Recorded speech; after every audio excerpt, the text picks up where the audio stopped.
support is a lot of pilots, but what women and communities need is sustained delivery and sustained engagement. And I think that's where the breakdown is happening for women that we especially work with in resource-constrained environments, both in rural and urban settings, that sustained engagement is something that is currently not available.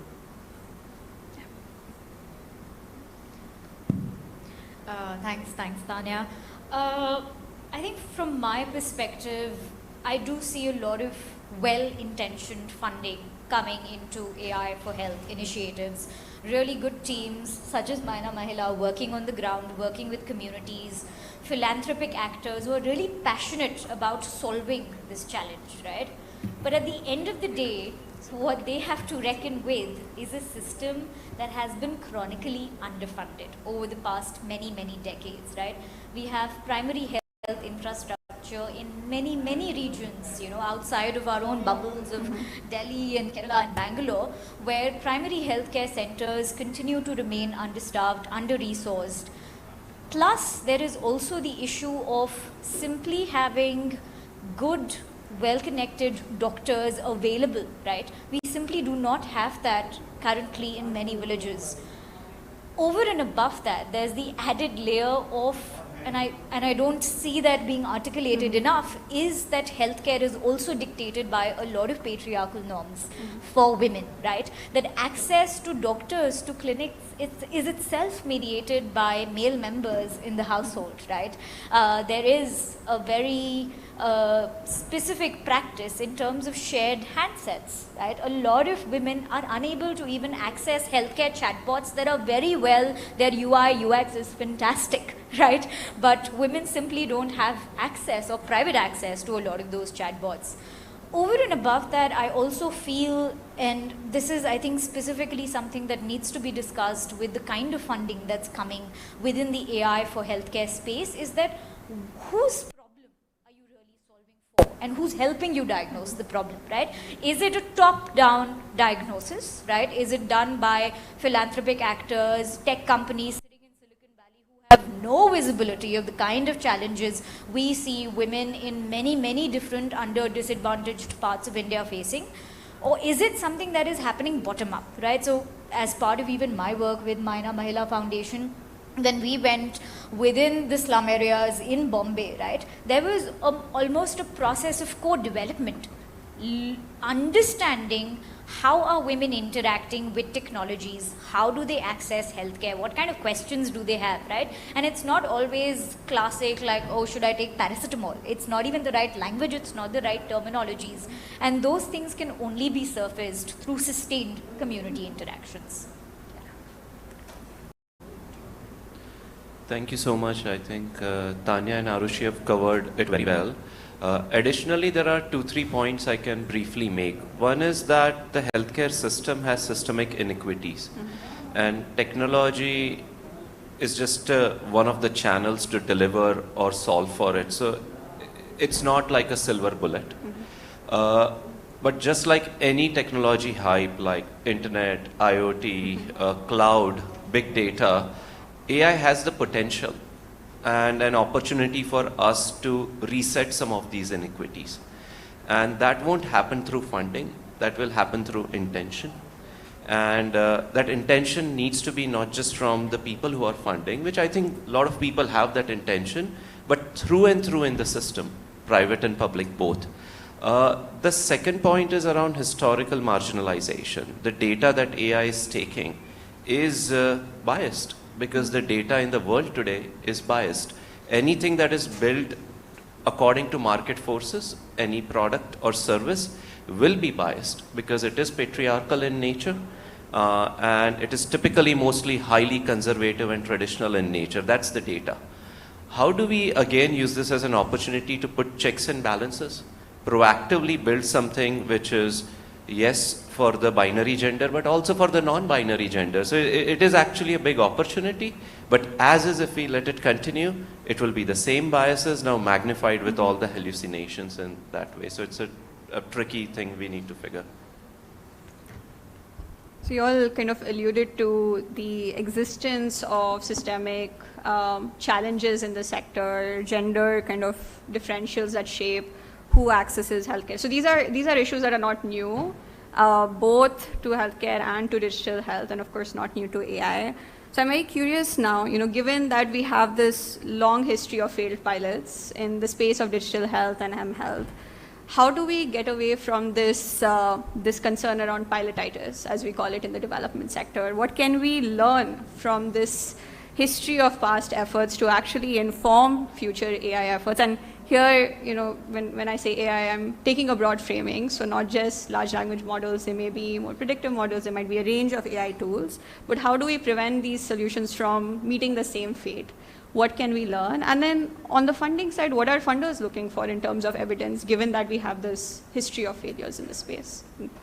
Yeah, hi. So, if I can share from my construct, so we work with a lot of CSRs, and so philanthropy is also two kind of. One is CSRs, and other is I would say philanthropies like outside India, and in CSR they are very cyclical in nature. So a lot of funding which goes into healthcare, we have seen it's very 1 year duration, and healthcare systems look for long-term funding.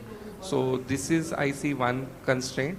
And when funder, like I think in the CSR construct, when they look for healthcare funding, they are not building solution. I mean, we as a technology company build solution, but their problem statement is, how do I get more data? How do I get more dashboards?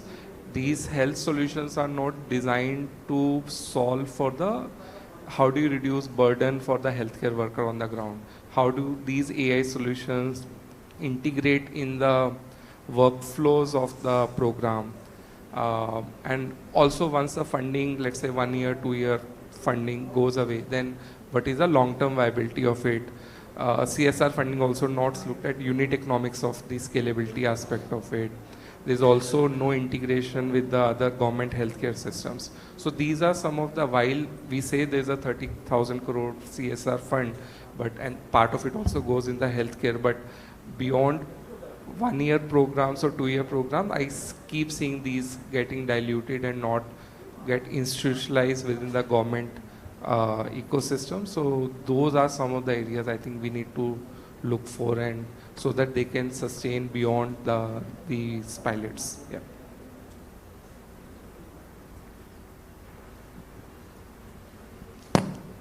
Yeah. So maybe I'll be the optimist on the panel, right? And I'll say that one of the ways that we've always looked at this question of inequities, etc., is there early signs that this is getting better, right? I think we need to remember that AI is still an infant or maybe a young child now that's just growing into our ecosystem, right?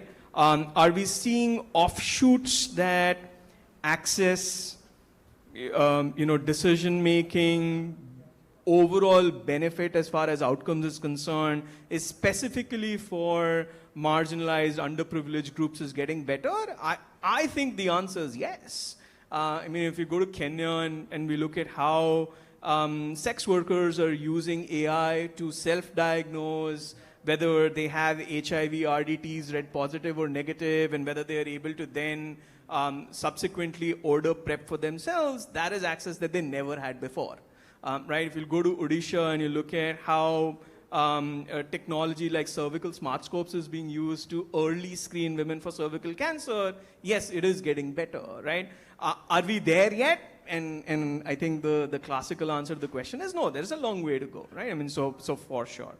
But what does it take to really get there, right? How do you really now start to incorporate all of this into mainstream as far as healthcare is concerned, or we've coined a word for it, we call it systematize AI inside the public health system or inside the health system itself, right? I think there is a couple of components that we need to be very, very careful of, right? And I think part of those steps are now being started to be taken by governments themselves, right? Very few sectoral AI-led policies themselves, right? So it starts at the governance level itself, right? Do you have a trusted mechanism that's going to certify, validate some of the tech that's coming in? Is it starting to happen now? Yes. Again, we're launching the policy now as far as India is concerned. There's a couple of other countries that have launched these policies as well. And perhaps that will get more and more common, right? Do we have a system for, and this is where the departures are, right? We've been used to the pharma world, we've used to the medical devices, diagnostics, technology world, right? There, one certification is all you need. Once certified, you're done. That's not true for AI, right? You have to do this again and again and again and again. So now you're suddenly entering into a world of life cycle validation and trust building on the AI itself. Are we set up for that just as yet? No, I think there's ways to go on there, right? So those for me are stage gates, right? I mean, are you safe? Are you protected? Is there enough privacy, security in the system itself? Is there reliability in the system itself? That is stage gates, right? But perhaps more importantly, it is understanding whether our processes, whether our people, and whether our priorities have been set right or not, right? So how are you set up in order to be able to do it? So a lot more effort needs to go into that side of the equation, right? For fear of taking a little bit of time, I'll tell you a little bit of a story, right? So our very first AI training that we did for auxiliary nurse midnights, which are really frontline care providers in India, we went to them and we started talking to them about here's a predictive model that we're introducing. You know what their first question was? Their first question was not about whether this is AI or what kind of tech is being used. Their first question was, if this system is going to do that, what is my identity afterwards? Right? What is my role going to be? And I think we need to spend a lot more time preparing our workforce for that. And I think the last part of it you've really touched on, right? Where does the sustainable finance really come from? Right? This is not a one-time job, right? You have to spend time, even for an LLM in that manner, and Prerak and others, and we were talking yesterday on how having individuals who can constantly monitor, govern, retrain, train, evaluate the output, all of that is necessary, right? Forget about ground truthing. That is another whole layer that needs to constantly be established. So I think the fundamental plumbing that is needed in order for AI's water pump to continually push out water is still being built as we speak, right? So it's nice to experiment with newer water pumps and newer downstream things, but I think some of the upstream's work is still a work in progress, right? But we'll get there.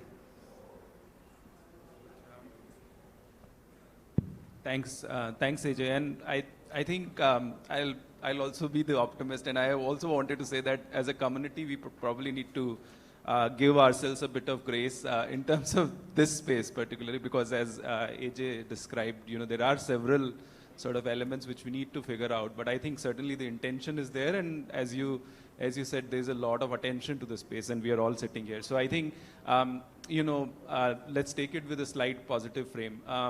Now, from my perspective, I'm a sort of more an implementer programmer, so I'll bring in and then also work with a funding institution. So I'll try and bring in some experience from previous initiatives, and you framed it that way. The digital solutions, pilotitis, etc.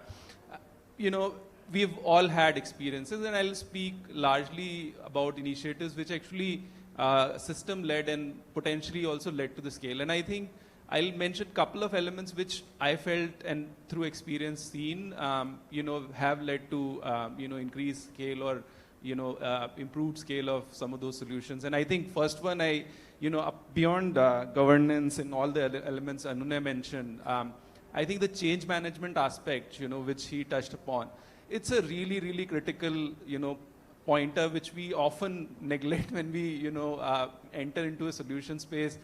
With the quest to actually testing it out in a controlled environment. When you go to scale, there is a huge amount of sort of people engagement to the process which need to be figured out. And, as I said, we need to give ourselves grace, but also build time and energy and engagement for users, for administrators, and for managers for that process. So I think that is another element which you need to bring as we move forward with the solution to scale. Second, also, when we talk about systems, I think also looking at a system scale owner. I mean, oftentimes, there are many owners of the success of a program. There might not be as many owners of a failure or learning from failure. So from that perspective, having a good sort of identified institution, it could be individual. I'd prefer institutions actually owning the scale attention to the program. So I think that's another element which if we give attention to right from the beginning, we've seen solutions getting to scale. But now quickly talking about what people look for when you're, investing in newer solutions, I think, one has been mentioned enough in this panel, right? Client centricity is absolutely essential. So, people who are using it, they should feel comfortable and actually more empowered. So I'll not dwell on that. But oftentimes, the most commonsensical thing is, a problem and solution orientation, right? Oftentimes, there is a solution which is available, and then, there are times when we are finding problems for that solution. So I think, what problem the solution set is actually talking about and, responding to, I think that attention right from the beginning, improves the investment potential for that solution. And as Sunandan mentioned, the system integration elements, right? So because any such solution is going to interact with the existing infrastructure or existing system in terms of, the digital infrastructure or human care potential, etc. So that needs to be also considered, and, that element needs to be figured out. I'll pause here for now and see, if there are other reflections. Thank you. Well, thank you for that, and lots of parallel kind of common threads here, kind of really thinking about system integration, really thinking about also like having grace for ourselves as we make mistakes, and kind of thinking about how do we sustain these within institutions more broadly. Since Dr. Ananaya, you mentioned like the stage gating and kind of the safety piece, and I want to dig into that a little bit more, because I'm sure that's at the forefront for a lot of people. So part of the challenge with generative systems in particular is that they are unpredictable, and it's hard to kind of evaluate once and then have a certification or things like that. So there have been some serious safety concerns that have been raised. There have been documented cases, for instance, in the US now around like suicide and self-harm. So how do we think about safety? How do we make these systems work for us in the kinds of contexts we are in, especially given that these are some of the most vulnerable people, right? So we'll maybe start with Prerak, and then, yeah, Karna. Thank you. Hello. Yeah, thanks. This is a very interesting and quite highly debated topic right now, right? There is the really positive aspect. Everyone's excited. Like you said, we all are here. And then there is the really dark underbelly, which is not as much talked about around the harms and stuff. So I go back to the thing that AI is again a tech. It's not good or bad. And just like any technology, we need a stronger legal framework around it that gives protection, a rights-based approach. At the same time, we also need an industry body or a coalition that agrees to self-regulate themselves so that the governance angle and the load is reduced.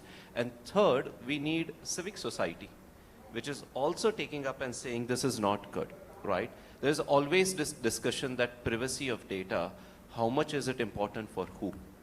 And yesterday, someone in one of the events was saying, if someone's getting this for 10 rupees versus 100, and their data is, privacy is not so good, what would they say? Now, I'm just saying there are very interesting arguments being made in this way, but we do need to make sure for folks who are, again, historically marginalized, we need proper protections. And that is a large part of our country, actually, right? And people who don't have a lot of economic say, which is also a large part of our country. We are a poor country today in those terms, despite all the growth that is coming. Taking one or two specific examples, you talked about people unaliving themselves and like really doing self-harm and stuff. There is also a lot happening around with children. It's unregulated. It's almost like a race to the bottom for the LLMs, right? That how many users can I get? So again, if we had to look at this as an opportunity, there is an opportunity. It's the early days. We can have good examples, lead by those examples. We have like large-scale implementers here, like large-scale funders. We have like think tanks here in the panel. So if we can lead by examples and establish that here are 4 or 5 ways you can do this, adopt it in the system, which is acceptable by people, then there is something to replicate. So yeah, that's a high-level take from me.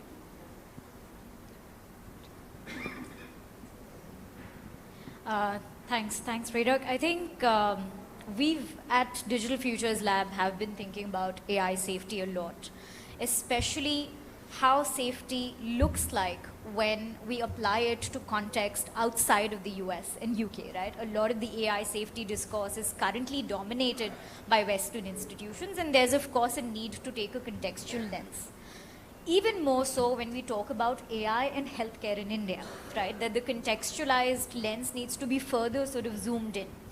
Now, and it's sort of worth breaking down this problem, right? So let's imagine a scenario of all the things that can go wrong when somebody from an underprivileged, disadvantaged background whose environment has been chronically understaffed, there are no doctors around, is suddenly introduced to an AI-based chatbot, which is also designed to appear as a human, the Behen Dr. Saab, right? And the narrative around the chatbot is that you can ask any healthcare related questions to this chatbot, especially when you can't access a doctor. So in this scenario, let's try to unpack what all can go wrong, right? And for this, we've tried to use a very simple framework. The first almost foundational set of harms is around the very nature and reliability of the information that the chatbot provides, right? A lot of the chatbots, as is very well established, a lot of them are of course catering to high resource languages. English, even Hindi in the Indian context is a high resource language, right? But a lot of individuals in India want to interact with a chatbot in their own dialects, right? In their own regional language. And for that, the quality of AI models is not as high as we see for English chatbots. So a lot of those regionally customized chatbots are prone to hallucinations. They can provide incomplete information while all at the same time sounding extremely authoritative and confident, right? So there's a very real harm of an individual taking the advice provided by a not so well designed, not so well fine-tuned AI chatbot and relying on their advice for medical purposes, even for personal emotional purposes, right? So that's the first kind of harm. The second kind of harm could also be very much in the form of psychological harms, right? When I disclose something personal, something that is also prone to social taboos when it comes to medical issues, the chatbot might also respond in a manner that could be judgmental, that could be rude, that could be harsh. And this is possible because the chatbot's also picking up on the conversations that are happening in our social and physical sphere, right? The third kind of harm I would imagine is more structural in nature, which is that harm is not always episodic. It's not always going to happen in one chatbot interaction I'm having. It can also unfold over years and years and months, right? It can outlive the length of the pilots, right? So for example, if a person is only relying on a medical chatbot for advice while not having access to solid physical infrastructure, they can come to over-rely on the chatbot, right? It can over time shape their health-seeking behavior. It can increase emotional dependence on the said chatbot. So I would imagine that when we talk about safety, we sort of unpack it and we really look at it A, from a contextual lens, and B, in this multi-dimensional manner. Sorry, I know I only spoke about problems, but I am optimistic about this space too. Can I perhaps just add one point to it, right? I think it's very important to understand where this harm comes from more, right? Is it coming through structured bots that have been trained, that have RAG ecosystems behind them, that have strong governance behind them, etc.? I think that is perhaps a lesser part of the evil, right? I think the bigger piece is coming from random conversations that then you start having with the chat GPTs and the Geminis and the Claudes, etc. of the world, right? But therein lies perhaps a little bit of our fault as an ecosystem as well, right? So let me use the analogy. For cars, right? How many of you have looked at crash ratings for cars? Right? You know that crash ratings exist on cars, right? It's a very, very well-published database that tells you exactly how a car fares. It's a quantified number. All the details about safety there, performance of a car is there, Do we have the same thing for some of these bots? No. Right? And I think we've just not had the system of bringing not just evaluation, but visibility to the evaluation on a lot of this tech itself, right? I think if we brought more publicity to it, right? I mean, imagine a cigarette packet essentially saying this is harmful, right? But you do it in a much more amplified manner now and constantly say that ChatGPT or Gemini or Claude or whatever, has these warnings to it. Right? Do we have a warnings label that all of these can then carry? I think that's the piece that I would want us to potentially get to in the future, that we have these crash ratings available for these bots themselves. I think both of you have raised a bunch of important points, and I'm very excited to also talk about it, because these are the things that we grapple with, and because being a ground level implementer, I'm co-located with the communities that we serve. And I think the perspective there is very, very interesting. One, talking to the harm piece here, is that we are working with women. So there's always that equity issue, there's an access issue, there's also the taboo, and we work in sexual and reproductive health. So again, a very, very sensitive topic. I think what we decided when we were talking about client centricity is that we also have a chatbot called Mena Bolo. And the idea there was that in these settings, if we introduce an AI chatbot, which is giving misinformation, then that's basically ruining everything that we've been doing for the past decade, right? So we have a RAG-based model, and what we've learned, and we've deployed it in multiple use cases, rural case in Andhra Pradesh, in Kuppam, we're using it in urban slums in Mumbai. And what we've realized, the uniform theme that's emerged is that one, accuracy, medically verifiable accuracy is extremely important, especially because these are resource-constrained environments, they don't have access to information, and the access on information on internet, is anybody's guess on the quality there. So one is that. The second is how they are able to access the information. Is it available at a time and in a manner that's convenient to the client? So a lot of our clients are actually using the bot 11 to 3 a.m.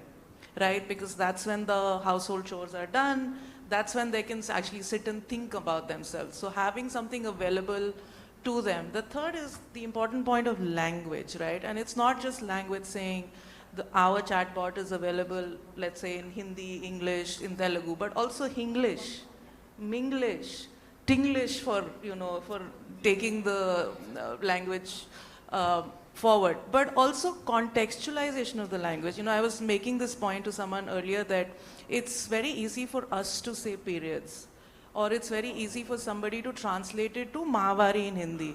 But that's not how the community talks about their periods, right? A lot of us will use colloquial terms like chums. They will say mahina aa gaya. And there are several other terms for it in Marathi and Telugu. If that sort of localization is not built in the language, then the response, whether it's a RAG-based model or it's ChatGPT or whatever, the response is not what the user has asked you for. And that's the sort of localization that we've built into our chatbot. Making sure that we sat with the women and made them generate the queries in the language. So if you want to talk about periods, what's the language that you will use? What is the language that you're comfortable in getting a response in? And then the chatbot, obviously with being a technological solution, response to audio, video, and all of those things can come in. But so that sort of contextualization is extremely important, is what we feel.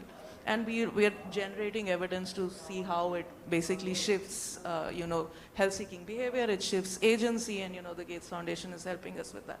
The second thing that you talked about, Anane, was evaluation, and that's very, very important. We have a Western lens on how these models have been made. The evaluation also has a Western lens. So we have something called as the health bench, right? Where all these big guys are evaluating themselves. And what Arza and her team has been helping us, and what research we put out that we're showcasing tomorrow, is that even that metrics of evaluation does not factor into local context. So we put our bot on that health bench for evaluation, and we were rated extremely poorly.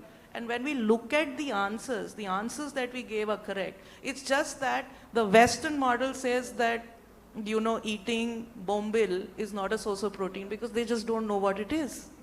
they don't know what bombil is. I think a lot of people here don't know what bombil is. It's a typical fish that's found in coastal Maharashtra, and it's an absolute delicacy, and everybody eats it.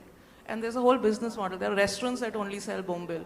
So those guys don't know about bombil, right? So if we say that we are telling our users eat bombil for protein, which is locally available, culturally acceptable, they're saying no, it doesn't count as protein. So we're actually working on, with the help of Arsa and her team, try to bring evaluation models that work in our context, that work in Asian context, that work in Indian context, and that's very important. I think one is not only looking at harm and evaluation, but also recognizing that the Eastern, the social, Southeast Asian context, the Indian context needs to come in, because everybody recognizes that the bulk of users are going to be here.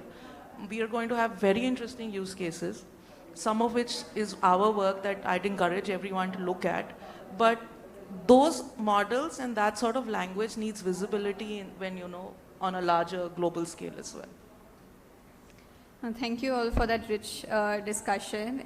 I do want to give Dr. Vikas and Sunandan a chance to speak as well. So please feel free to add any comments on the localization and safety component. I'll add one more question, which is really, you know, trying to do this kind of work also takes additional funding, right? Often to build in safety guardrails, to build in evaluation, that's not something that might be included in a typical kind of pilot funding mode. So how do you sustain those kinds of components, especially as you try to scale your projects and really kind of keep the human at the center of what we do while continuing to expand our work? So would love to hear from you both.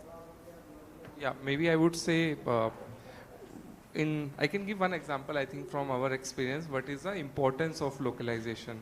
I mean, just because the term is also, the name Dhwani, why we started Dhwani, we built the first software as an IVR software.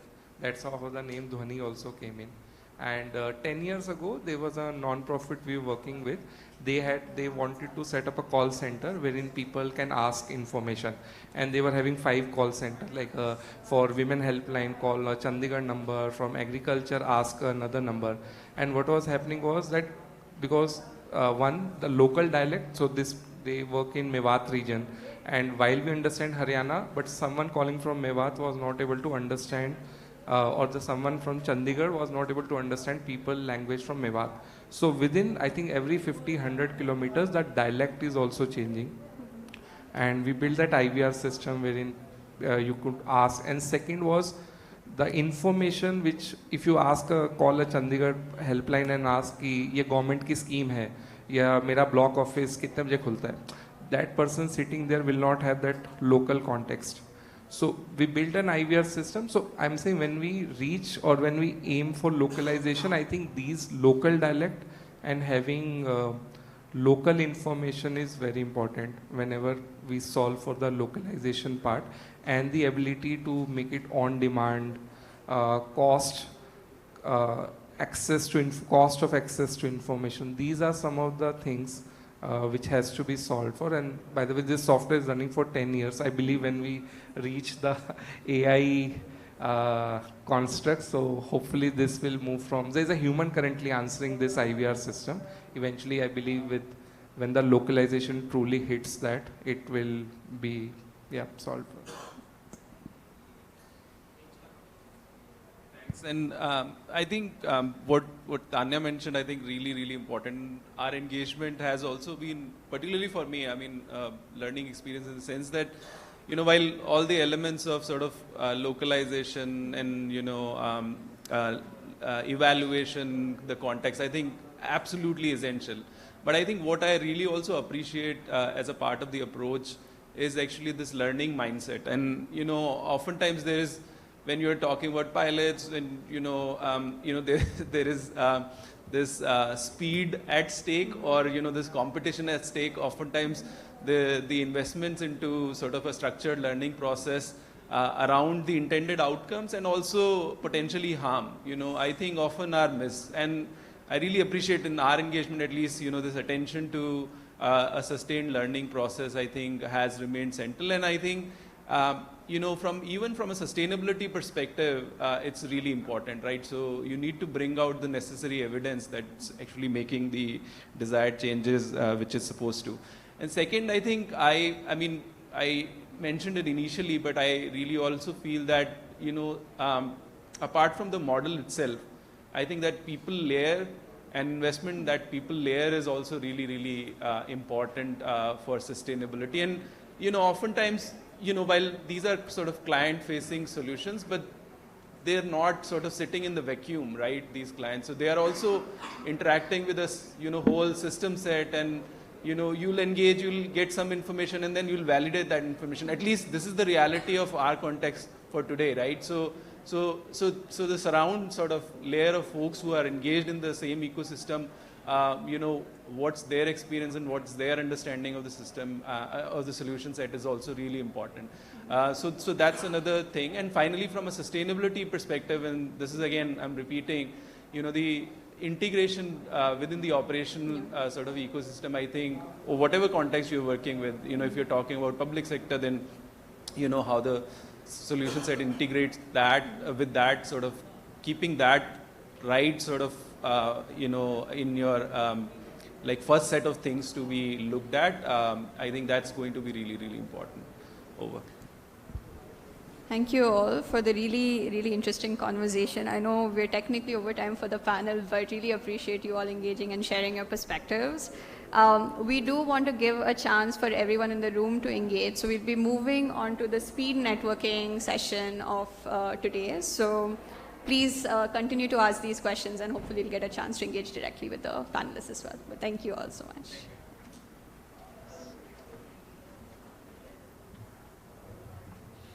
Thank you, Azra, and the panelists. It's been a very insightful conversation, and a lot of parts of it I resonate with as we work on Menabolo as well. So we'll move on to speed networking. Like it says, it'll be really quick. The idea is for us to connect across disciplines.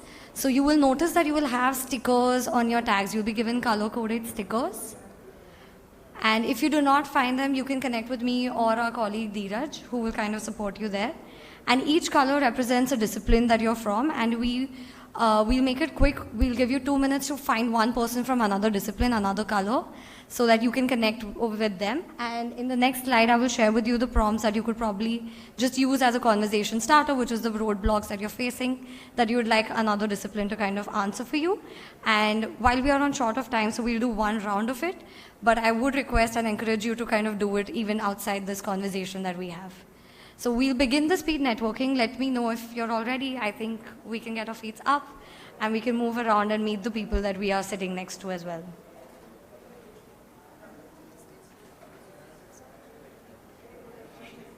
Yeah. So yeah, these are the color codes, and this is how you've been given the tags. So yes, let's get started. We have 3 minutes from now to get this moving. Our panelists, please also join us in this.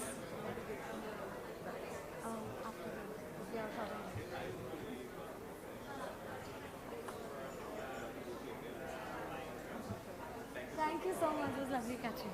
Oh yeah, we have a small gift. We'll just give it to you.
Session as part of the AI Impact Summit on one of the very important themes, AI for Her, how catalyst women leaders are driving responsible and inclusive AI. As part of FICCI and FICCI Flow, we are happy to present this session for the part of the Impact Summit, and it's an important area, something which is very close to, I think, the people who are attending the session, to everyone's heart. That's what we go by the philosophy, we go by the term. So we do understand why this subject comes into high importance. Before I continue, can I request people at the back to take the seats, please?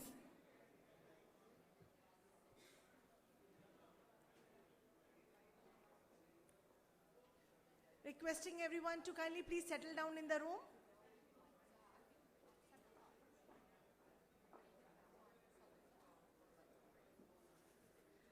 So as we are saying, the subject of AI by her, I'm sure many of you, if I would ask, how many of you relate to that philosophy, that how women leaders are very important for creating a really inclusive and a trustworthy AI. When we talk about AI, or for that matter, any of the courses where this being talked about, we feel that women is just talked about as part of parity. But what I would like the attention to be drawn is to the important subject that from the grassroots level to the senior-most level, how the things are being taken care of. How many people are actually able to complete the education? How many into the STEM? What is the, I would say, how many women are able to go to the leadership roles? And if I talk about the AI workforce, what's the number we are talking about? The universities, the globally renowned universities, give a number of 1/4 or a quarter of the total AI workforce is currently a women.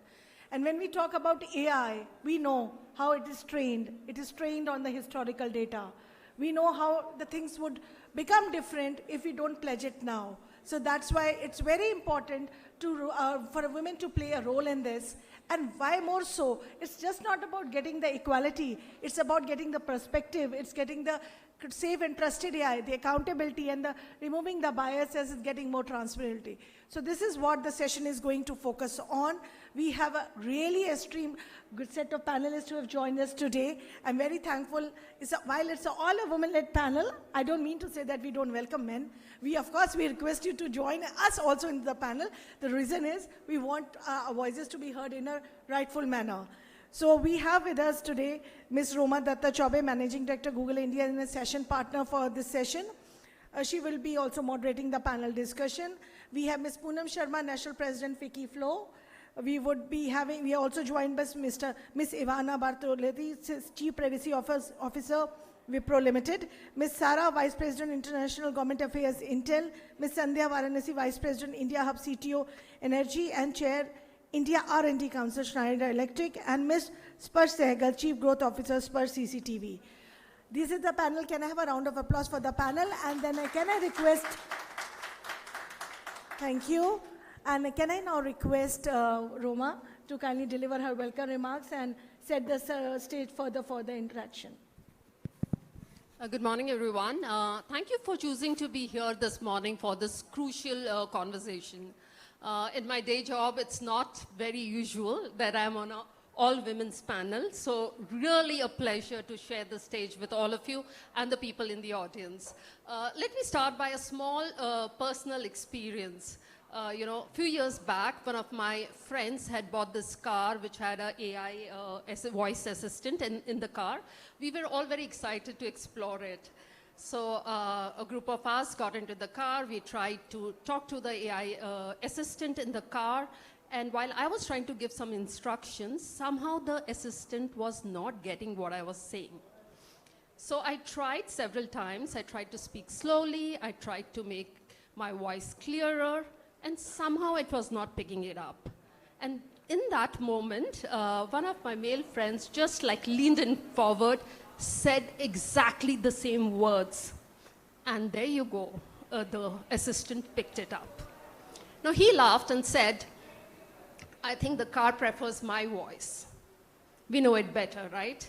An assistant doesn't have preference of voice. It depends on the data that it is trained on. So if the data is limited, is narrow, then the ability of that AI assistant to operate will also be very narrow and limited.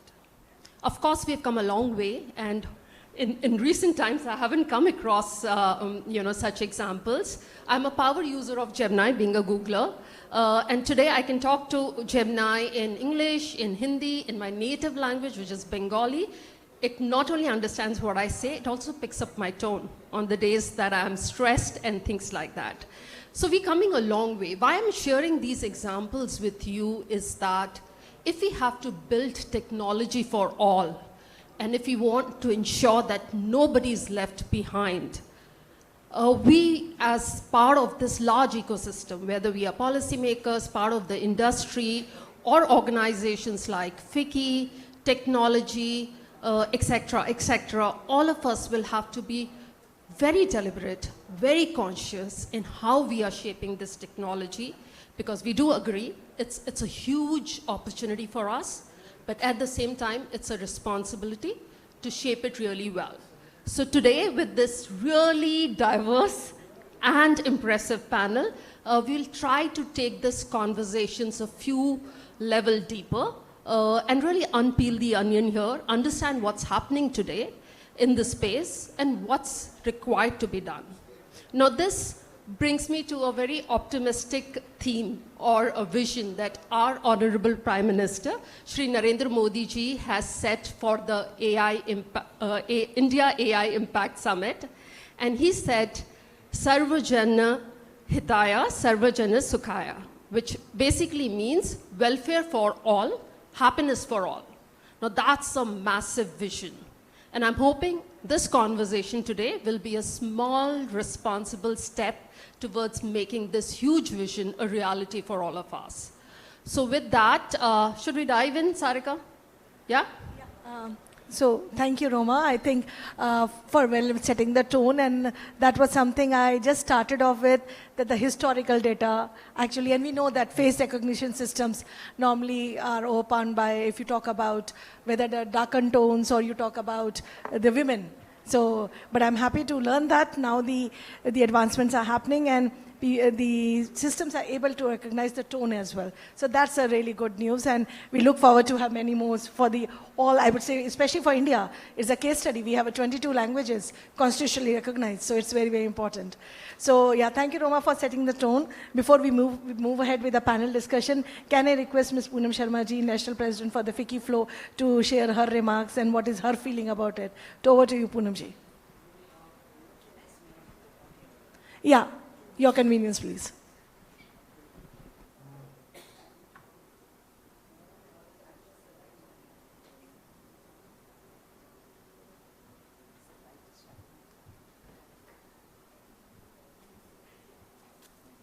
Good afternoon, everybody.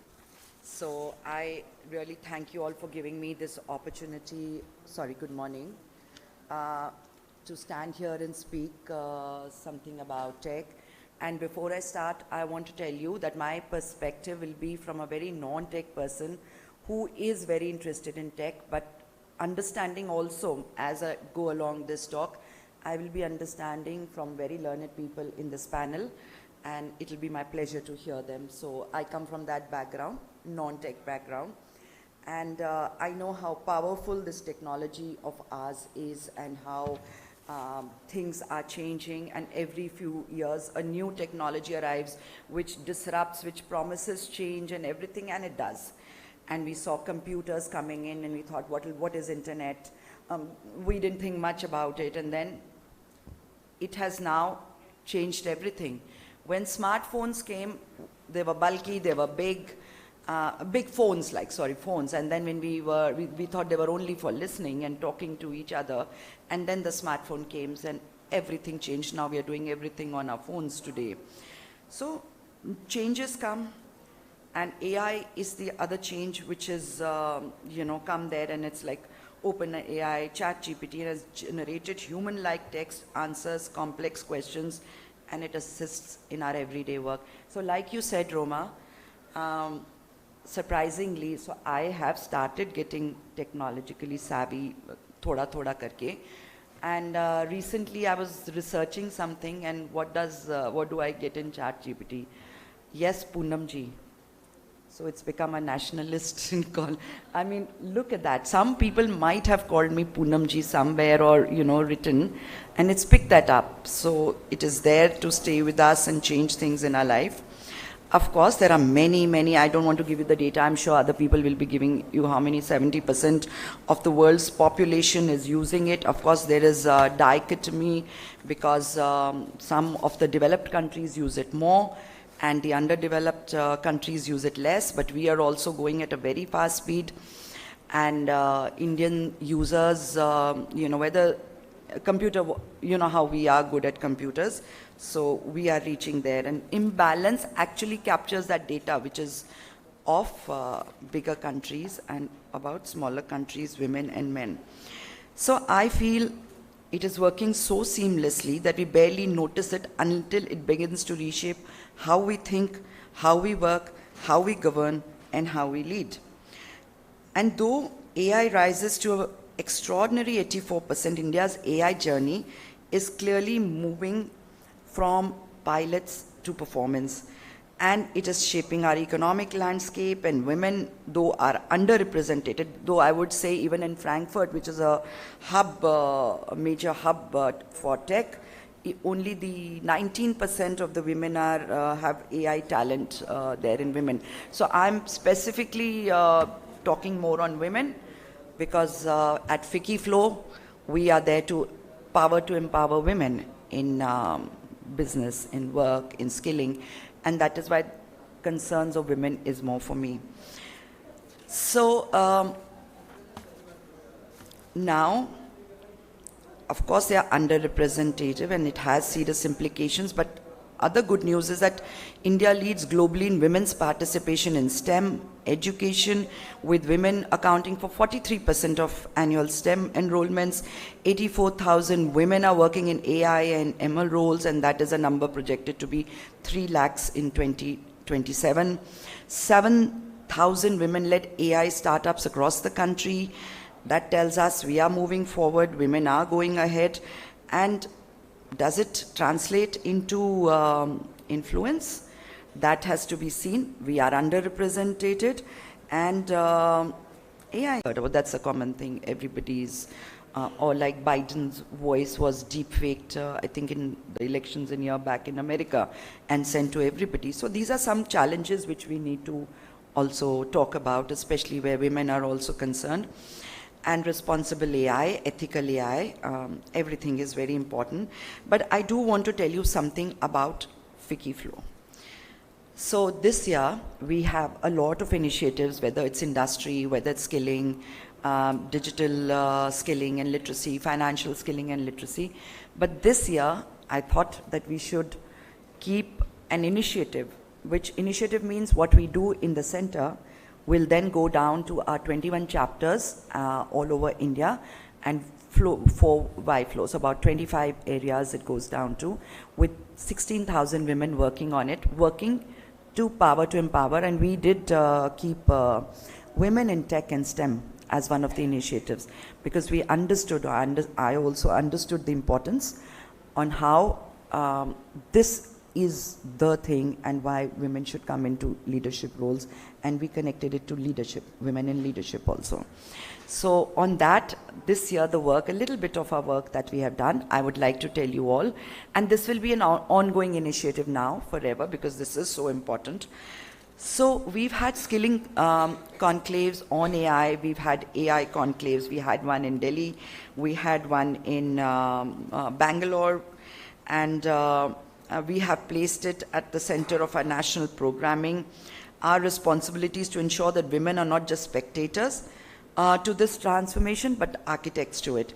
Very recently we had in Bangalore, it was so interesting because there was a humanoid there for me. This was the first time I was seeing humanoid made by an Indian company, and where all it can help us was a big eye-opener. And there were many tech people, and we brought about 350 entrepreneurs, professionals, decision makers for immersive engagement with AI. Participants explored India-first AI systems, including building indigenous models, attending hand-on workshops, creating a second brain, AI for research, for writing, for strategic decision-making, and we moved from theory to adoption. And we had even investors who did pitch and tell us why investing in tech and why working with tech industries was so important for the future. So we also have digital skilling, in which we've conducted workshops such as AI-powered design sprint with Canva, build your Instagram content calendar in 30 minutes, AI, cyber safe, AI smart, I'm trying to make it short, scam survival guide, festive magic with AI, and everything connected. And we are connecting with all over India in these. Some of them are online, a lot of them are offline. And I'm just trying to tell you all how important it is, and we understand the importance of AI in today's life. In Pune, we are teaching children how to make robotics. It is our initiative, and we all pull in and try and do that. 500 women in Bareilly. We are women and children in robotics. We are training drone DDs with drone for agriculture, from BSF to industry and everything. So the work has started and the work is in progress. We are preparing young girls with all this, and we are skilling, reskilling. And I was reminded recently of a powerful thought that India today is powered by two AIs, artificial intelligence and aspirational India, which probably I will be talking about later. And without taking too much of your time, I would like to sit also and listen to all the powerful women here today. Thank you. Thank you, Poonamji, for putting the perspective from the grassroots level and the work which is being, absolutely fabulous work which is being done by FECIFLO. I am really proud about the ladies who have joined us on the panel today. While I hand it over to you, Roma, for the conversational discussion, I would request each one of you to please because I did the introduction which is in the program, but it's the work which you guys are really doing it in your field. And that is something what she's talking about, aspirational AI. So that's something is very important. So I would want each of you to also reintroduce when Roma takes the conversation ahead with you, and over to you, Roma. Next 30 minutes, I'll take in the last 2 minutes only because...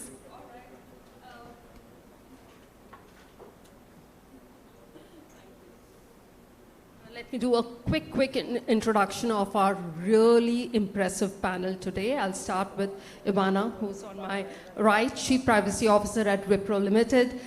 She's also the co-founder of Women Leading in AI Network. Ivana is a globally recognized thought leader in privacy, data protection, and responsible technology, and has authored the book, An Artificial Revolution on Power, Politics, and AI. Let me start with you.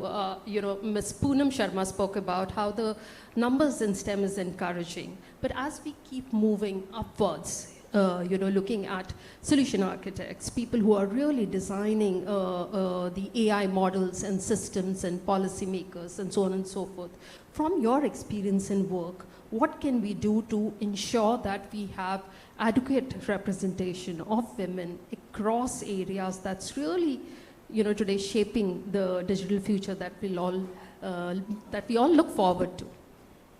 Thank you so much. And can you hear me? Yeah. And I'm absolutely delighted to be here. I love all women panels. I feel there's always a lot of energy and a lot of thinking and aspiration, which is really good. You said something excellent. You said something to the center of you said something like fairness and equity needs to be engineered in AI, and you know that because you come from Google. And this is the point I wanted to make with this regards. If we rely on the data that is out there, if we rely on the few people sitting in a room designing what are the parameters of AI tools, we are not going to have AI for all. We are going to have AI for the few. This means that we need more women coding, more women programming, and this is very much of a Western problem. I come from the West, and in the West we haven't got women into AI. You do here. And that leads me to the second thing, that, pronounce it properly, that Ms. Poonam Sharma expressed beautifully. You asked the key question. I'm so grateful to you. You said we have the women. Do we have the power? That is the key question, because yes, it's important when women coding, but it's, let me say, more important to have the women at the top of company businesses, at the top of governments, to decide what AI we're building and why. To me, this is the crucial thing. And this is why we founded Women Leading in AI. We work with Equality Now, with the Alliance for Universal Digital Rights, because of that reason.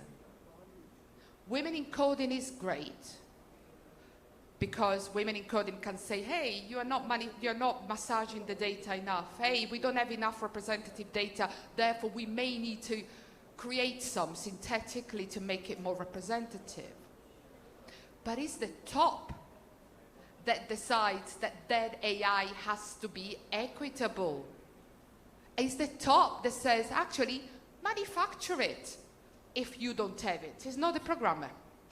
So the key thing that brings us together, India, as all our countries in the world, is women. And the fact that we've got to count in the places where it matters. I'm vice president of Wipro. And I realize myself how much and how important it is to be in a role where you can lead from the front. So this AI for Her initiative, all this artificial intelligence and inspiration, India is greatly ready to lead and to compete in a global stage on AI. It would be fantastic to also, with this, bring women along to lead all of this. So yes, more women coding, but overall the key message for me is more women deciding the policy around AI, the businesses around AI, which tools we are going to use, who is going to benefit from them, and to me this is the real change that we need. So powerful. I really love that. Do women have the power or not? And you spoke about right from diversity of data to diversity of team to diversity of leadership, people who are really in the position to make those big decisions for all of us. Moving from one power woman to another, Ms. Spash Sehgal. It's really great to see a woman in manufacturing, so really good to have you here. Ms. Sehgal is Chief Growth Officer at Spash CCTV, where she spearheads the company's expansion and the development of next-generation AI-powered video intelligence solutions. She's playing a vital role in advancing India's surveillance manufacturing and positioning the brand as a leader in global electronics and security. So let me ask you a question. Firstly, the speed, when it comes to speed and when it comes to inclusion, they move at different speeds. Today, growth and the way the technology is moving is expected to move at a neck-breaking speed. However, if we want to take everybody along and we want to create an equitable environment, that takes time. How do you balance the two? Do you find it tough? Is it really a competitive edge for you because you're building it holistically, or is it a burden that you carry? Thank you so much, Roma. And I'm going to continue from where you've left it off. What is it that we are building this AI for, really? And I'm going to give you a quick glimpse of the security and manufacturing industry. I myself am very new in the industry, right? As you can tell by my age, I'm very, very new. And just last month, I was at Bharat Mandapam as well, and we had one of the biggest industry shows. And I asked my father, who's the founder of the business, he was discussing with the marketing team what gifts we are giving out. And we're big on indigenous development. And so we said, we'll give these pocket squares with the Indian flag on it. And my first question was, okay, what about the women? And the team said 90% will be men. They were lying. 99% were men.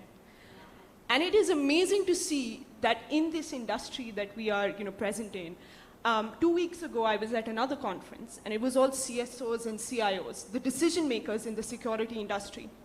I went on the stage, and I was one of the 5 women in the room, and the youngest person there. And so I would like to look at this as the root, as we have to look at this as the root cause of the problem. If you don't have women, if you don't have young people in the industry, if you don't have young people who are giving you, or women who are giving you the use cases, you don't know what the requirements are, and you don't know who's building those requirements. And so realistically, inclusion only comes into play when we know who we are catering to. And this industry really does not know who we are catering to. And we're talking about the security industry of this nation. And so I'm very proud to be sitting on the stage here today and representing a company where, for us, for the last 10 years, the head of our product team is a woman, a dynamic woman. The head of our AI team is a woman. 60% of our AI team is women. And it's not just on the technology side. In manufacturing, 45% of the floor is female workers in the factory. Woohoo! And when you have representation like that, we're not sitting in the room and thinking, is it AI for her or is it AI for him? We're thinking about the use cases and the practicality of that technology. And when we think about the practicality of that technology, there are hundreds of use cases that do include women at the forefront, especially when we talk about technology. And so for us, it is a key pillar of our growth that we take that view into account. I'll give you a quick example of the technologies that are being worked upon. So it's not just AI, but it's also the new technologies in security industry. For example, there's something called a LiDAR technology, where the base case for that technology is you can detect if there is some intrusion on the railway line when the train is moving, so you don't hit someone or the train doesn't derail in fog or in those kind of conditions.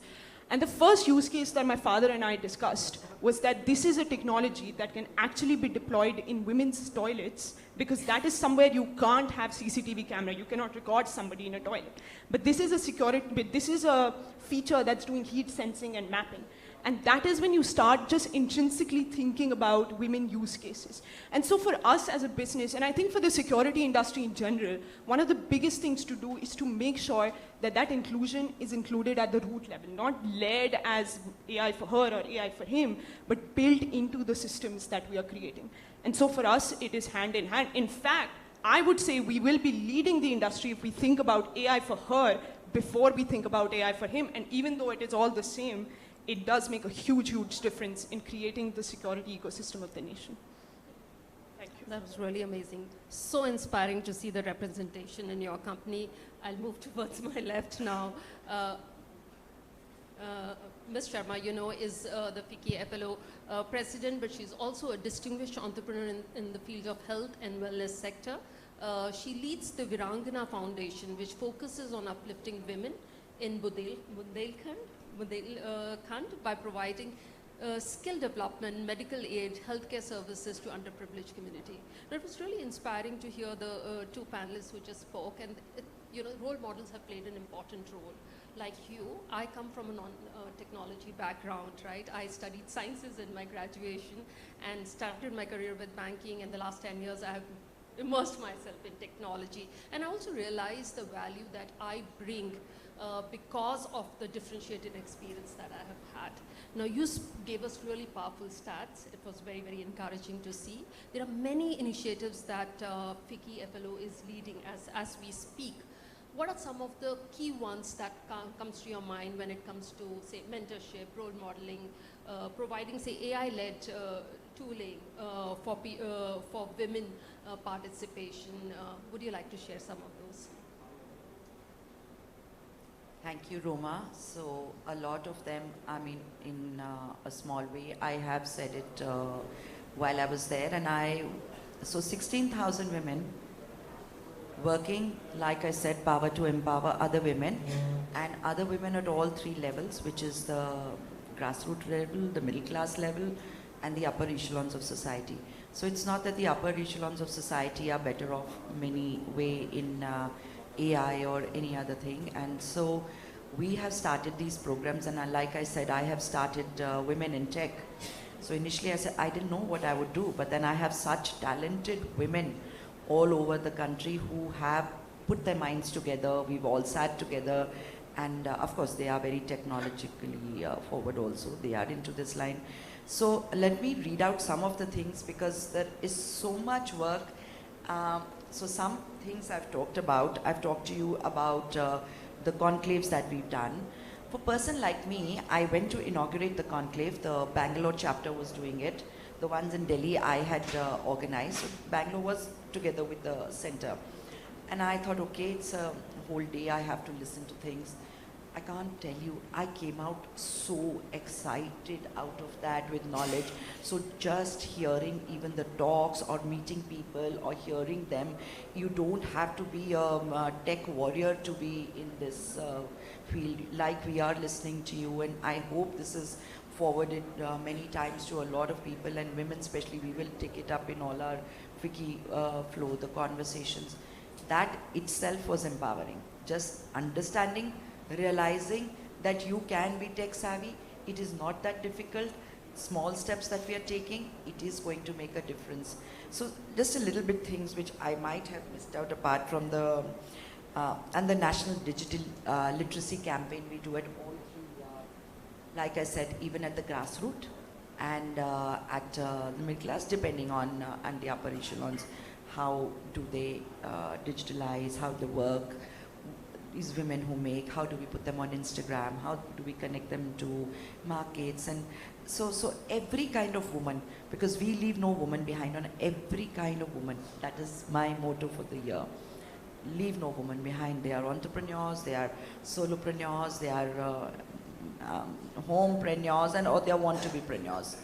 Everybody is in our ambit, so we digital, we do future tech frontiers, we are training startups, and with WISE startups and MSMEs, they're tech, they are little small tech companies. There's one lady from Kashmir, it was so nice to see, never thought that from Kashmir, a small part of Kashmir, and she has come in a burqa and everything, a little, you know, but still, she wanted to learn, and she came online, and she's being mentored through our systems, which is Center of Excellence we have started for future skills by introducing robotics, like I said, drone. And so, for example, Amritsar, one of the chapters. So, of course, Bangalore, Chennai, all these are doing. I talked about, you know, what we are training in tinkering labs, Atal Mission. We've talked about all these, we've done that. But a small example of how Amritsar, the ladies never went to a village. They come from the city, have gone and trained only these, a small number, maybe not 300 as Bangalore did, but a small number, and I see the changes coming. They said, how will we do it, Poonamji? I said, connect with so-and-so, connect with so-and-so, connect with so-and-so in your area, and they will help you. And they did it. They managed, and they are very proud of it, and I'm very proud of them. Every small change is a pride for me. Generative AI workshops, like in Chennai that we've done, to ensure that they enter the workforce tech ready. We've also tied up with FlexiBees. So there are women in tech, especially because of marriage, or because of shifting places, or because of having children, or taking care of the elders. A lot of these women have studied science, have gone into tech, but they cannot come back. Once 2-year gap or few-year gap they take. Coming back into this workforce, tech workforce is so important, so we have these bounce back courses for them. You know, so we are doing that, and we are connecting them to FlexiBees. Again, we had a tie-up. So these are few examples I'm giving you. There's a lot of work, and this is just 8 months of this work. And so we tie up that while you're at home, while you're doing all this, while you're unable to come out, you can keep connecting, learning, and doing some part-time things in the same industry so that you're connected. Because this industry moves fast. So these are some of the few works that we can. Thank you. That's really a lot of work in just a short span of 8 months. That brings me to Sarah Camp. Sarah Camp is the Vice President of International Government Affairs at Intel. She has also served as the Deputy Undersecretary for the International Trade Administration at the US Department of Commerce, and brings with her decades of global policy expertise. So Sarah, I've been really, really keen to explore many topics with you. Let's see how much we can cover today. But do bring in everything that you feel is relevant to this conversation. Now, when we talk about funding and these, analytics that work, they can get into loops. So do you see AI-led analytics helping in terms of picking up the right areas for investments? And also beyond funding, what are some of the things that you have learned from your decades of expertise in working in policy, that will help in moving women from being consumers and users to really creators of AI as a technology? No, thank you. And thank you for having this session. I'm going to echo some of the things you've already heard. So my answer is, it depends. It's up to us, right? If we use design thinking, if we're intentional with what we do, if we look at the data, if we understand the biases that the data brings, then yes, AI can either disrupt the status quo as it exists, or we can just double down and embed it into the future, right? And I'm going to start with a data point, right? Because it's about AI. When you look at men and women doing startups, they start up at about the same rate. In technology, if you look at venture capital, global venture capitalist funds for the technology sector, anyone know what percentage of those funds goes to women-led tech startups? Anybody? Yes. I'm guessing not 50%. 2%. 2%. That's really. Yeah. So we have a unique opportunity to disrupt that. But it goes to what you've said, right? What's the data behind it? Who is in the room that is designing the AI systems and designing the governance? When you have women, and it's not just about women, when you have a diverse group, you get better outcomes. You figure out the biases up front, you get better products. So we need to really double down on who is actually going to lead AI governance. And my question to all of you in this audience is, in your companies, what are you doing to ensure there's diversity on your AI governance? Every company should be thinking about this question. We also have to, besides recognizing the biases, which is critically important, and they have to be within a cultural context, right? Because you can't just take data from the West and import it into a country like India and expect it to work. That's crazy. So we have to ensure that we're not just identifying the biases, but we're looking at them in a cultural context, and then we're addressing them, right? With, I would say, gender agnostic and gender neutral metrics that value startups that focus on objective data, right? Why don't you look at the cost of a customer lock-in, the cost of acquiring a customer? Interesting fact, when venture capitalists interview men and women, startups in the tech sector, they ask women, what's your risk policy? How do you address risk? And they ask men, what's your growth policy? What are you doing to promote growth, right? That inherently biased questions leads to different outcomes. We can change that. I also want to very quickly talk about something completely different, which is, it's not just about access to capital. It's about access to capability. We have to start training women, yes. What we see at Intel is if we do not work with women and girls before the age of 11, it is so much harder to get them into STEM. And to the point of, we have to bring them along, which means there has to be access. From everything from my question to everyone in this room, when you look at who has access to the laptops at home, is it the boys or is it the girls? Who's got access, right? So we need to really think comprehensively about what we're doing to be able to bring belonging. I love what you talked about, creating a sense of belonging for women and girls in terms of technologists, that there's a community for them, there's shared spaces for them, there's access, right? And it's access to opportunities and to equipment for sure and data sets, but we have to look at it holistically. So let me just stop there.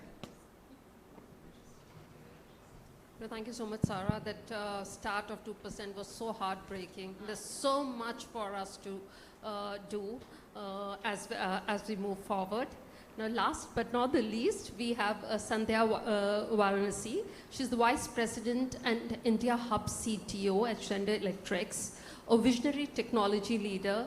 Sandhya is fostering future-ready research and development transformation and accelerating the culture of innovation within the industry. Thank you so much for being here, Sandhya. Yes, we have enough time for you. I was really looking forward to this question. Now, in the world of energy and manufacturing, the stakes for AI are very high. How does having diverse voices in R&D lead to safer and more sustainable industrial systems that will work for everyone? Great. Good morning, everyone, and glad to be a part of today's discussion.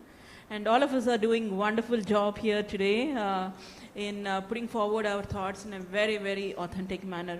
So kudos to everybody for doing that. So coming back to the question, I'm going to answer it in probably two parts. The first one is the stakes of AI is very high in every sector and also in the energy management sector too. Being an energy tech leader, Schneider Electric, these are some of the challenges as well as the growth opportunities that we are seeing. Couple of things, so three things that if I want to talk about where AI is really helping us is one, over the past years, if I have to talk about just the last 2 to 3 years, the customer usage pattern, or we call it mission profile, how a product is being used by a customer is quite rapidly changing.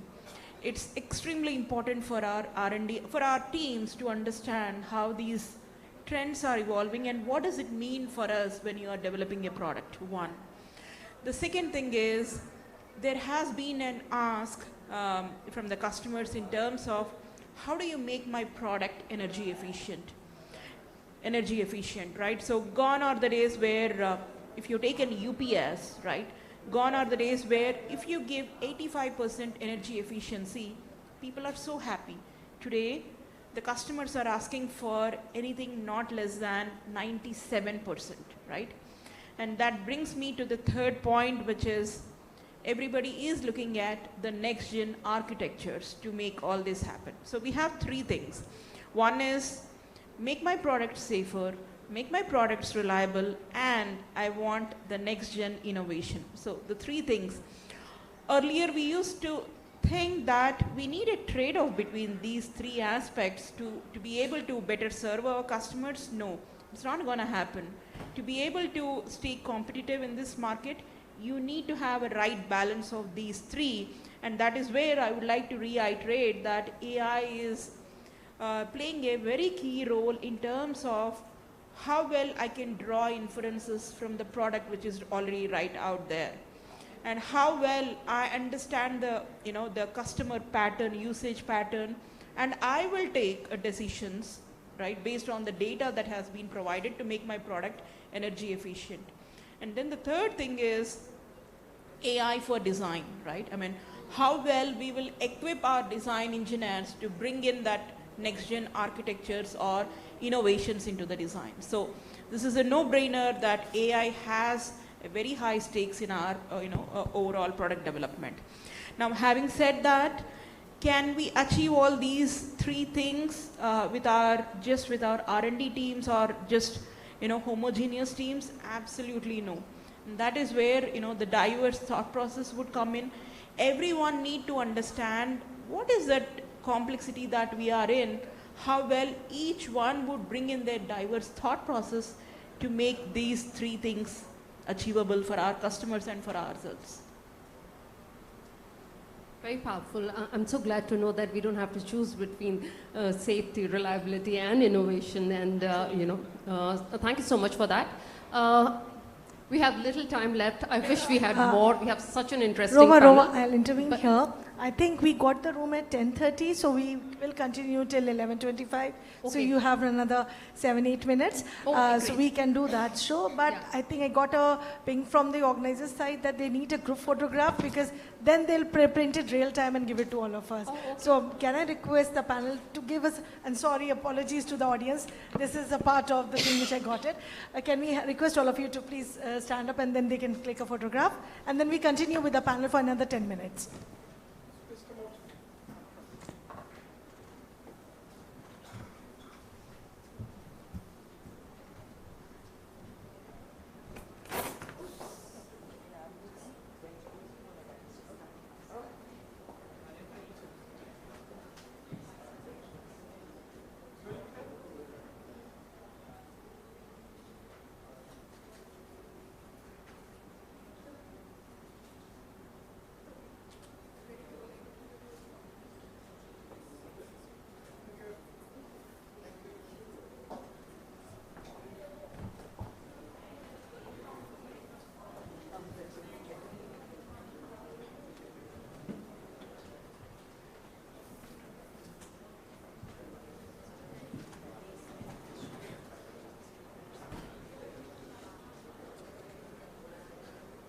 All right, I guess that little bit of action got our energies back.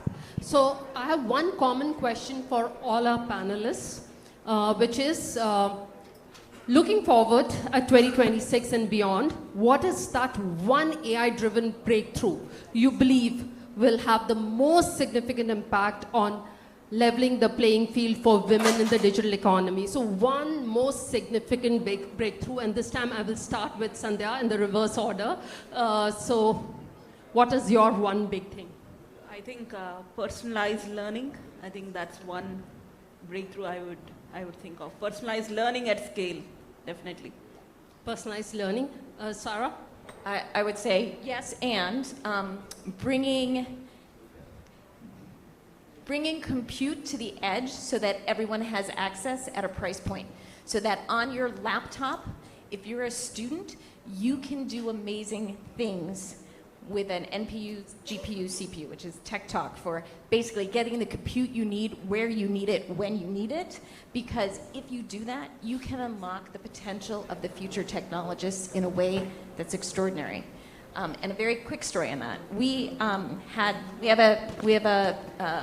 a global contest. Last year's Indian winner for the global contest came up with an app that you can download from the phone for 1 rupiah for farmers, and it tells the farmers where to put pesticides in a very concentrated way by using GPS and wind patterns. What does that do? It allows the farmers to increase their yield and not have their crops wiped out. When I asked the team why they did that, they said, I'm from a farming community. My community has been devastated by suicides because of crops being wiped out, and I can make a change. You put that kind of power in the hands of future technologists to be able to do that kind of data analytics, you are going to unleash unbelievable innovation, and that's what I'm excited about.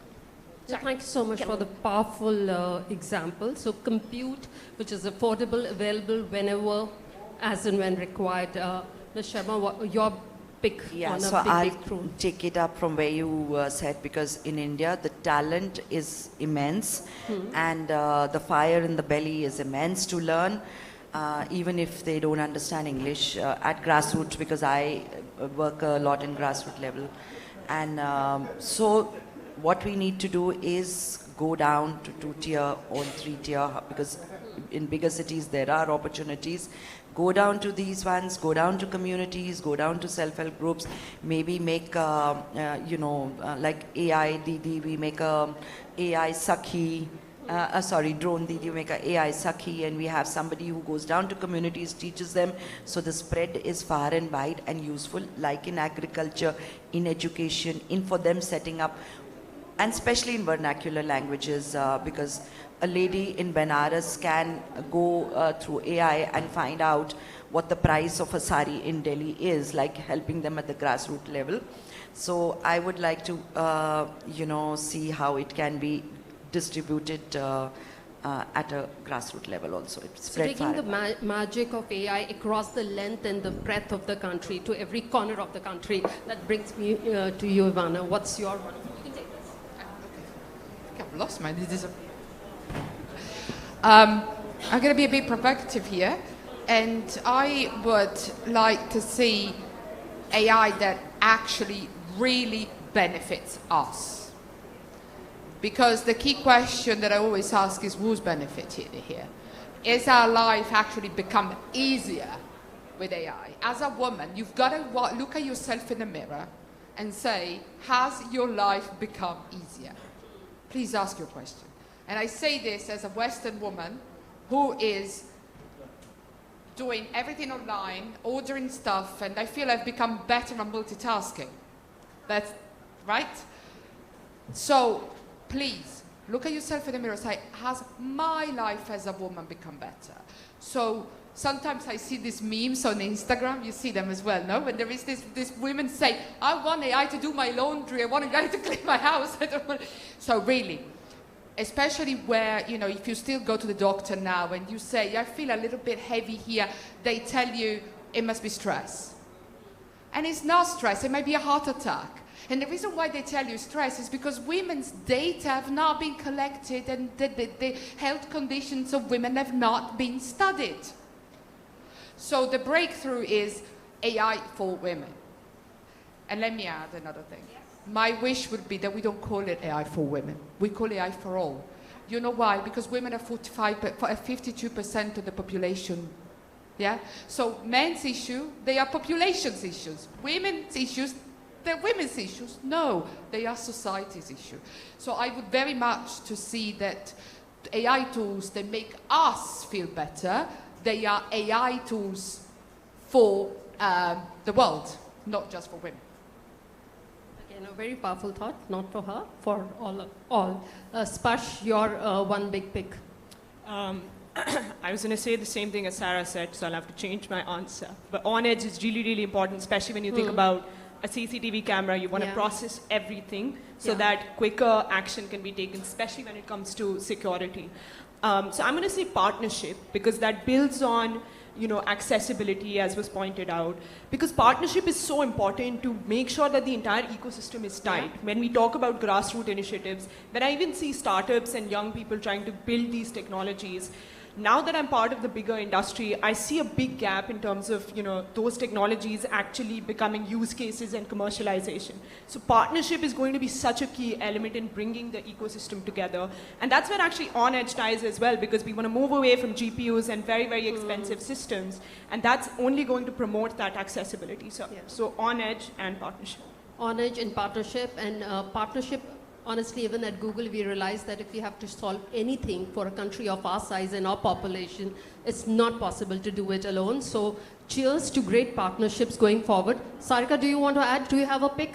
Something that you want in the AI wish list, and we'll wrap up with that. So it was a really powerful session, I would say that, really fabulous one. Not that I being a woman sitting with the women panel, it was the thoughts which emerged. I mean, Roma, it was like I mentioned when we started it, we have tech leaders also leading our tech committees in FICCI. We have FICCI Flow President is a woman. Our Director General is a woman. So we understand what's the power of women. I'm not saying it just because they're holding these posts. I'm talking about because of the mindset they get into the picture. Here, like Ivana mentioned, and I completely echo those thoughts, we are not talking about men as part of the population and women as being considered separate. It's a societal thing. Please take it as part of every damn thing which you plan it out, whether it's marketing, a product, R&D, getting it, it's very important. And definitely, when we talk with respect to technology, we see how AI is moving forward. We know the contributions of AI. When we talk about our country, numbers galore. I mean, for the 5 days of the summit, we are going to hear those numbers, so I'm not going to be repetitive. But we talk about 500 billions by 2030, and the decades is going to be 1.5 trillion for the globe, all taken. What's important is how it's affecting the countries, how is it affecting the population, which includes men and women both, and how the needs are being looked into. And like you mentioned, Sparsh, it's about partnerships, it's about getting it on the edge, and of course, compute, we talk about compute, but it's more about getting it to the edge so that it will solve the real-time problem, whether it's satisfying the customers or it's satisfying the individual. So for me, it is like people making a difference, and please take women, just not participation, take it as part of giving the direction, depth and impact to the whole situation. Thank you. Thank you so much. Thank you so much for being a great audience. I've thoroughly enjoyed the company of these fabulous women. Thank you. Thank you so much, everyone. Thank you, Roma, and thank you all the esteemed panelists. It was really enthralling to hear all of you. Like I said, lovely to share the dais with all of you. I think the photographs would have been ready by the organizers. Are we getting that currently, or 5 more minutes? Okay. If the panel is okay, should we open up for 2-3 minutes for 1 or 2 questions? Because we are getting the mementos by the time by the organizers. Yeah, we have another 3 minutes. 11:30 gets in. Yes, can I have that question from you?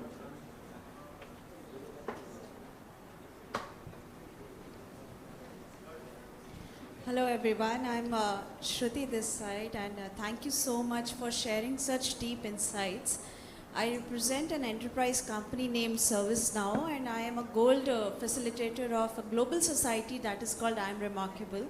So whatever was shared today, we deeply resonate because the society also talks about how we can inculcate the concept of diversity, equity, and inclusion at workplaces and beyond, and more importantly, how we can increase that level of confidence when it comes to women and minority groups, right? So a recent McKinsey study has stated in the year 2023 that companies that is in the top quartile in the gender diverse boards, they have 27% of more revenue clocking in.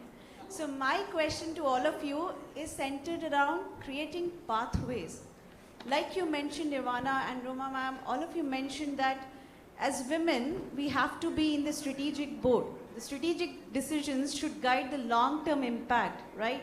So my question is, as an ally, as a sponsor, or as an advocate, how can we make the AI movement less anxious for our women folks and become more enabling for them so that they can be a part and take a seat at the table that talks about AI deployment, AI investments, and long-term view for the company?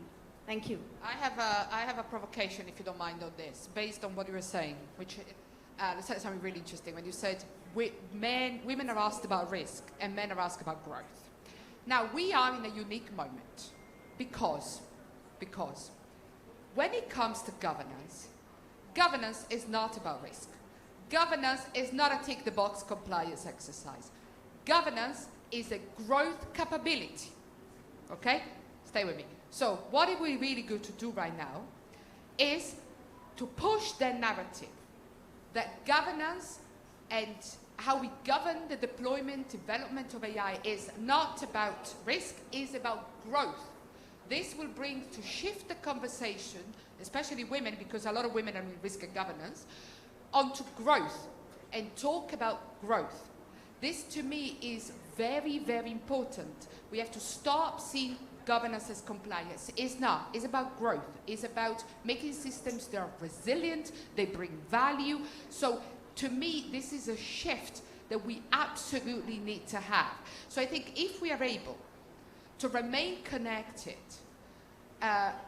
across AI governance leaders and business leaders that share this thinking and support each other, I think we can get a lot of more women talking growth in our companies. And I think we desperately and absolutely need that. Hello, yes. 9:30. I think 9:30 session is over, please. Yeah. I'm sorry? Next session. Yeah, we are wrapping it up. We got it and we are giving it to you in 55 minutes only. Don't worry. We're just wrapping it up, giving it back to you. So I think we'll wrap it up and we'll take the mementos from outside. So thank you all for being supportive and for a nice panelist, and thank you audience for being there and being supportive. Thank you.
Co-creating the MedTech frontier, ecosystem innovation towards AI-enabled health for all. I would request all to kindly space out this front area.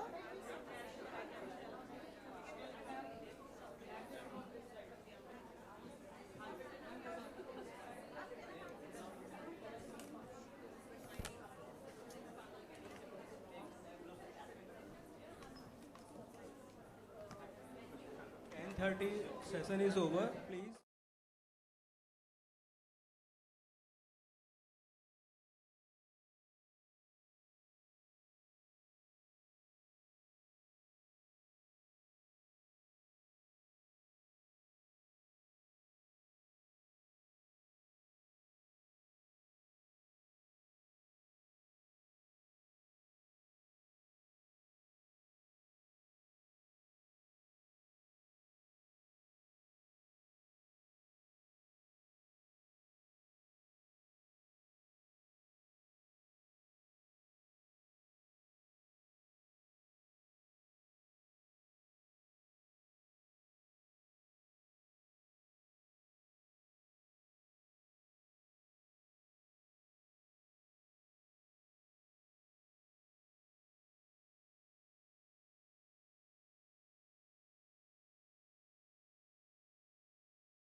Session.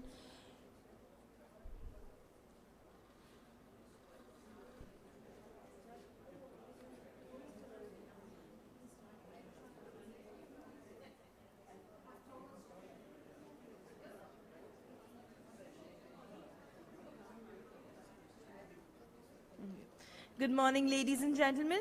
Welcome back to the India AI Summit and to the special plenary session on co-creating the MedTech frontier, ecosystem innovation towards AI-enabled health for all.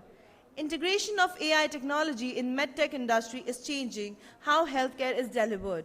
It is widening access, enabling earlier and more preventive care, and improving system efficiency. But the real shift is not just technical, it is structural. It is about how innovation moves from labs to clinics, from pilots to scale, and from isolated solutions to system-wide impact.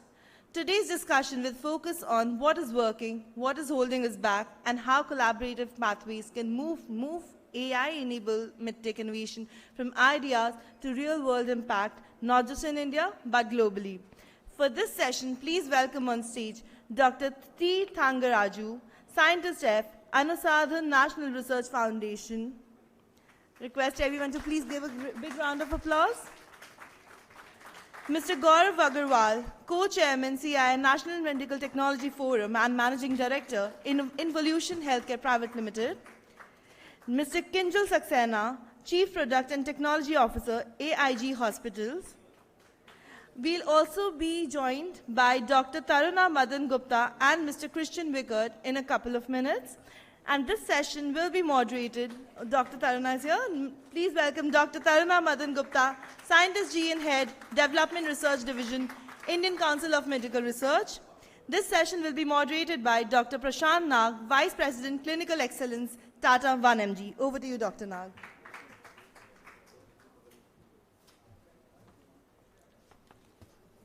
So, good morning, everybody. So, we are over here for a session where we are talking about how we are co-creating the MedTech frontier. And we are talking of something with MedTech, which will create an AI-enabled healthcare for everyone.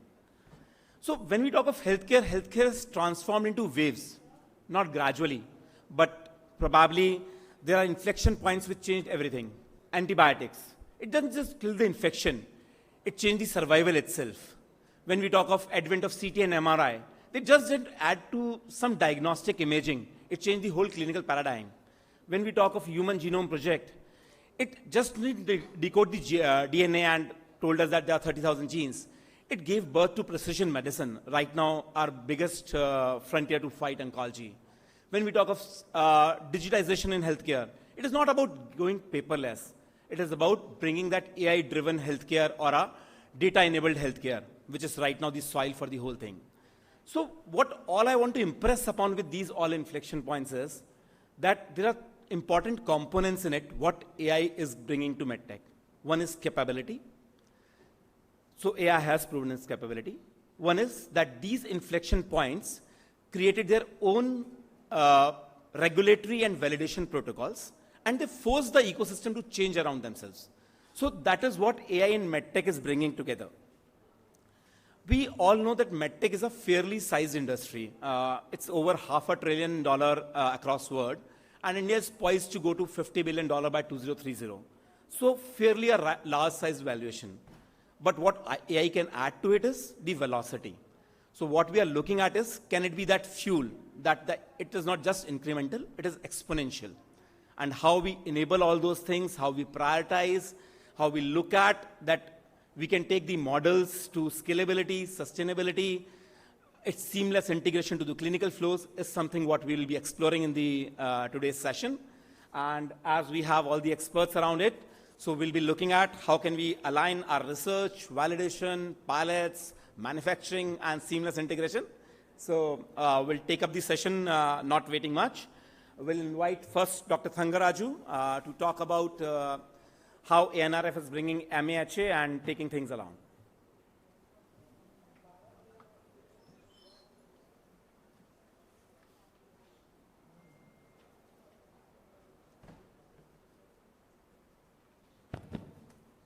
Yeah, very good morning to all.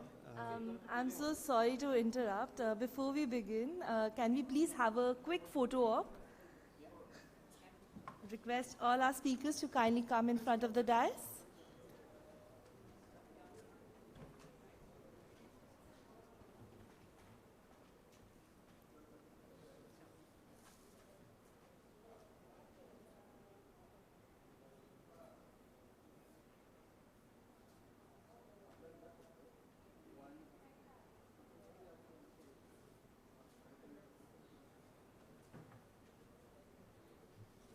Thank you,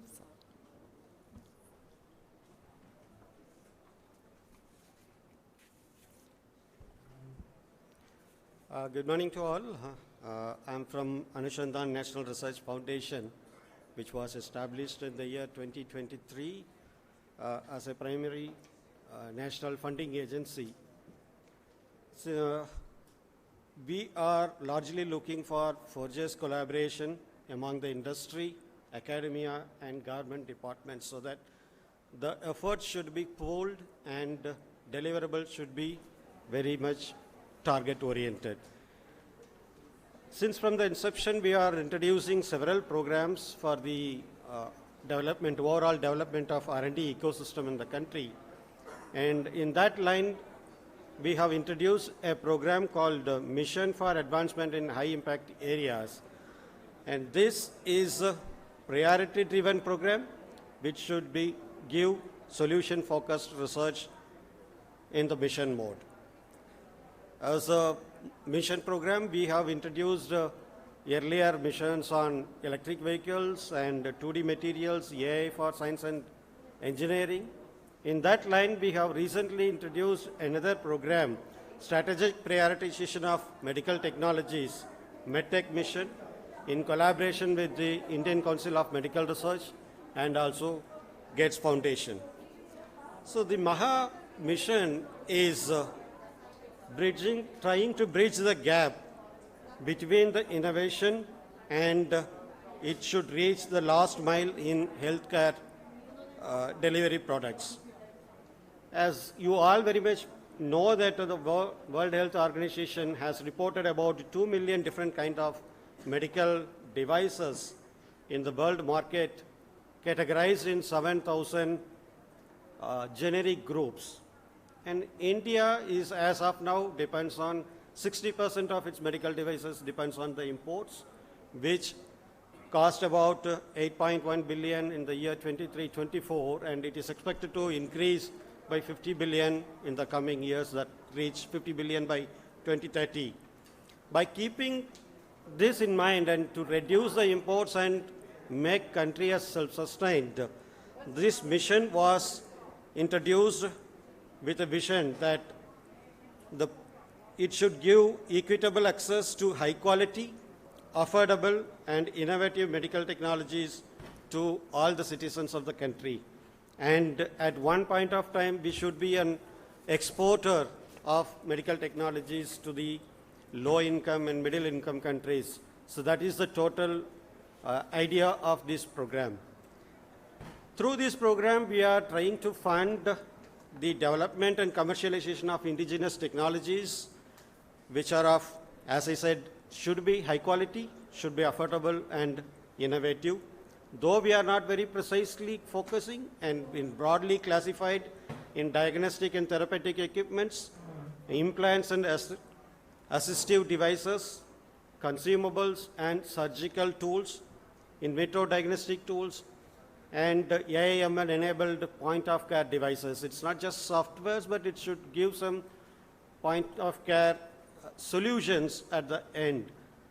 So these are some areas we are interested, and we are also thinking to foster the indigenous development of high-priority, high-cost imported medical technologies with a vision to reduce the cost of such equipments 3 to 5-fold, so that it will be available to the all the citizens of the country.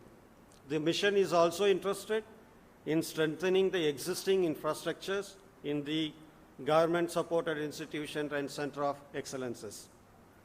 What we are going to do, we are going to fund in 3 categories: bioengineering, preclinical and clinical trials, and also industry startup support. And this is 100% funding for the academic and research institutions and startups, whereas it's going to be 70% funding with the 30% contributions from the private sector. And the major targets, we all know very well that the major critical areas of medical technology development and marketing is the high-cost market entry. This involves R&D, certification processes, clinical trials, and marketing processes. All this makes the entry-level products is much costlier. So we are trying to reduce that by providing substantial funding for R&D. And there is also a country-level concern that the regulatory requirements are very, very stringent. But through this program, and though ICMR has already started doing that, through this program we are going to give much more advanced and direct facilities to the beneficiaries of the medical tech mission, which they can easily access the Patent Mitra, MedTech Mitra, clinical network trials, all these things, and so that the process of R&D to technology transfer will be made easier than what is be considered as the constraint. And also we are planning to give expert and industry advisors how to make the supply chain to be ensured for the technologies developed during this process. And there is also a deeper concern about the lack of coordination among academicians, technologists, healthcare professionals, and industry. And through this mission, we are planning to ensure that all of them come in one platform and provide the solutions. So this was somehow achieved by seeing the applications we have received for this call. This was already achieved. The people are joined together in submitting the proposals. And I also request there should be a striking balance between the technological advancement and longevity of the products which we are planning to develop, because the healthcare industry is not ready to change the equipments now and there by investing larger money. So the products which we are aiming should be in a position that it should be upgradable in nature, so that the investments will not be a constraint for adopting the new technologies. And apart from all these things, Government of India has already introduced a 1 crore fund through RDI fund, where industries are going to get benefited with the low interest grants for, it's not a grant, it's a loans for the developing the industries in all the sectors, sunrise sectors especially. And in addition to that, now recently DSIR, which is recognizing the private R&D units, is also given another advantage. Usually the R&D recognition will be given to the startups and industries after 3 years of their existence. But we have now removed that class, and you can get the recognition in the beginning only. So it gives an advantage that you could able to apply for MedTech grants or the RDI fund and all. This totally removed that 3-year blockage, which was earlier given to the biotech industries. Now it was introduced to all the deep tech industries also. This is not restricted to, but to the major sectors like MedTech, advanced robotics, semiconductors, electronics, and AI and IoT and other relevant areas. So the ecosystem currently in the country is much, much favorable. I request all of us join together to make use of the system and make India self-sufficient in developing the medical devices. Thank you.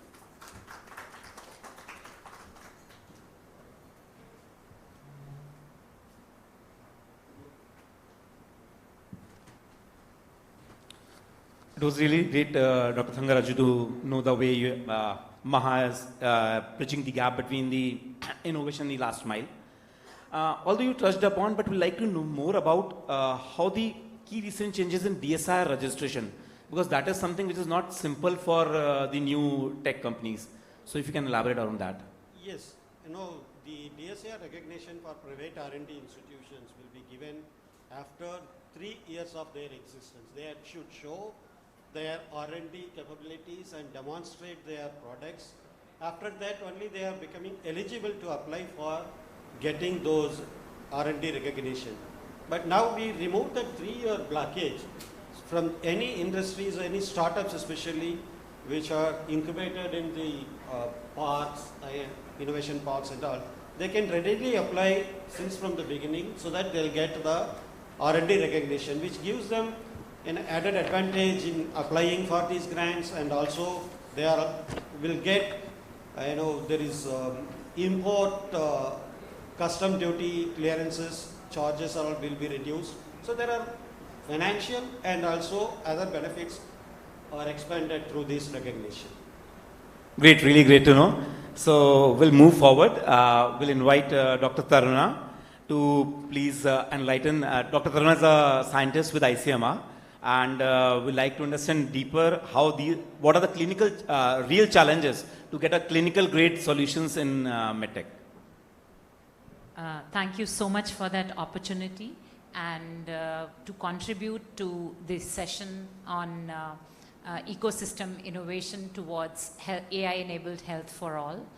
And as you rightly said, that Indian Council of Medical Research is the apex body for the country in medical research, and the clinical evaluation is our mandate.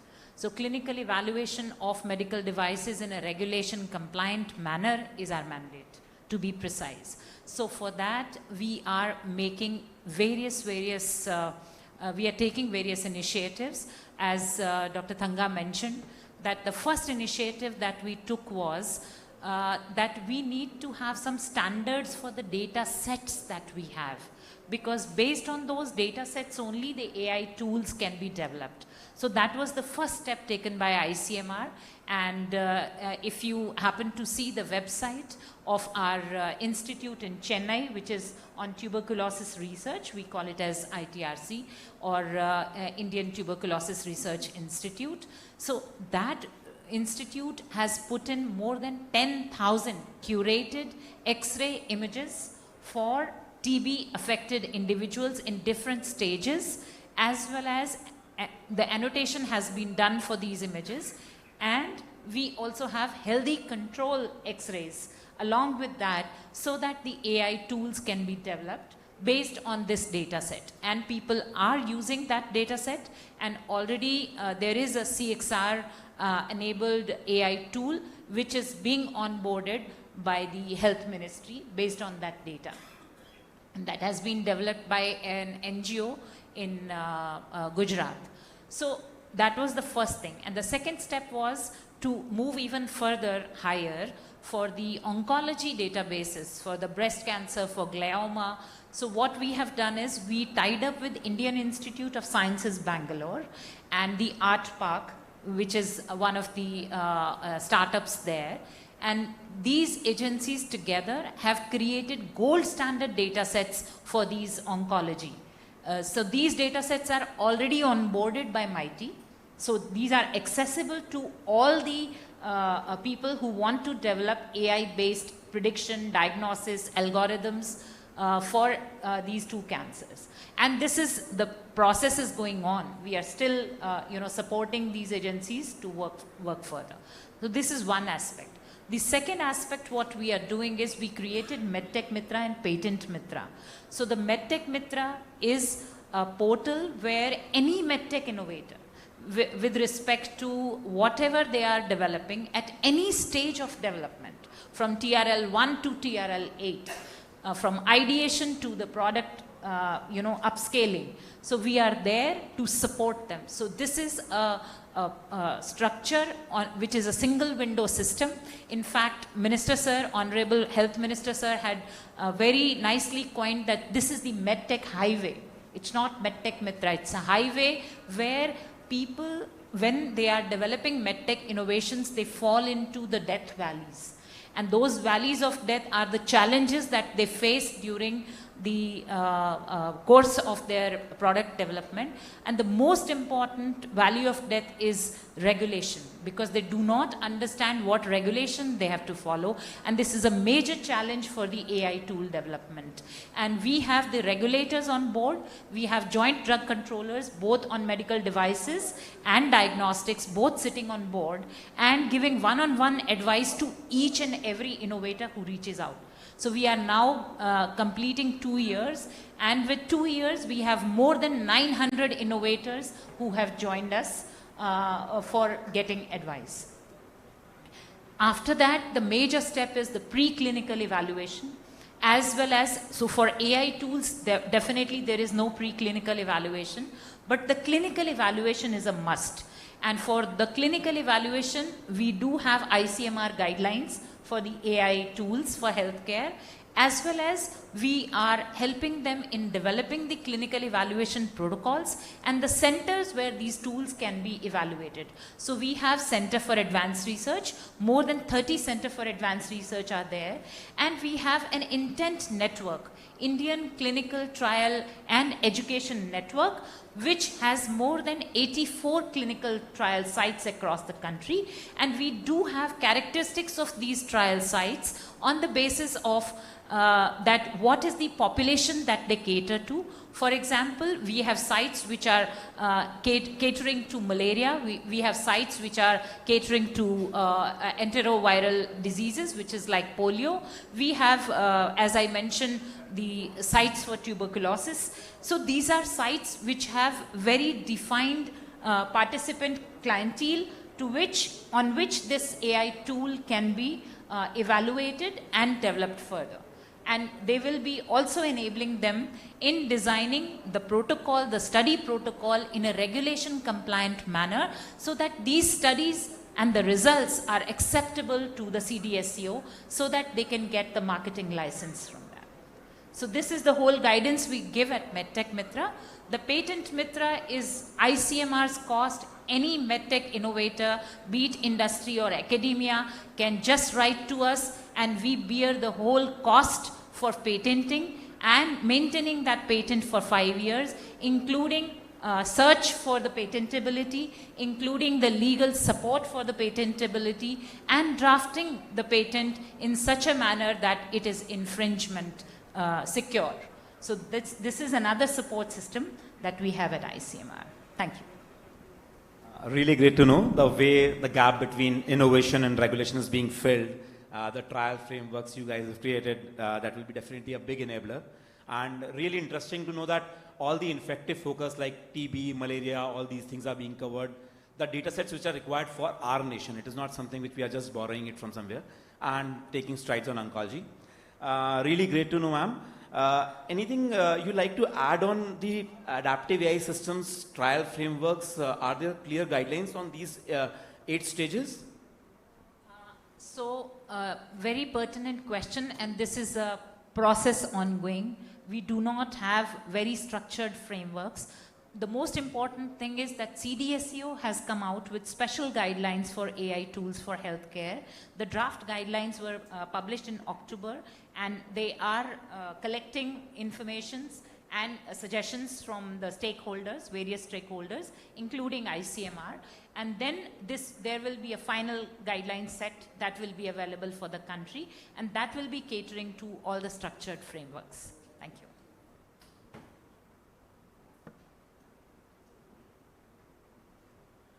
Really great to know the rigor with which patient safety and data is being taken care of in this fast-moving AI world.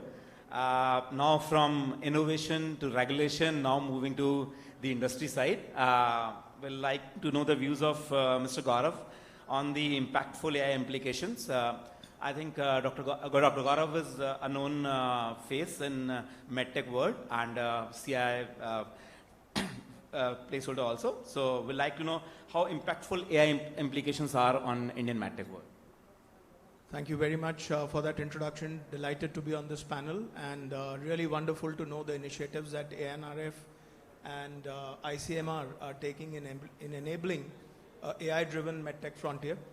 So from a MedTech standpoint, as we make the transition from volume to value, I think it's extremely important that we interpret AI, at least I personally interpret AI in 3 different ways.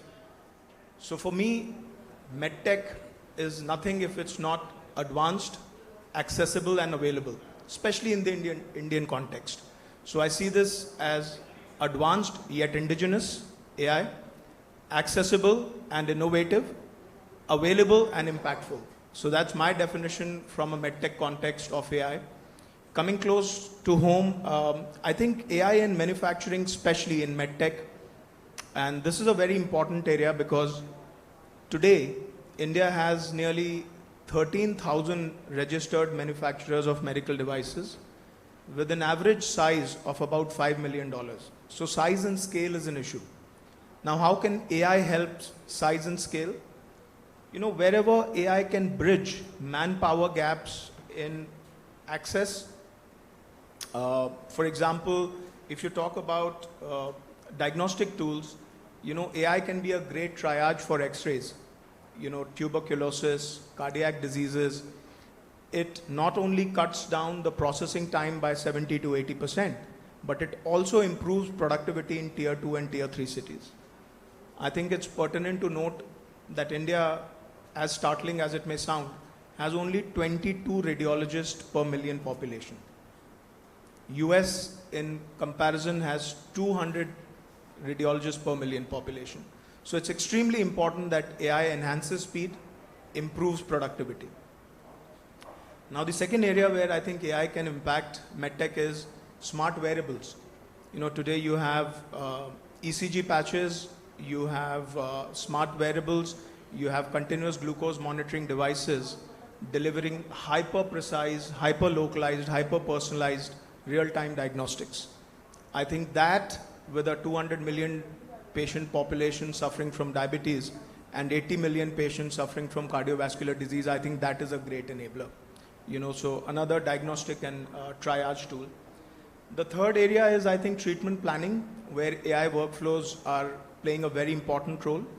In neuronavigation, for example, they can make surgeries a lot more precise. They can create workflows for surgical robotics, which are extremely important for precision and safety. Coming to my personal area, cardiology. In cardiology, there is a very interesting study. I'd encourage you to Google it. And it is published in Nature's, one of the most respected journals, which says that diagnosis of echocardiography made by cardiologists versus AI, the chances of rejection are only 17% with AI and 28% with cardiologists. So it's not only improving the speed, it's improving the prognosis as well. Also, if you take an example of a very recent startup called Super Health. Now, Super Health has completely created a new paradigm for healthcare delivery. They've created something called a complete tech stack called Super OS, a total operating system. Traditionally, what happens is that you have softwares that are laid over an existing hospital information system. They have a complete tech stack, which is an operating system which reduces human intervention. Now, how is this important in the context of healthcare delivery? It delivers hyper-precise medicine. It creates agentic AI workflows. It reduces the appointment time by dynamically adjusting physician and patient schedules. It also brings in transparent pricing. They do not differentiate, AI does not differentiate between a CT for hand and a leg. Why should it be charged differently? So I think the frontiers of what AI can conquer and do in healthcare delivery and medtech is evolving very rapidly, and personally very excited. Yeah, really great to know, and witnessing it from the clinical side, it's really simply enthralling the way things are changing. One important point, you being on the industry side, what is the critical barrier which still, as a nation, we have to think on when we are looking at AI, particularly in medtech? I think Dr. Tarna briefly touched upon it. Access to high quality data sets for a nation of 1.4 billion people. We do not have regulated, anonymized large patient data sets, which form food for any AI model, right? In medtech especially, machine learning algorithms are more relevant than AI tools themselves. And the reason for that is, first, there is no large data sets that are regulated, and second, the clinical validation is very hard. You develop a data set, you develop a tool, prognostic, diagnostic, therapeutic, and then how do you deploy it? And for us as industry, it's extremely hard to monetize any AI tool or software in India. I mean, I have a hospital chain, large hospital chain seated next to me. You can upsell your solution. You can upsell a CT or an MR or a cath lab, but you can't monetize a software solution by itself. So that's a problem. Hospitals do not recognize and reward innovation. So unless there is a revenue model inbuilt, as they say, charity is not scalable.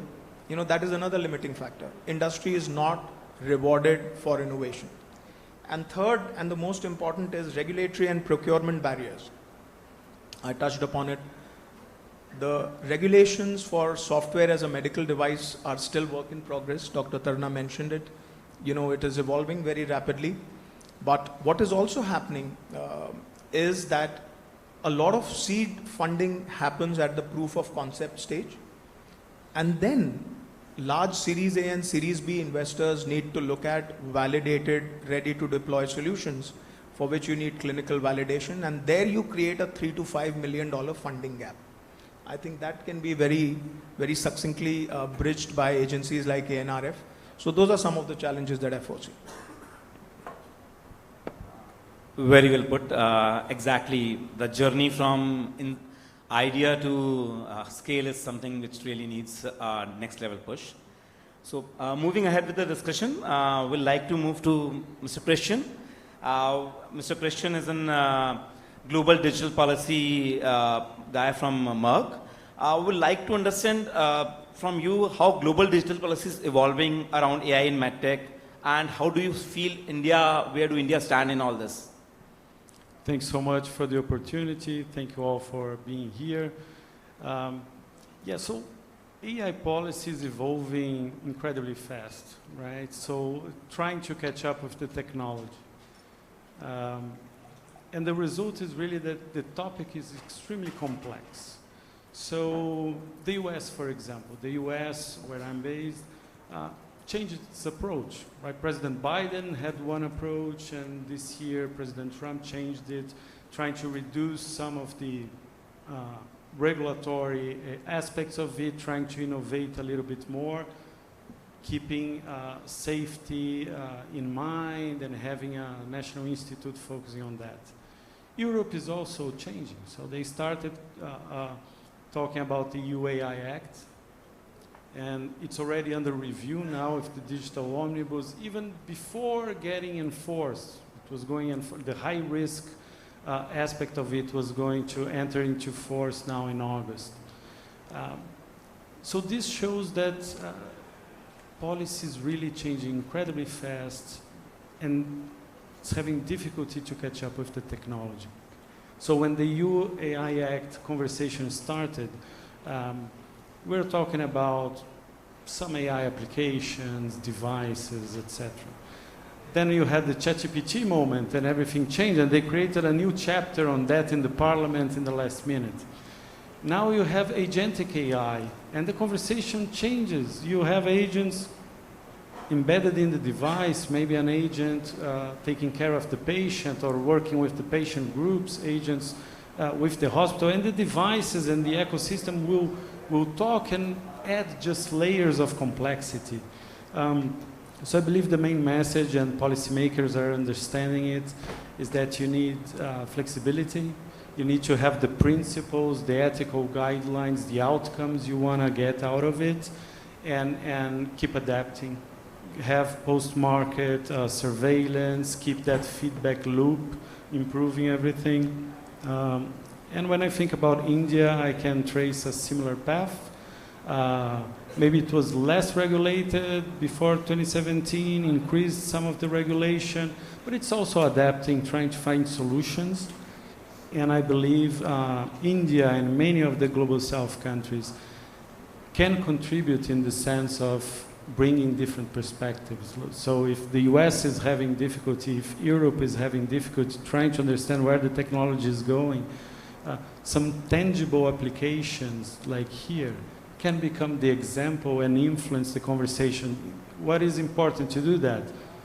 Join the conversation, show the examples, the projects that are getting results, make sure that the regulation allow those solutions to interact in public-private partnerships with folks in other countries. So I don't want to extend too much, but that's a general idea. Okay. So great to know, Christian. So you are talking of how India can harmonize in this whole, the new challenges which the whole world is facing out. And can India shape it for the world rather than just following them? Yeah, we understand that you do have a scale, we have data sets. But at policy level, how do you feel that with this, the very policymaker is getting bound to their own geographies?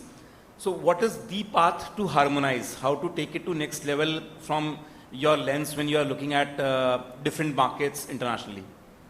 Very good. So the first element of harmonization, in our opinion, is really the ethical approach. So when we see a new regulation worldwide, we step back and decided Merck has to have its own approach. So we have a code of digital ethics developed with academia. It's published. We then established a digital ethics advisory panel, and all relevant projects that we have, and we have many around AI with different partners. We'll go through this panel to understand what's at risk. So if you have that foundation, whatever regulation comes, you know, okay, how will I adhere to that? Well, if you have the right principles, somehow you are aligned. Same thing for data and for the solutions. We invested a lot in quality data sets, solutions like Synthrop is a company that we launched to facilitate researchers to have access to data, control their data internationally as well. So I believe that's how you harmonize, sharing with security, with privacy, the data sets, collaborating in an ethical level, involving multiple stakeholders. That will get you to the results you want. So.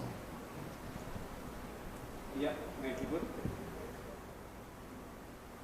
Yeah, well put. So it's all about understanding the foundation and then stepping back, putting everything at one place and then thinking about global outreach. Yeah, great to know. So we'll move ahead in our discussion to Kinjal, who is a Chief Product and Technology Officer and a passionate technology guy working with AIG hospitals. So Kinjal, since you're already in a clinical market, you have seen, we had a side discussion, he has worked with FinTech and all. So we'd like to understand, how do you feel that AI can augment workflows in hospitals? How ready our clinical structure is on this all AI-led medtech?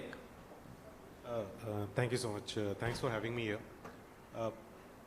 It's a very important point because the way hospitals think about artificial intelligence in healthcare is very different from how manufacturers and how regulators think about it. As Dr. Taruna and Gaurav mentioned, that there is a regulatory nuance and then there is a ROI or procurement nuance. At hospital, we see a completely different nuance, which is adoption nuance. So even though a medtech device or an AI algorithm is approved from a regulatory standpoint, and the manufacturer has also taken all the respective guardrails to ensure that it is manufactured properly and stays by all the right parameters. When this algorithm and device is handed over to a doctor, you're really asking him to drive a self-driving car and not sleep behind the wheels. Because the doctor says that if I have to really look at all the tests by myself, because at the end it is the doctor who is responsible for the outcome, for the clinical outcome. So the perspective that clinicians come with is, if I have to anyways do it, then what is the benefit I'm getting? That's the big question that everybody needs to answer. And that's where, after regulatory approval, after medtech, and one of the biggest point that Gaurav mentioned is, they don't see an ROI for the software, because the doctor says that I have to be responsible. Now, in order to make that successful, and at AIG hospitals we have been able to make it successful in some of the areas, is we need three very important changes, which is process, technology, and people. I'll give an example. Many algorithms that are in the market today, all of them or most of them are trained on Western data. So the trust factor for those, even though they are mostly FDA approved, is very less for the clinicians. Now, in order to make that work, there are some advanced technologies which are also available.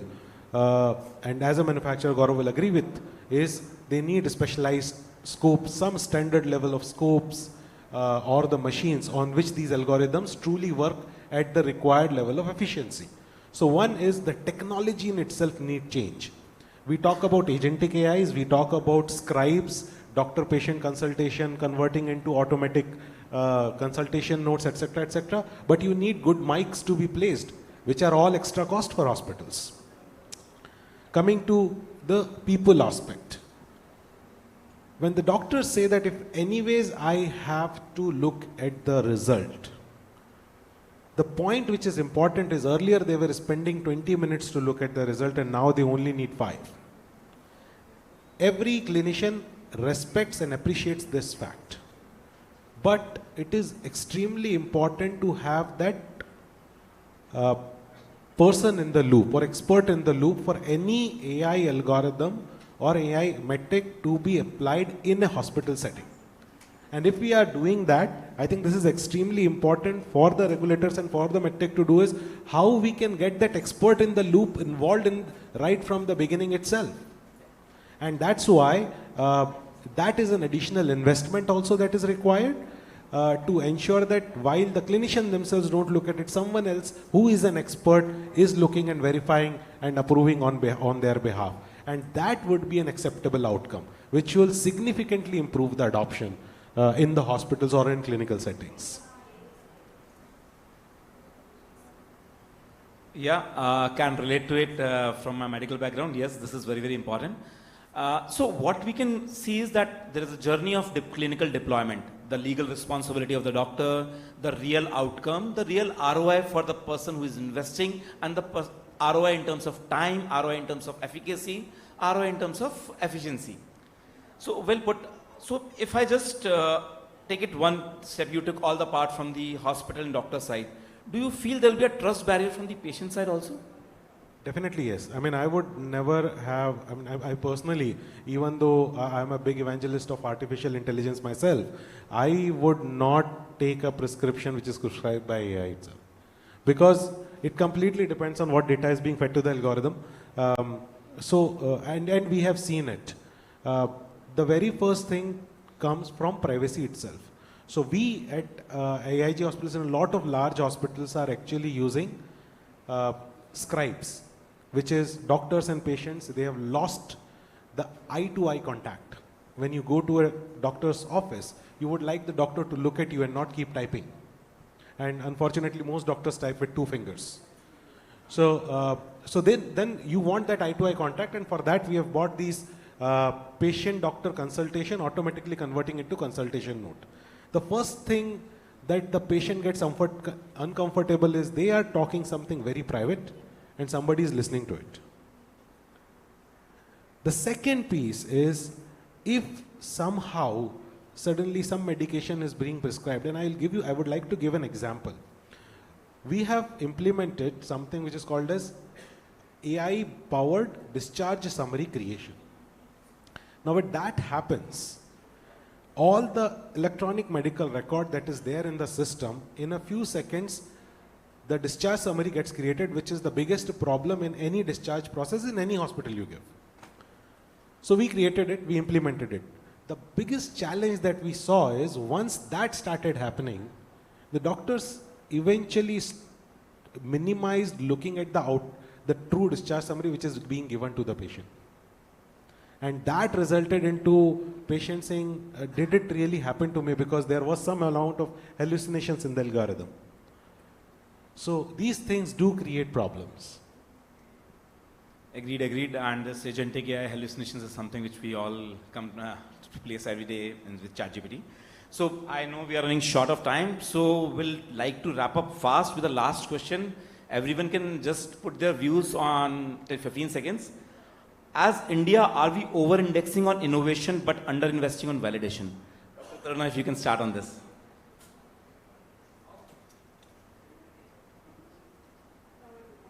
Thank you. So can you just reiterate, under-investing on? Validation. And over-investing on innovation. To a certain extent, yes. But the idea is that we are now moving ahead.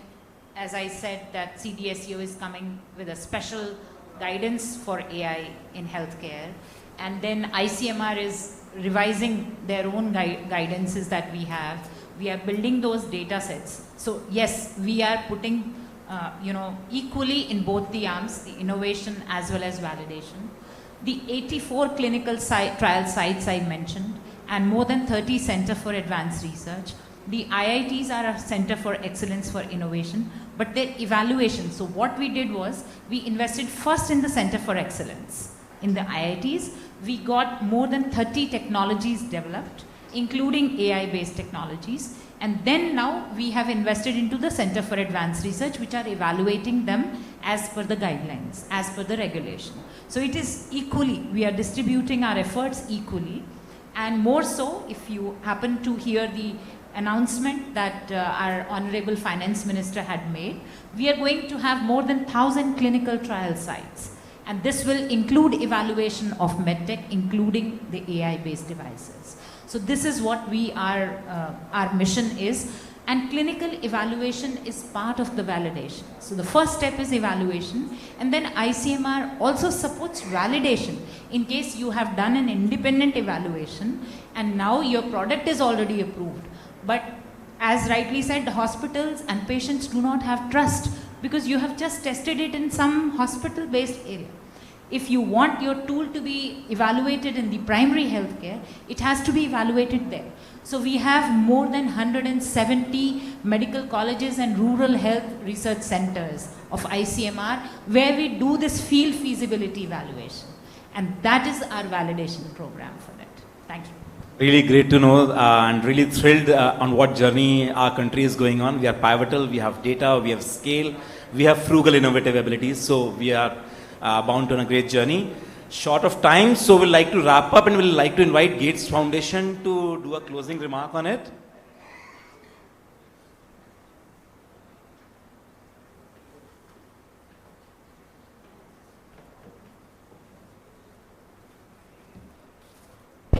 Good afternoon, everyone. Can you hear me? Okay, great. My name is Shyamashri Das. I'm here on the behalf of Gates Foundation. First of all, really commend the time, the valuable time and insights all our esteemed speakers have spared here. I'll say a couple of things. One is we have a fair variety of stakeholders on the panel, but still there are many types of stakeholders that are not represented here. So the thing is about incentives. How do we structure the ecosystem thinking in mind what are the incentives for everybody involved? We heard from our government representatives, but again, mostly from the research and financing end. We heard from private sector, but again, very established players, and we are not really, have not heard on this panel about the frugal innovators, the small and medium-sized players. We have the society at large. So when we talk about incentives, you have the tangibles and you have the intangibles. The tangibles are profit, business continuity, disease burden, out-of-pocket expenditure. So these are the big tangible incentives or disincentives that we need to talk about. Then there are intangibles. I mean, I think it was going a certain way, and then Mr. Kinjal actually brought the reality of it from a patient perspective. Trust is such a big intangible, but kind of makes or breaks any technology.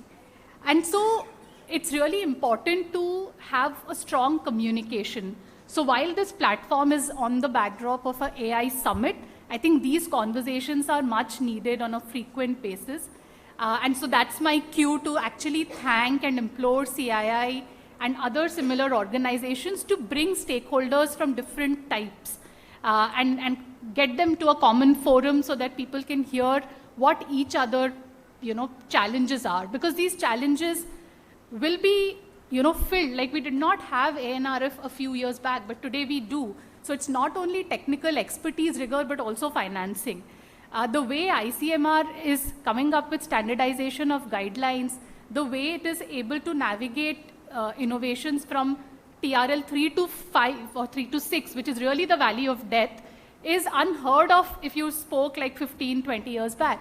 But in 5 years, it will be something different. So we really need to have a continuous dialogue. And so the imploration is to CII to continue to do this, bridging of collaborators and communicate more effectively.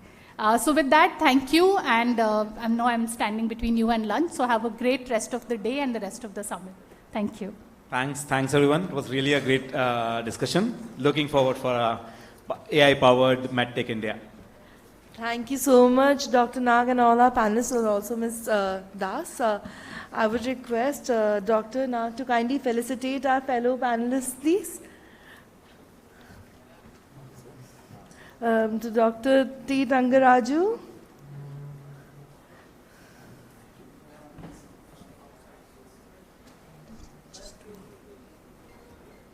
Dr. Tarana Madan Gupta. Mr. Gaurav Agarwal.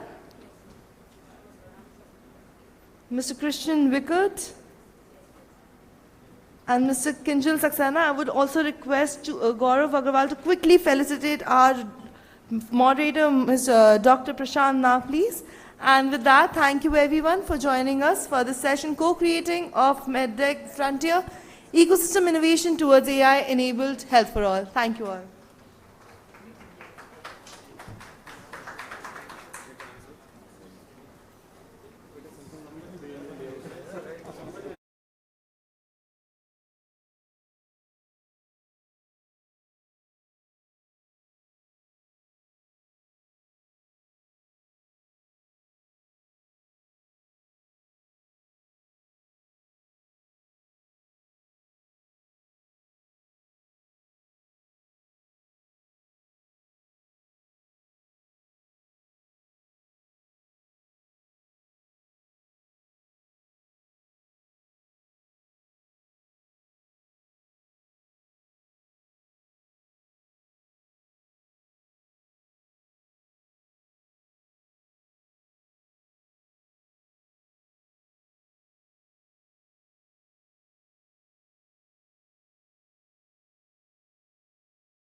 Start off by saying that we have a session. This is all about people's AI. And you'll hear mostly about what we will talk about through the conversations we are going to have. I always like starting with a little story. So I'll start with a story and then I'll invite our guests. So you get a context of what AI Kiran is, what we are doing. This is one of my favorite story of a car that gets stuck and they need some help. And so they have a old donkey that's walking by with another old guy. And the guy says, I'll help you with getting the car out. And the owner is kind of like, this is like one old donkey and an old man. What can you guys do to help me? He says, don't worry about it. And then they tie the donkey to the car. And the guy starts, this old man starts saying, come on, Ram. Come on, Bhim. Come on, Santosh. Come on. Like he keeps saying these names. And, voila, 2 minutes later, the car is out. And this guy is like, how did this, first of all, why are you yelling all these names, even though there's one donkey? And how did this puny little donkey get the car out? And the guy says, look, the donkey is blind. It doesn't know what's going on. When I say all these names, it thinks there are 5 other donkeys pulling the car. It doesn't even know its own strength, and he pulled it out because he thinks all these other donkeys are there to help it. So the point of the story is that we are as strong as who we believe is with us. They don't even need to be with us. Who we believe is with us. And for us at AI Kiran, we are very lucky. We don't need to believe. We actually have people with us. So we are not quite blind. We can actually see that a lot of people are with us. So let me tell you a little bit about what AI Kiran is and tell you who the cast of characters are who are going to be part of this. So AI Kiran is an initiative that was launched by Optimize Geo and Inc. Global Foundation, along with the Principal Scientific Advisor's Office. We've been hearing about AI forever, right? People in the technology field have been working at it for the last 30 years or so. But with ChatGPT, it's become everybody's buzzword, AI. But with AI, we have an amazing opportunity that nobody has thought about so far clearly. One is, with the Industrial Revolution, we created a lot of environmental problems in the world. With the internet revolution and social media, etc., I think we created an amazing way to connect with one another, but we also created a lot of angst, a lot of, I am not the coolest person here, I'm sort of not happening here, I'm not the one happening, and everybody's having a great time. And somebody said that everybody is successful on LinkedIn, everybody is happy in Facebook, and everybody is cool on Instagram. But what is it behind that? With AI, it's a new revolution. We have an amazing opportunity to take everyone along. I think one of the things that happened with the previous revolutions was either they were for the elite or they were for only few. But now we have an opportunity to take everyone along. And what is everyone? Everyone is people whose voices have not been heard. So at AI Kiran, our whole goal is to create an inclusive AI universe, where we started with women. We said a lot of women should be part of it. Then we said youth. Then we have now someone saying, hey, how about senior citizens? How about differently abled? So this is a platform where we want to bring together all the people who are working in all these different areas, be it rural or urban, etc. And we have people with us today who are going to explain and discuss with us what they are doing in these different areas. With that, I would love to invite our partners, Madhu, who's with Next Wealth. We have Yash, who's with House of Anita Dongre. We have, sorry, 1 second. I want to make sure I get everybody. We have Ravi, who's with Mentor Cloud. And what they do, you'll find out through the organization. I don't want to spend time explaining. And of course, we have Ria, who's with Udayti Foundation. Please join me on the stage and we'll have a great conversation and you can ask questions at the end. Please. Oh, photo, okay, group photo first, okay.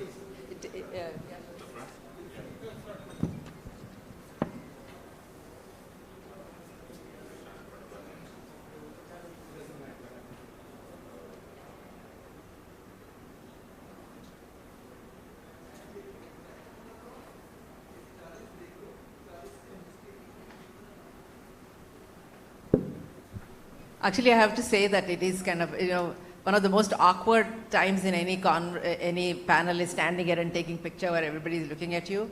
But you know what, they're doing something very cool at this conference. I have to acknowledge it up front. They take this picture, and by the time the session, at least sit down while I talk. By the time the session is over, they actually have this photograph as a memento to all the speakers. I think it's like one of the coolest things. This is the way to use technology to do something. So it's very, very cool what they're doing. So I really want to acknowledge for thinking about that. And so with that, I also have to, on a lighter note, you've noticed how I don't stand behind the podium, I stand here. The reason is, I am the unofficial ambassador of a sari in this world. So I want you all to notice how beautiful Indian sari is. And that's why I always stand and talk. So you all notice it. Now I can sit down.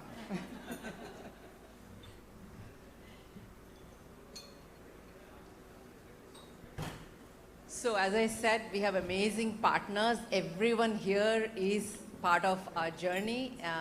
And they've all been working at this for many, many years. And the beauty of this is that with this advent of AI, we are able to all work together and get much farther faster. So I'm going to start with you, Madhu. And Madhu is part of Next Wealth organization. And they've been an amazing partner, and they're really changing the lives of young people, old people like me also, especially in rural areas. Because one of the things that's very important in India is we have an urban-rural divide. And so what can we do so people don't have to leave their homes and go to the city and work on things, etc., but really stay. So tell us a little bit about what you're doing, and also how you're participating in the AI ecosystem. Thank you. Thank you so much, Lakshmi. First off, thanks for inviting me to be part of this panel, and with the great people that we have over here, from all the way from Silicon Valley to the world of foundations to the world of fashion. So thanks so much for allowing me to be a part of this. So yeah, like you mentioned, we at Next Wealth, we are focused on creating employment in small towns. So today we have about 5,000 employees across 10 different locations, all in what would be considered tier 3, tier 4 towns. 60% of our workforce is women. We work with various multinational companies, essentially helping them make AI practical in the real world. So essentially where our intersection with AI comes is we were founded as a social impact employment creation organization. We've really come into our own in the last few years with the increasing awareness and adoption of AI in the real world broadly, in enterprise and so on. And the way we look at our perspective on AI is going to be the engine of job creation in India for the next coming decades. Right? The same way that various technological revolutions have disrupted but also created new opportunities, we think we at Next Wealth, more broadly we in India, have an opportunity to really use AI, lean into AI to be a transformative force from an economic perspective, from an employment creation perspective, from a societal impact perspective. And it's quite contrarian, because I think most people typically think of AI as, and the disruption it brings from the damage that it causes. But every disruption also can have positive benefits, and that's what we are excited to be part of. And I'll speak more about it as we go along. But that's for a quick introduction. Great. So, Ria, I'll turn to you now about Udayti Foundation. And it's, one of the things that's very exciting to see is how data-driven a lot of the work can be, actually. We can learn so much. So you've been a very, very data-driven organization. So tell me a little bit about what you guys have been doing, and especially about what can AI bring to the conversation, either in terms of increasing more women to be in it or understanding women better in it. So tell me a little bit about how data-driven you have been. Thank you for having me here this afternoon. It's an absolute pleasure to be on this panel with everybody. So you're right, at Udayti, data is the backbone of what we do, the decisions we make. For us, it takes perception to precision is what we really believe. And our work is focused on basically bringing more women to the formal economy, right? So we look at women entrepreneurs as job creators for more women. We look at bringing more women into formal employment, and sort of because we feel like that's where the true value lies. And as you mentioned, data, we have a very data-driven approach. And I think, you know, as far as AI is concerned, when you look at gender disaggregated data and then you sort of divide it by geography, by sector, by life stage, patterns, and you know, AI allows you to do that, right? We've basically built out two very important dashboards. One is on the private sector. We call that CGG. It's Close the Gender Gap. And we've taken annual reports of over 2,000 NSE-listed companies, and we've created an index. We've divided that sector-wise. We can measure now organizations that are doing well in, say, cross-cutting sectors like manufacturing or specific like IT, healthcare. And that helps organizations act with precision, right? And build interventions that will actually have measurable outcomes and help move the needle. And I think, you know, and on the government side, with the state government in UP, we worked with the planning department. We built something called the WE Index. And again, and this is now embedded in the CM's dashboard and the control room. And it's a small example of impact is, I think in the state of UP, they probably had about 300 women bus conductors at, you know, before this dashboard went live. And in a few months, they were able to grow that to over 3,000. Right? So the real insights when you look at, when you layer workforce data with infrastructure data, you're looking at housing, transport, safety, childcare, you realize that, you know, women aren't necessarily opting out, but they're structurally excluded, right? And I think and that's what technology, that's what data helps us identify and work with stakeholders like state and central government as well as industry and entrepreneurs when we're looking to move the needle with women's workforce participation. Yeah, no, I mean, it's great that you're talking about how to bring different women into the conversation first. And Yash, so I'll have you talk a little bit about, you're from the house of Anita Dongre, like epitome of fashion. And you're part of this journey because you see that, you know, technology, etc., what it can bring to further the conversation. But your brand has been known for engaging with a lot of craftswomen from the beginning. So tell us a little bit about what are you doing as a brand to make sure, in what ways are you integrating the craftswomen clusters you've created? Tell us a little bit about that. Hi, good afternoon, everybody. So ours is a legacy fashion house. We're about almost 30 years old today. So when I joined the business over a decade ago, I was given that very important responsibility of you know, integrating technology within the company. And it has been overwhelming because, you know, when you're a traditional fashion house, you are used to working with legacy systems, you're used to working with a lot of spreadsheets.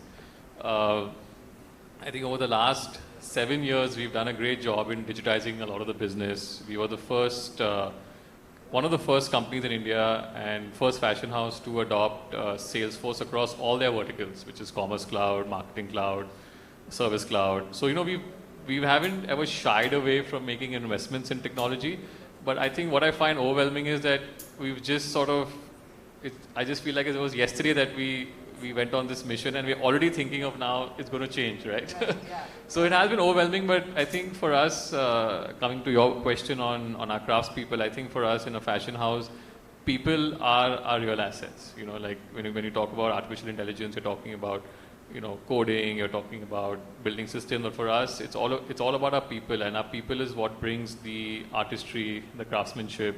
So, you know, doing good by those people is the most important.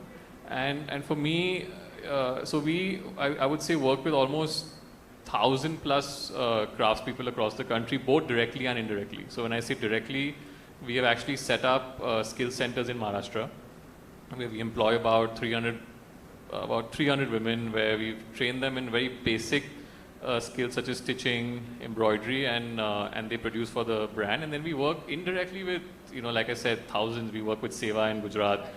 So the way I look at AI is I look at it as solving very simple real-world problems. You know, for example, these crafts communities don't have the data to know what are the current trends that are working globally. they don't have the go-to market strategy, right? They are talented, but how do they take the product to a more global stage? How do they get the relevant product to the global stage? So I feel providing them with simple tools just to get those basics, which we take for granted, because when we work in the cities, we have access to various applications today that can give you trends. You have WGSN, you have all of these amazing applications, but they don't have these applications, which is why a lot of the times the products that are created from the crafts industry are never very relevant, and which is why they never sell for a very high value. So if we can just get them that data to get up to speed with what's happening in the world, I think that itself is a great start. Instead of going into great detail and doing something that is very advanced. Right, yeah. And I think it's so true, like when, especially when the pandemic happened, we worked with the Muthoot FinCorp to work with all these women that were, daily wage workers, etc. Just teaching them WhatsApp and how to market on WhatsApp changed their life. They were like, okay, I'm making cakes at home and selling it. I mean, sometimes doing really small things helps a lot. And that actually, the mentorship you're providing leads to talking to Ravi, and you've created an amazing platform for actually the most important thing in all this is building the bridges of creating mentorship. So tell us a little bit about what you're doing. Wonderful. Namaste, everybody. Again, it gives me immense honor to be here. Thank you, Lakshmi, because you are the ultimate connector. You are all about connecting the right people at the right time to make magic happen, because it is, at the end of the day, the right human connection at the right time makes all the difference. So our company is all about connecting the right people, and we've always stood for this idea called success beyond borders, which we have extended to mentoring beyond borders. So it should not matter where you are in the world, whether you are a tier 1 town like a Delhi or a tier 4 city or a village, you should not have any limitations for you to achieve your full potential. So that's been the dream. And today we achieve the dream with technology, and AI makes it even more accessible. Because, as we were growing up, most of us have been told that if you don't speak English, you have no chance at success. And this is, in my opinion, the last remaining challenges of the colonial era. Because we have been told, in fact, I'm a family of 7 children, all my siblings were in Telugu medium, and I was sent to English because now you will go beyond our borders of small town, which I did. I went to Chennai and then to US and so on. But today that barrier is down. In fact, we are working with a team of AI engineers from Chennai. They don't speak English, but they said, sir, why do I need to know English if I know the technology and AI? So I truly feel the last remaining barrier of language. Because if you go back to India, even before the colonials and the wars happened, right? Language was never the barrier. Whether you were an artisan or you're making ceramic products or textiles, it didn't mean what you did mattered. We are at that point again for the first time in our evolution, and I'm so happy that India is taking full advantage of it. And the tagline keeps keep me inspired. No other AI summit in the world has a tagline so powerful that involves people. They're talking about chips and technology and data centers and cooling towers, all of those things. India said, okay, fine, all that for what? For people. Welfare for all, happiness for all. That's achievable right now with technology. So we are taking the aspect of mentorship, the human connection, as a way to make success happen.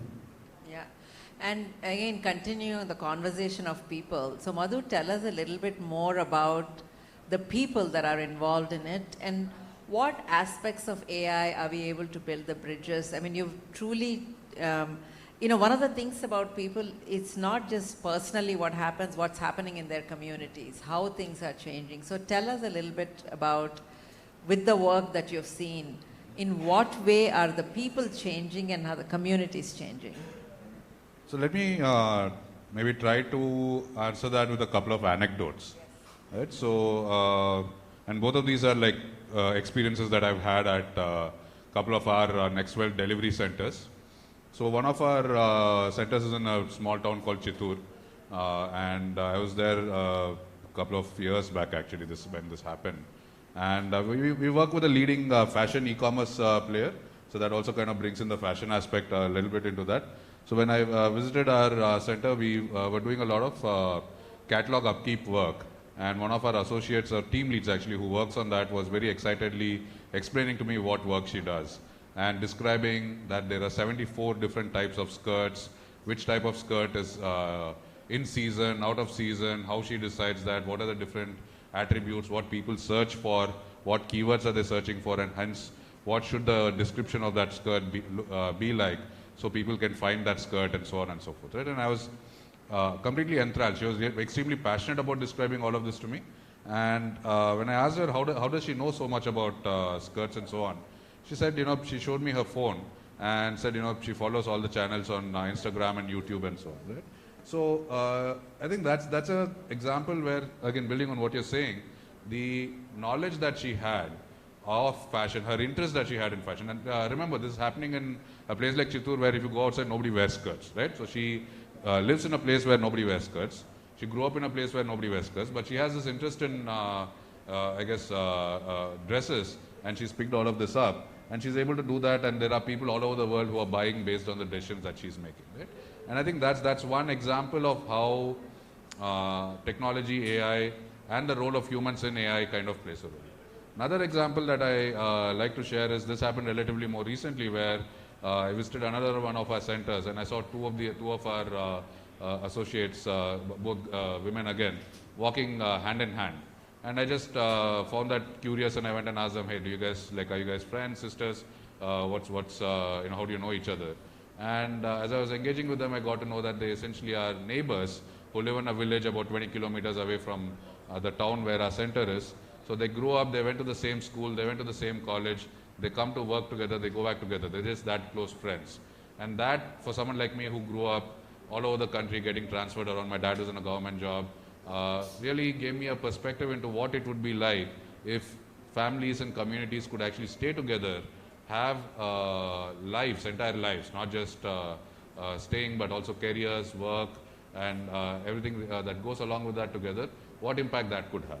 I think both of these are examples where in India, if we are able to kind of embrace the upcoming AI revolution, lean into that, and see how that could really start helping us do things, I think the avenues are really incredible. What impact that has from individual opportunities, as well as societal and community impact, is really quite significant. And I think that's something that we're really excited about at Next Wealth. And it's really amazing actually working with Next Wealth and some other people. We realize that when you change the life of that one person, it's not that their family changes, rules of the game change, because their average marriage age is going up, and the parents are allowing girls to go to work and be earners, etc. Their self-confidence goes up. We don't have a chance to show, but we have some amazing videos from them where the women are so confident. Just getting this recognition from us to them gives them so much more excitement and acknowledgement. So, continuing on that, Yash, actually to you. That's why I want to add to to a point. I think it's so important for every country to realize, where in the AI revolution they sit. Correct. I feel in, US, China leading the way in large scale adaptive models, computing, and they are far ahead in that, right? So I think for us, instead of trying to play catch up, we need to realize that in India, our advantage is human capital, right? We have the skilled engineers, we have the human capital, so we can actually make the model for the world on how to democratize AI.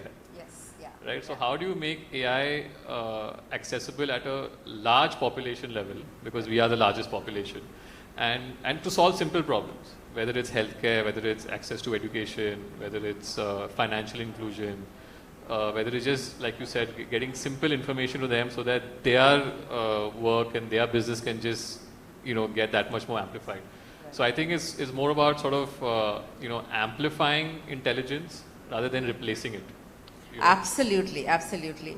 And actually that flows into the work you're doing with Udayti, EcoWare and all these kinds of stuff. So tell us a little bit about how do we bring data into this? How do we bring some of the practices to enhance what he's talking about, especially the EcoWare and Udayti work that you're doing? Sure. I think that, I think Yash makes a great point. I think we just have to design intentionally, right? And I think if we have the awareness, I really hope we take advantage of that, and that's what we do. I heard a very interesting tagline where I heard someone say, you know what, AI needs India. And it gave me something to think about. I think from EcoWare's perspective, Lakshmi, as an entrepreneur who's built a business,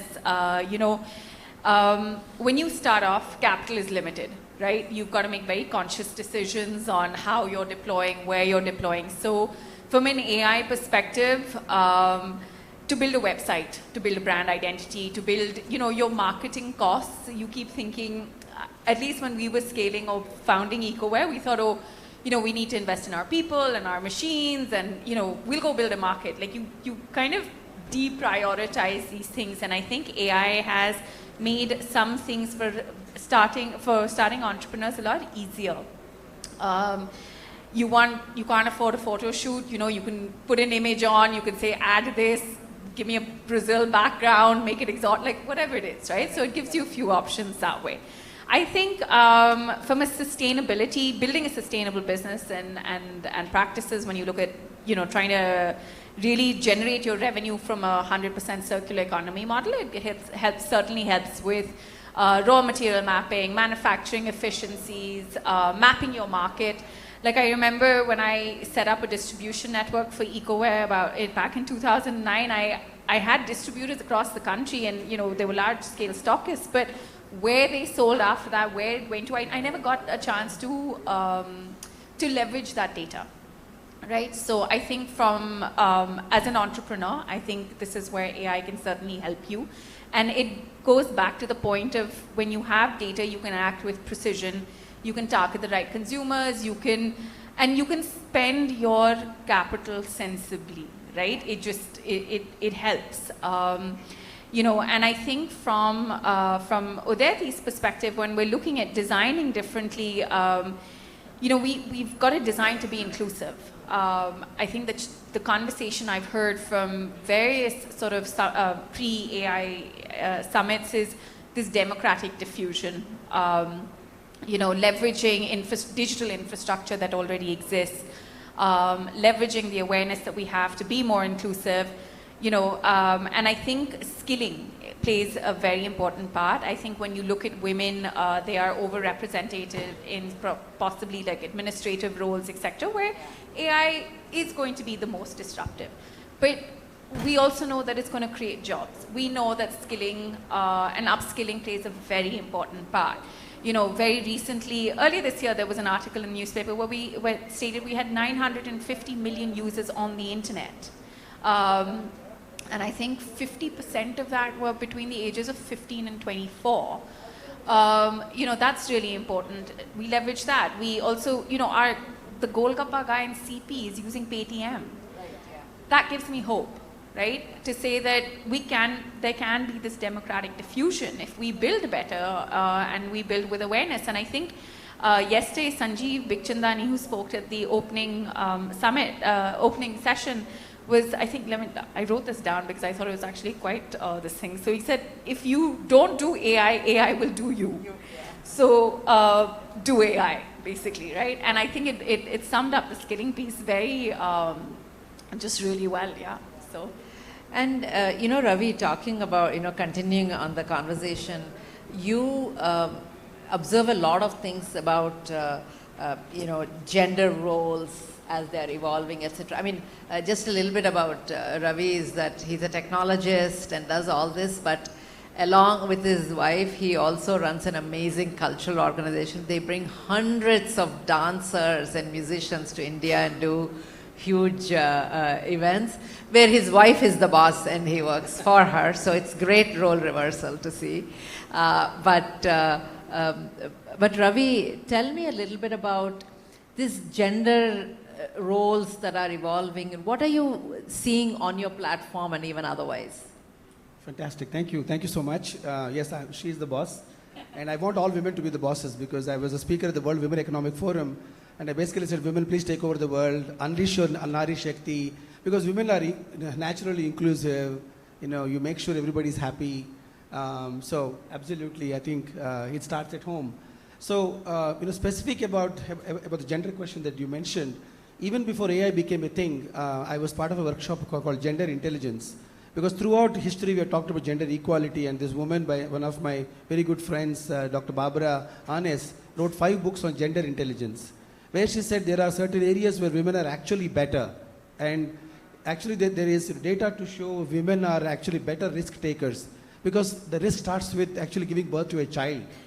What are the bigger risk than that? Imagine a man being told, hey, you could die, but can you have a child? I think every man is going to run away. So this idea of gender intelligence is now possible because there is no limitation. Like I mentioned about the language, there is no limitation about gender. Now, with my wife traveling all over the world, I'm actually cooking now. And I'm using a lot of tools to really learn. So now we can actually remove the gender barrier where both men and women can take care of children, handle the tasks so that the family can move on. So it gives an extremely powerful empowerment tool wherever you are. And so we work with women empowerment initiatives around the world, whether it is women who went through some domestic issues. We have an organization in Australia. We work with entrepreneurs in America who are colored, as they say. So from so many initiatives, this technology, the way I see it, if you look at the very first internet era, it was called a browser. That means it has given you a window to the world that brought you products and you got you connected. AI is a technology that came through that window to empower you directly. And you don't have to be in a city, you don't have to be speaking English, you don't have to be of a particular gender. You can accomplish a lot more that are really close to your heart, like the example he gave about the skirts that she's interested in. So a lot of opportunity to remove all of these barriers, the location, gender, language, to really empower yourself. And India has, like we talked about, we should not catch up to Silicon Valley because they have immense amount of resources. Let them do that. India has taken a very different approach. Let's lead the world. Like you said, AI needs India because at the end of the day, somebody has to use these tools. Like, ChatGPT raised $500 billion. Somewhere they have to make money. Somebody has to use it. AI needs India. No wonder everybody from the US has traveled here is because AI needs India. And this is our opportunity to make sure that happiness and welfare and success happens for all across the Bharat. I just want to say one thing about the gender thing we talked about. I feel it's not about women being more like men or men, men being like women or whatever. I think we each have male and female in us, and it's about giving room for it to come out. And I think in the Indian mythology, we have a great example of Ardhanarishwara, half man, half woman. And I always say that it's about discovering that in each of us and allowing that to come out. And I do want to, to acknowledge some people who are here who have done amazing work. It's not just us who are doing this, and we just happen to be sitting on stage. And I want to say this because at the end we all hurry and the acknowledgements don't come out. So I do want to acknowledge some people before I ask a couple of questions. One is I really want to acknowledge Prerna and Neha in our team who are here. Just stand up. And they are the ones who had, Neha is already out doing something else, I think. And Vaibhav. So Neha, Vaibhav and Prerna, I want to thank all of you guys because they've had no sleep for the last 3 weeks putting all these things together, especially Prerna. So number one, I want to acknowledge them. And secondly, I want to thank way back there, there's Pallav who's standing there, who brings all the things we talk about into ways in which it's shown out there. And I want to acknowledge some audience. We have like truly celebrity audience here. I really want to acknowledge my friend Deepa, who's here, who does phenomenal work. She's got the privilege of being Dr. C.K. Prahlad's daughter, but really she's bringing amazing things into the world. And I want to acknowledge my friend Aranya, who's here, who just did Humans in the Loop, which was one of the most amazing movies about this. And Ketki, who's here from Chicago.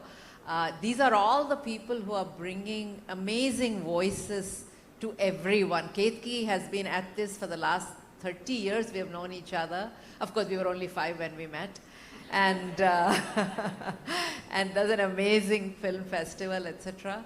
And the reason I'm saying this is that the most powerful people in this room are the audience, all of you. So when you finish, don't hurry, get to know the people. Ask Ashok, who's sitting there. He's our big supporter of Inc. Put your hand up, Ashok. From even before Inc. started, the first check comes from him every year we do a conference. But the point is, everything, all the work you do here, all the people who are sitting there, it's important we work with each other. None of this can happen in our own journeys. These are just, we could put only 5 people on the stage, that's why we put 5, otherwise I would have put all of you on the stage. So I just want to acknowledge all of you that each one sitting here is as important as anyone else. And the more you include us in your thoughts and vice versa, it's great. So I just want to acknowledge the importance, as Ravi was saying, it's about all of us being together. And that's what the message India can give to the world is with sovereign AI, with things that are coming, how we each can be part of it and shape it in our own way. So with that, I want to go back to Yash, to you, to talk about how the difference that we can make comes from every small piece of the pie, you know. So tell us, you know, to prepare for this, we prepared, and then I always like asking a question that we never talked about before, so it's one of those moments, so if I baffle him, it's okay, but he's used to this. By the way, I have to say one of the programs we have is a fellowship program, and it's going to be called AI Kiran Inc. Fellowship. We're going to launch it in March. And where we pick every year like 10 to 20 amazing people from very, very different disciplines. And all we do is we put them together and watch the magic happen. And Yash is one of our Inc. fellows from a few years. We have to always get them before they become famous. Like if I tried to get him as a fellow now, he would have said, no, I'm too busy. But we got him before he knew he was going to be famous. And so that's the only way we get all these good ones. Like we should have gotten Aranya 2 years ago. Now he'll be like, take a, you know, stand in the queue. So with that, Yash, tell me about, you work with so many, first of all, you're a brave man in a very strong women's world. And the male fashion is becoming really big these days. You know, men are wearing jewelry, I mean, all kinds of stuff, which is really, really cool. So tell me, is there a favorite story? And while I ask him, you also can think, tell me a quick favorite story or a person or something where you felt, wow, I can't believe this is what we get to do, you know. So actually, I shouldn't put him on the spot. Any of you, I'm giving all of you equal opportunity. Tell your favorite story of, wow, this is what I get to do. And I must say, while he's thinking, one of my favorite stories about Yash is that Anita Dongre, you know, while she's a huge name now, started with 2 seamstresses on her balcony, you know. So she had her first workshop in the middle of the slum. So after school, like any working mom would take the kids with us. So Yash, as a kid, used to go to these slums, climb up this ladder and see his mom work on all these things, etc. And these are the stories that are so heartwarming and beautiful. The reason why the brand stays humble is because they never forgot who all were part of it. So tell us a little bit about someone who played a role. So I think, I mean, I'll just keep this more generic to 2 stories through our journey of the company. Two come to mind. I think one is what I spoke about earlier, is when we set up the skill development centers in Maharashtra. This was a partnership with the government of Maharashtra. At the time, Mrs. Poonam Mahajan facilitated this and you know, allotted the land for us in Charoti, which is a small tribal village on the Mumbai-Ahmedabad highway. And we set up our first center. I remember we opened up the enrollments. We had about maybe 100 plus women apply. I think about 60 qualified. And I remember after the first month, we went there for a follow-up visit. And I think that's when they got their first paycheck. It wasn't much. I think maybe each woman must have got about 9 or 10,000 rupees. But it was, I remember they literally came up to my mother and said, like, you've come as an angel in our life. Because these women are from tribal backgrounds, so no education. They're dependent on their husbands who are basically either wage workers or they work in the city on construction site. Many of them have alcohol problems, so don't also spend all that extra money on, you know, on these vices. And they said, you know, for the first time we feel independent because, you know, this money we are using to, you know, buy books for our kids. We are sending them and paying our school fees. And what's amazing about the women in Indian villages is that when they have the extra money, they will spend it on the household and on their children. Yeah. Right? Which is why it's so important to empower more and more women in our villages in India. So that's one story I think which really touched our heart. I think the second one for me, which is a personal win, was when we launched our store in New York. Yeah. So we were the first Indian fashion house to open a flagship store overseas and in New York City. And we opened this beautiful 3,000 square foot store in Soho, which is a very, for those of you who are familiar with New York, a very fashionable and aspirational neighborhood in New York. And I remember it was the first few days of the opening, and I was living in New York at the time. So I used to be at the store every day, excited to meet our customers. And there was this one day where this mother-daughter was just they were intending on coming in, but they stood outside the store for a good 4-5 minutes. And they was just looking up at the signage, and then they came in. And then when they came in, I could see the mother was a bit teary-eyed. And then they just shared. They said, it was so nice to see an Indian brand standing shoulder to shoulder with all the international greats in Soho, and we just felt so much pride and just the happiness. So I think these two stories personally for me have been very touching in our journey. Yeah. So Madhu has tons of stories, but I'm going to put him on the spot. I want you to tell the story of when there's a wedding in the village, what happens. This is like one of the coolest stories I heard. Yeah. No, I think, thanks for that, Lakshmi. I'll tell two stories. Since you said I have tons. You opened the box now. You can't put it back. This is the most fun. You can see AI statistics later. Yeah. Yes. Yeah. I'll be mindful this of is the last. All right. So more serious note. I think the wedding part of it, I think, is a continuation of what I was saying earlier, right? So I think the power of communities staying together and people staying with their families and where they grew up is whenever there's a wedding that happens to one of our employees in one of our centers, that entire team takes off for a whole month. And it's a nightmare for us to manage the work, right? But that's kind of how it works, because for them, that entire month-long celebration that happens for a wedding, first of all, they do celebrate it for a whole month. And then everybody is part of all the different functions that they have, the arrangements and so on. And it's more for us to kind of plan our work around that, unlike most of the rest of us who live in big cities and are kind of come from nuclear backgrounds. We go to a wedding, we attend half a day, one day at most, right? So that's a completely different experience of people, even what it means to kind of work. But I think building on top of that, I think one other anecdotal story that I want to share that's been very inspirational of late is, so I came across one of our associates. She's a girl, she actually was from Jabalpur in Madhya Pradesh, and she came out of college during COVID, couldn't find a job, didn't have much to do, taught herself how to code, and as the AI revolution kind of took off, started applying for a bunch of tasks around what are called code eval tasks on various online platforms, and got to a stage where she now earns between $40 to $80 per hour. She taught her brother, sister how to work on similar kind of platforms. So now, her brother bought himself a motorcycle.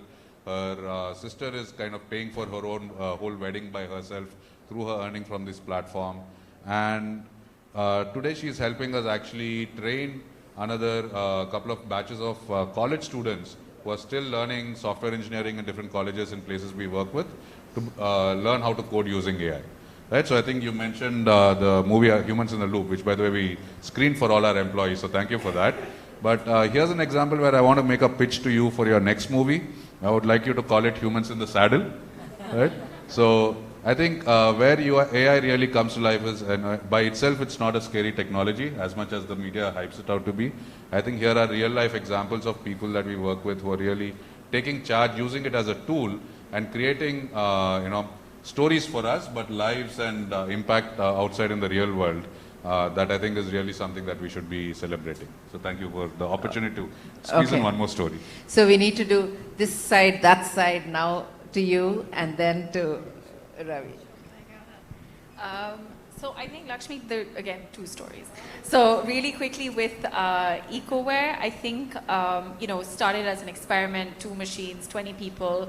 My husband and I then scaled this up to over 100 people, and we set up a manufacturing unit in Greater Noida back in 2013. I was the only woman at the starting point.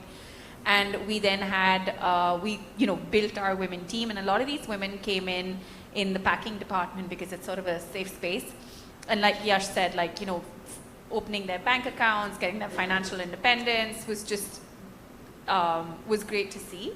And, but what was even for us more empowering was that they went from sitting and counting and packing to running machines, which was really, really empowering to see, and to support that hunger to learn. And I feel, again, we need to be inclusive. Everyone supports this. Everyone needs to be part of this conversation for growth and when we're talking about inclusion.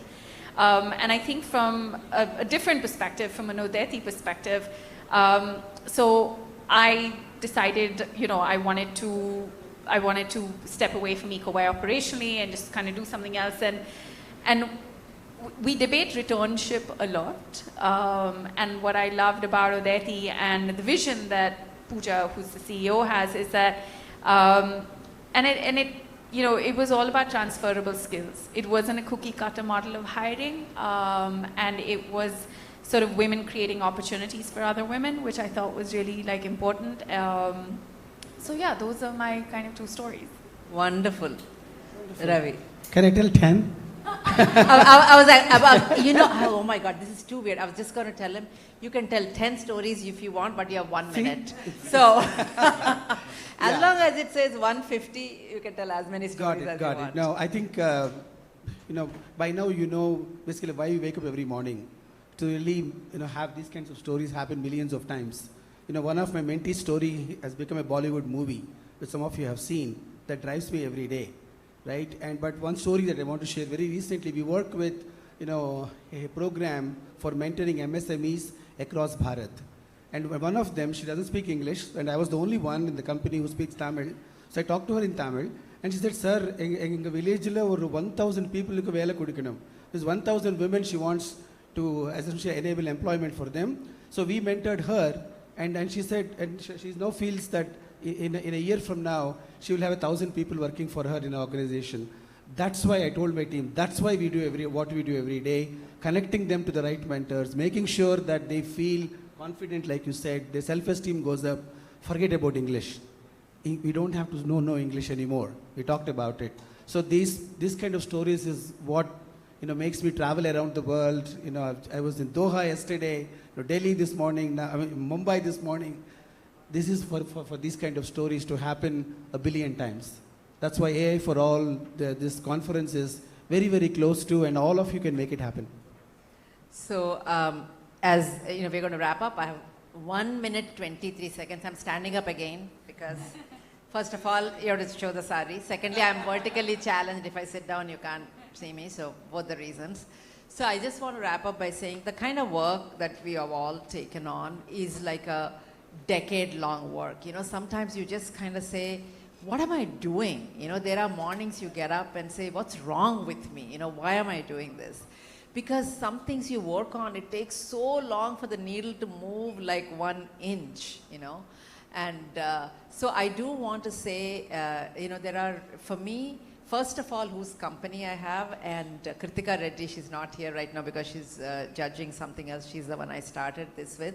And I also want to acknowledge my friend Archana, who's here.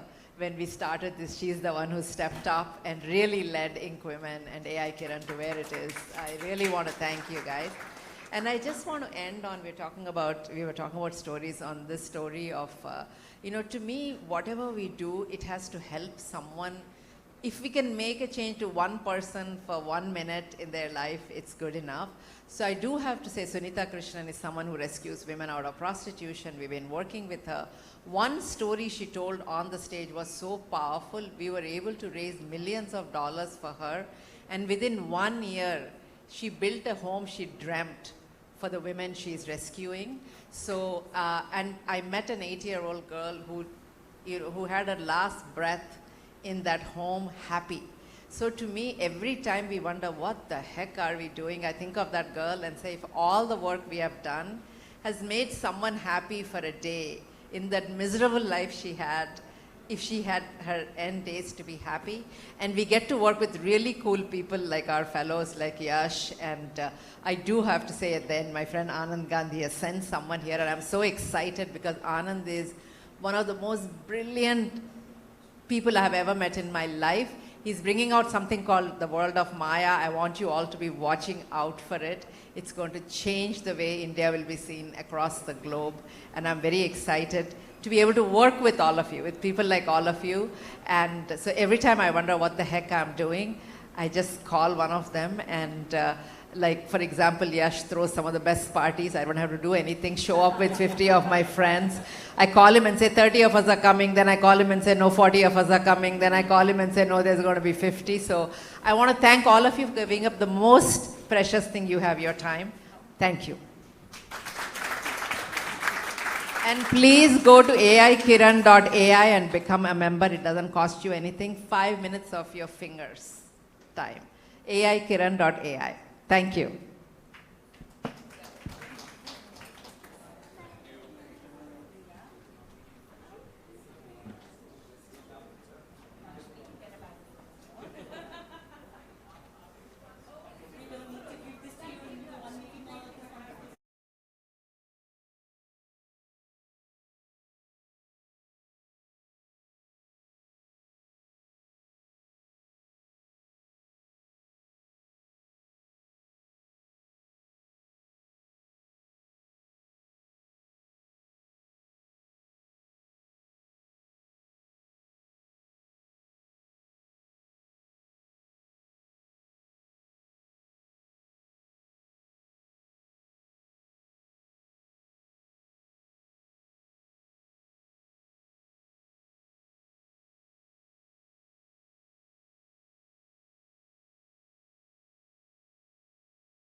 Titled Data Governance at the Intersection of Digital Public Infrastructure and Artificial Intelligence. And here we aim to explore how data governance practices in digital public infrastructure affect and enable AI development in the global majority world.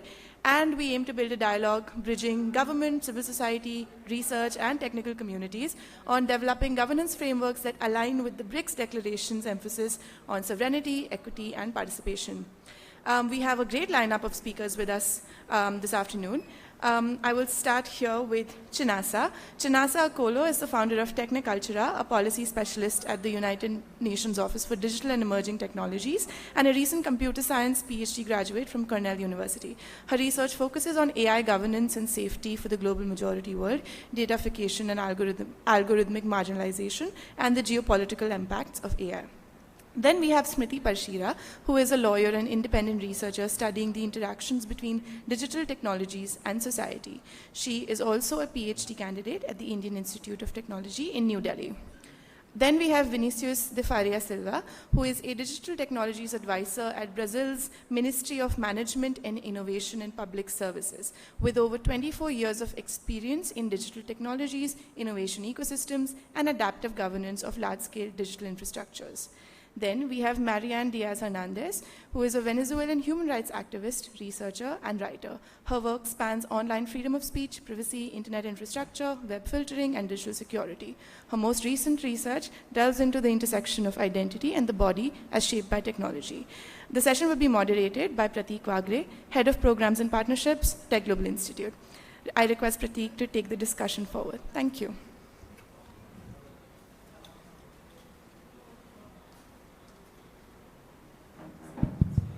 Just doing a check if you can hear me. Okay.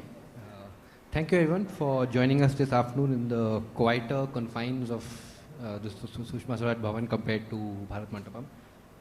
And for this important conversation on these two governance topics that we've seen coming together in the last couple of years around digital public infrastructure and artificial intelligence, right? And specifically, I think what we wanted to explore today was the data governance aspect of it, because as we're seeing interest and movement towards using various forms of digital public infrastructure in terms of identity programs, payment rails, all of these feeding into artificial intelligence and how that's also then being used for service delivery for citizens, I think it's important to sort of address the question of how is the data that's forming the basis of some of this coming together, what are the safeguards that we have, and how that process is unfolding, how those conversations are happening, and how that sort of goes ahead. So with that, I think just in terms of housekeeping, the way we'll do it is I'll ask you each a question to start with, and about 3 or 4 minutes each, and then based on what you say and also certain threads that I want to pull on, I'll maybe do another round of questions, and then we can open up to the audience for Q&A. So Vinicius, I want to start with you first, right? And maybe I guess ask you to just reflect on what the Brazilian government's journey has been with rollout of some of the some DPI programs, and specifically I guess in the data governance context. What sort of challenges have you seen? What sort of breakthroughs have you sort of been witness to in this journey? Yes. Good afternoon, everyone.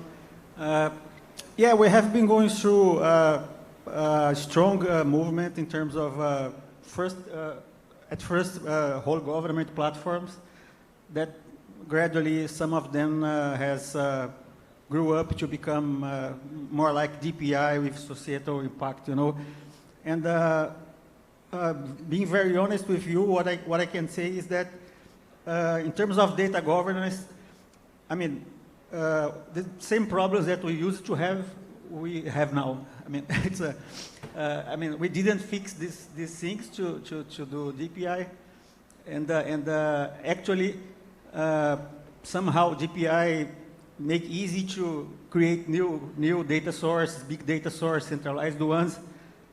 That is good somehow, but it's also, creates some issues.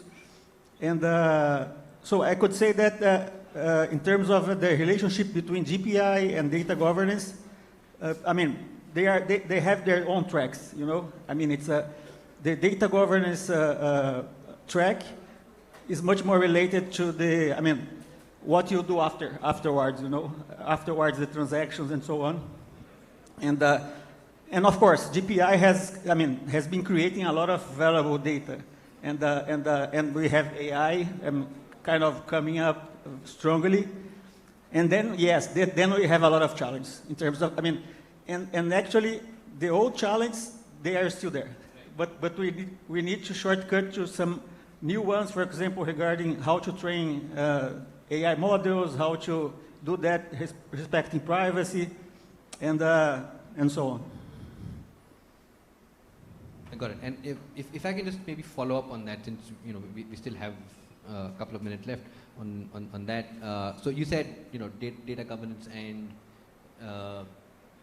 DPI are essentially in two different tracks, right? So how do you then sort of see them coming together?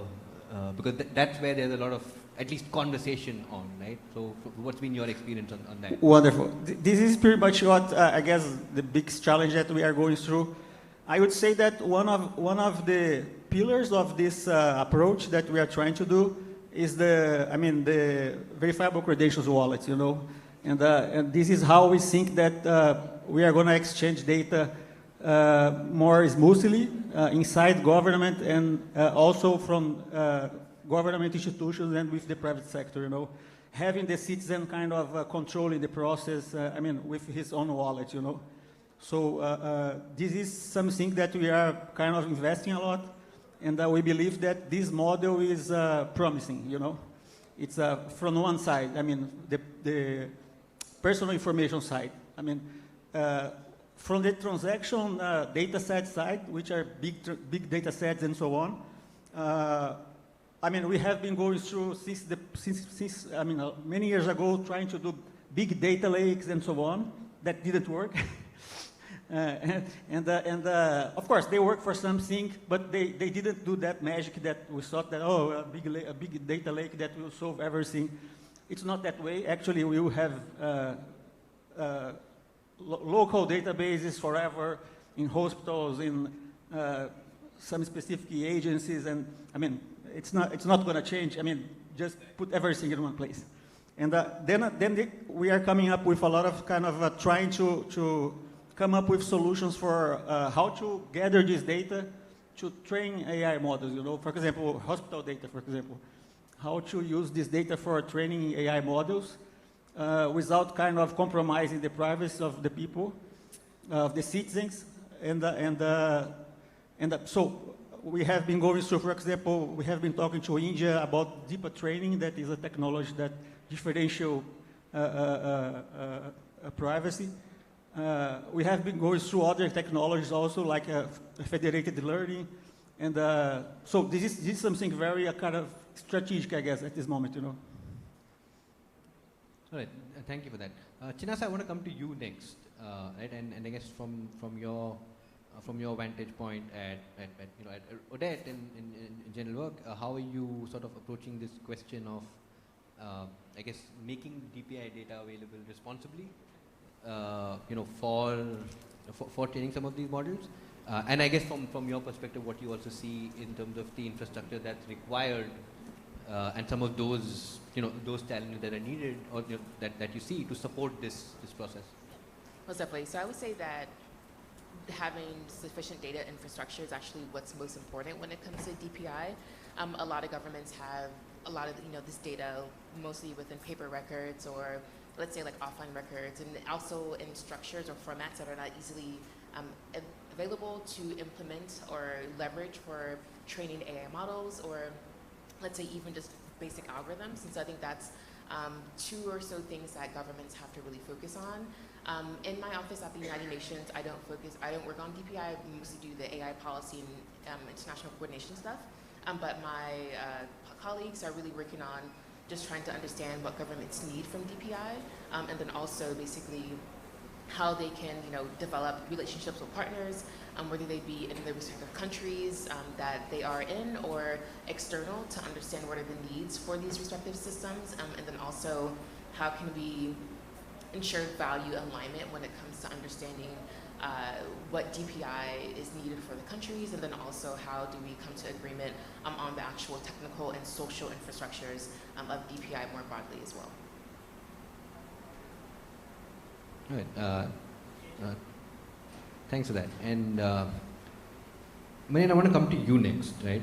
And maybe from, I guess, from your perspective in terms of when you look at this across the whole life cycle, right? And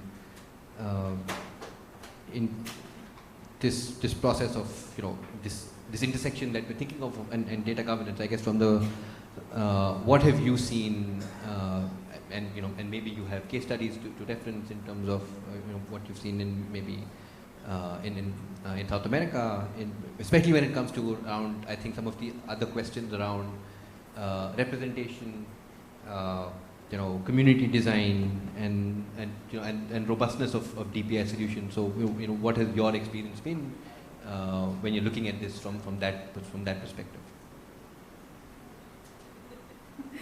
Thank you.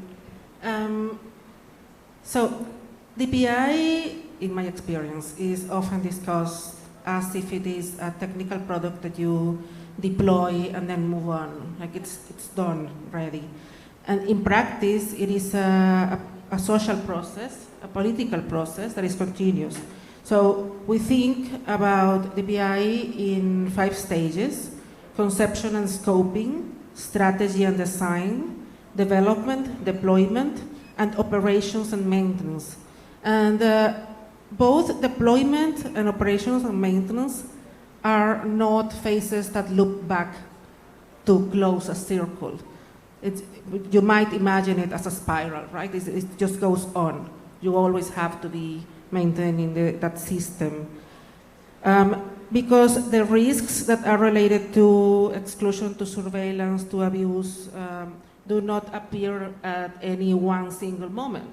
They continue to emerge as the system evolves, as society itself evolves. And when governance and accountability become weak, then the harm becomes structural. So the thing with this, and what we are seeing, at least in the countries that I have worked in Latin America and across the world, is that we do all of the conception, scoping, strategy, design, all the way to operations. And then we tack on some sort of remedy, safeguards, whatever you want to call it, to the risks that are going to start emerging. When you do that, you are leaving aside a set of possible potential risks that are specific to that society that you should have been seeing from conception. So you should have included the communities in the design of the systems from the beginning. And so what we see, and I'm going to just touch on my first example right now, which is Mexico. Recently, Mexico did an overhaul of their identity system, which touches on a myriad of things. It is, in practice, it's a DPI system, even though they are not calling it like that. And the data flow, the reform facilitates international data transfers and government access without effective controls, including geolocation data, biometric data, and it circulates across borders, it's shared from public to private and back. It's a mess. And so these risks are very concrete because we're talking about a reform that is aimed to help with disappearances of people who are desaparecidos, who are taken away. And in practice, that's the exact opposite, just exacerbates those harms. And there are ways of doing that in a better way, but I'm going to leave it for later. No, thanks. That was helpful. And Smriti, I want to come to you next. I guess as the resident Indian on the panel, and and DPI conversation is something that's been pushed. But I just maybe from you wanted to get a sense, based on the Indian experience, what are, I guess, the larger lessons we can draw around questions of inclusion, equity, and resilience of some of these processes and systems that we've rolled out. Thank you, and thanks so much for having me in this conversation.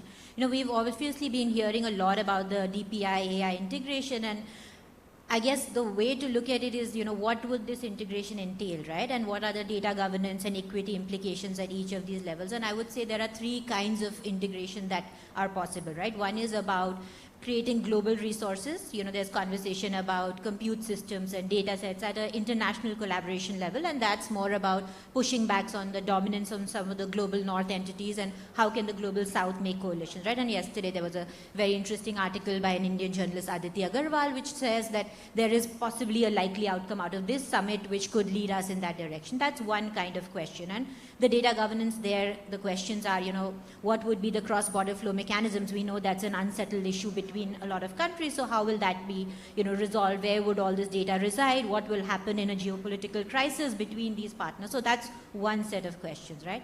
The second question is around AI as an input into DPI. So in the Indian context, we've heard announcements about, for instance, AI being incorporated in the Aadhaar ecosystem, which is our digital identity project, for the purposes of fraud detection, for the purposes of using language models to make the ecosystem more accessible to a larger number of people. So, we are hearing those examples, but we've also seen examples from India, but as well as from other jurisdictions, like the infamous incident in Netherlands, where they used AI in their public welfare system and found that there is a lot of misclassification happening, mistargeted. People were being wrongly accused of committing fraud, and they were excluded from the system. We usually think these are global south incidents and problems, but it is quite pervasive whenever you try to deploy AI without thinking through these consequences. And the last, which I worry the most about, I think, is the reverse problem of, trying to fit DPI into AI, right? So DPI as a feeder into the AI ecosystem, and recently we have the, a set of AI guidelines that have come out from the Indian government, and one of the use cases they talk about there is the DAPA ecosystem, right? Which is the Data Empowerment and Protection Architecture in India, which is the consent management system that is being adopted in various sectors, also has been kind of blessed by our new Data Protection Act. So the idea there being that it's a consent management system where electronically an individual can give their consent and say, I agree for my data to be shared by X company to Y company for a certain, purpose, and I can define the parameters around that. And the suggestion seems to be, how can this become a feeder into training data sets for AI? And I think there is where we need to worry from a data governance, data protection perspective, because consent as a mechanism, which is the basis of this whole ecosystem, is so broken. We know that that's well recognized. There are structural power problems, there's consent fatigue. All of that is not going away. You have a verifiable form of taking consent, but that doesn't mean from an individual's perspective, it's all sorted. And then when you take that data, you're talking about personal data, you make that an input into AI, then that's really something which needs to be debated and thought through very, very carefully, before we go down that path. Thanks. And incidentally, I have to do my second question to you, but so in fact, the good segue into the other part, which I wanted to bring about was, for this integration and considering the challenges that you highlighted, there is going to be this element of data sharing between different types of entities, right? Whether it's the public sector and the private sector, or within different parts of the government, within different branches of the government, or different, regional, national, and those sort of conversations, that come in there, right? So I guess from that perspective, and Vinicius' question is also to you, in terms of, what have you seen in terms of those models, and what should we be thinking about, because this conversation is sort of is happening, and there's a certain trajectory, certain pace to it already. So what should we be thinking of? What should we be looking out for? Both in terms of, I guess, the data sharing model, even sometimes the governance models, in terms of how sometimes some of these systems may be set up, either as whether they should be completely public entities, or whether there is a public-private partnership. And those sort of things. So I guess that question for both of you, maybe Vinicius, you first, and then Smriti. Yes, we have went through this journey of data sharing with a kind of data buzz that kind of abstract and gives you access to a lot of database inside government. And yes, we made the good progress, I could say, since the last 10, 15 years. But what we have been realizing is that if you want to kind of share this data, I mean, actually, most of this data belong to the citizens. And if you want to share this data, I mean, for the citizen, in the name of the citizen, it's very hard you do that. I mean, kind of letting the citizen, I mean, kind of just watch that and authorize, approve, you know. I mean, actually, what we have been learning is that the sharing process with the private sector should be triggered by the citizen, you know, not by the government itself, you know. It's not like the government talk to a company and say, oh, nice, let's share the data of the citizens, you know, and then we ask the citizens if they want. Sometimes there have been initiatives which have goodwill that has been made in this way, but they are very kind of fragile in terms of privacy preserving, and also legally, very, very fragile also. And in terms of sustainability, technical and institutional sustainability, because these are kind of arrangements that are done which are not quite well set up, you know, and they are very fragile, for example, when you cross new governments and so on. And this is, as I told you, why we are putting a lot of efforts on verifiable credentials, that we think that actually most of this data is private data, personal information data, that the citizen kind of want to use for his, I mean, better doing the things in the life, you know. I mean, documents from the government, other kinds of documents, and to make, I mean, to make business, to do a lot of things in the real economy, the digital economy also. And this is what we think that, I mean, might kind of solve this. And just to wrap up, what we have been learning also is that to manage consent this way, I mean, with this perspective of, I mean, like the government gathering all the data and sharing with the for example, private companies, and kind of try to make the citizen decide, it's too complicated to kind of control this kind of consentment, you know. It's too granular, it's too, I mean, it demands a lot from the citizen, and it has not been has not shown to be kind of actually productive, you know.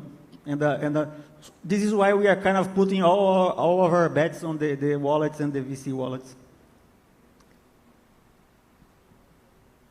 Got it, thanks. Priti, do you want to take that?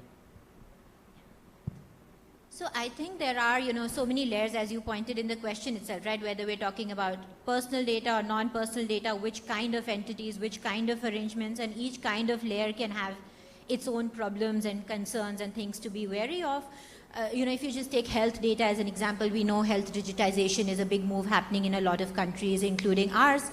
The question to ask there is, you know, what are the kind of incentives being created when we tell everyone, take your analog or physical, you know, medical checkup or medical reports and convert them into a digital format? There are questions there about, you know, then who gets access to that data? What is my agency in that relationship? When I go to a doctor, usually, you know, I'm not in a power to say, you know, don't do this or do this with my data. At that point, you just want redress to your ailment, and you will agree to most things. So there is a inherent power imbalance in that situation. So consent given in that context, how can that be translated into other contexts? You know, will that data be available to insurance companies, to pharma companies, to researchers? So there are questions to be unpacked. And then what are the governance layers and mechanisms around each of that? And as you rightly said, in the Indian context, there is a political economy in which these ecosystems have evolved. What we call the techno-legal approach has evolved in a particular manner. It is about, based on the premise of a public-private partnership in which most of these systems have been developed. But there is also the questions of incentives behind all of that, right? So when we say AI will also be used for things like, techno-legal solutions for transparency, accountability, I guess the question is whether those same incentives will translate. It's possible use case, but are there enough people who see a business use case, who will see an ecosystem develop? Like, will we see those kind of use cases being adopted, or will it be more in context where commercialization of data is the logical outcome? So I guess those are the kind of open questions. Thanks, Priti. So, Chinasa and Marian, I saw both of you nodding at various points to that question. So I just wanted to give you also the opportunity, if there's something, along this, if you wanted to add along this question of, data sharing between different entities, whether they're, public sector, private sector, within the public sector, and some of the questions that both Vinicius and Smriti raised, if you have thoughts about that, because I saw both of you nodding very vigorously at different points. So, yeah, I'm just a big nodder, so I will probably be doing that a lot. But more broadly, when it comes to the governance aspects, my work focuses on Africa in my personal capacity as a researcher, and so there are actually lots of provisions within national data privacy strategies or laws, and then also even regional efforts from organizations like ECOWAS, which is for West Africa, SADC, South Africa, and EAC, which have their own data privacy laws as well. And so it provides a lot of opportunities for cross-border data sharing, but I think the systems are not necessarily in place to actually facilitate that kind of data transfer. And so as we put these laws into practice, particularly within Africa, I think some of this also applies to the Indian context, that we also ensure that infrastructure is also in compliance, with these respective laws.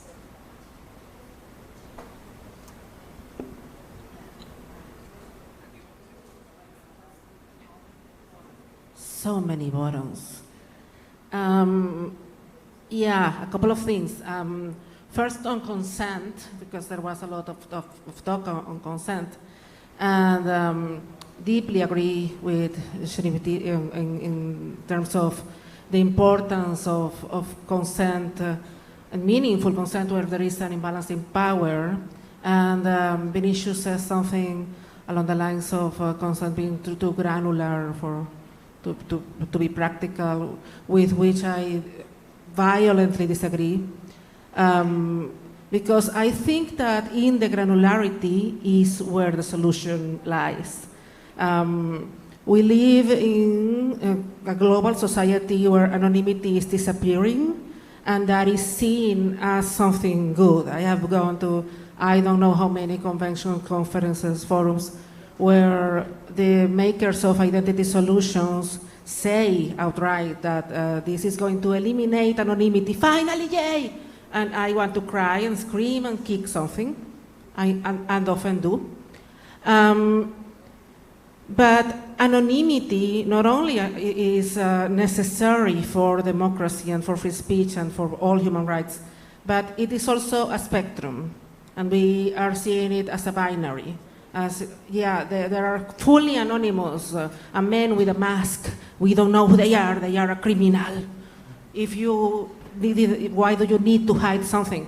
And the reality is that for many of the transactions that the systems that we are building require identity, full identity, the transaction actually doesn't need that. The transaction needs some piece of information. I say, when you go buy alcohol, the system, whatever system it is, needs to know if you are of age. The piece of information is not your birthday, it is not your age, it's not your name. It's yes or no. Are you of age? And that is all. So that transaction can be made pretty much anonymous. Then in some places you might need to share more and more information until you get to the doctor and they know everything about you, and that is scary. But for there to be meaningful consent, you have to have control over which different scenarios are you sharing different information in. And the person has to understand that.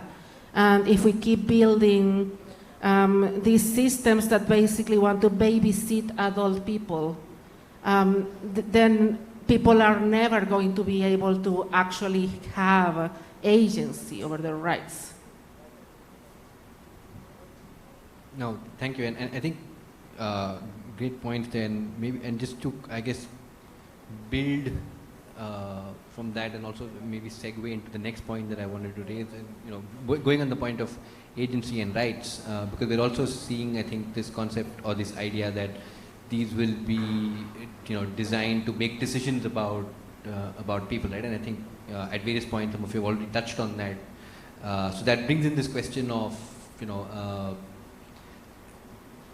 of discrimination and algorithmic fairness, and how that plays into this conversation. And I guess maybe, and this is for all of you to maybe come in on, was where do you see this question, the larger question framing that we have today of this, the data governance and this intersection, and how does that tie in with what could happen with, especially this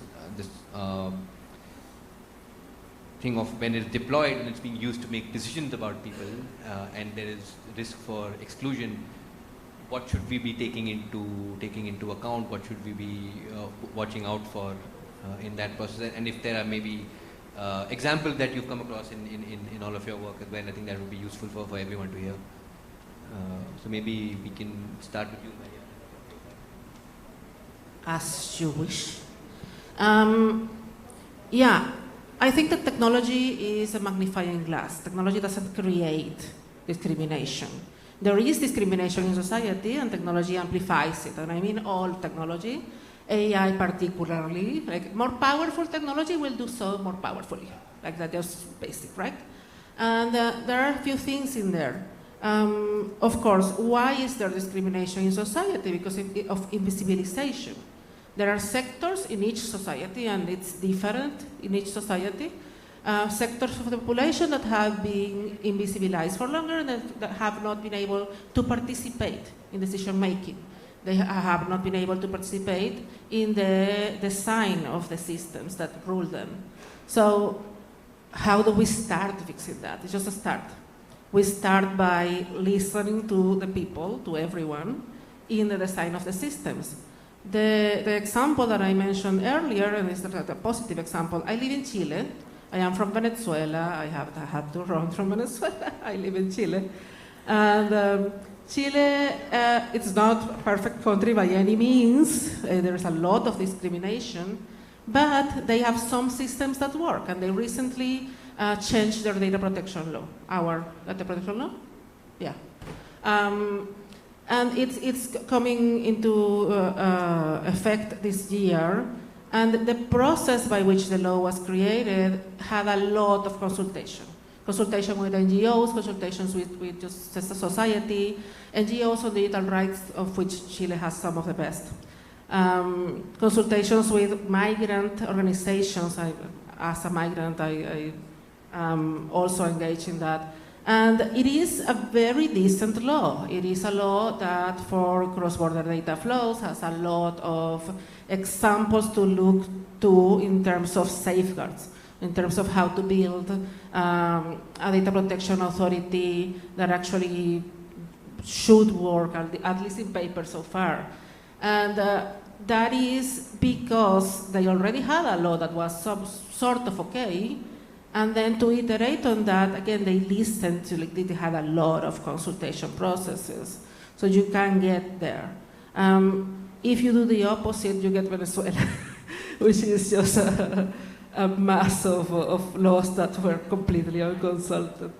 But, and that massifies the problem, right? So it should be through consultation, not only with experts and with companies, but also with just the people. Because again, what we're doing is infantilizing the population, like thinking that someone, because they are poor, they don't have university degrees, they don't have anything to say about how their data is handled, and that is not true. Like, not only is it stupid to say, it's also just simply not true. Yes, reinforcing, we want to put wallets on the hands of each citizen, so that they can share their data by attribute with selective disclosure. This is what we are looking for.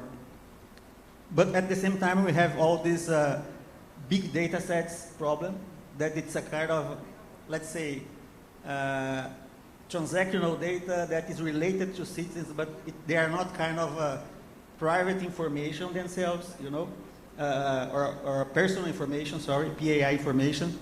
And this is where we are trying to kind of find solutions, but we don't have an answer for that, It's actually, we are just trying to see how these new technologies, like privacy-preserving technologies, all these federated machine learning, how these things could kind of fit or not, a kind of new data governance model, which could deal with all these complexities,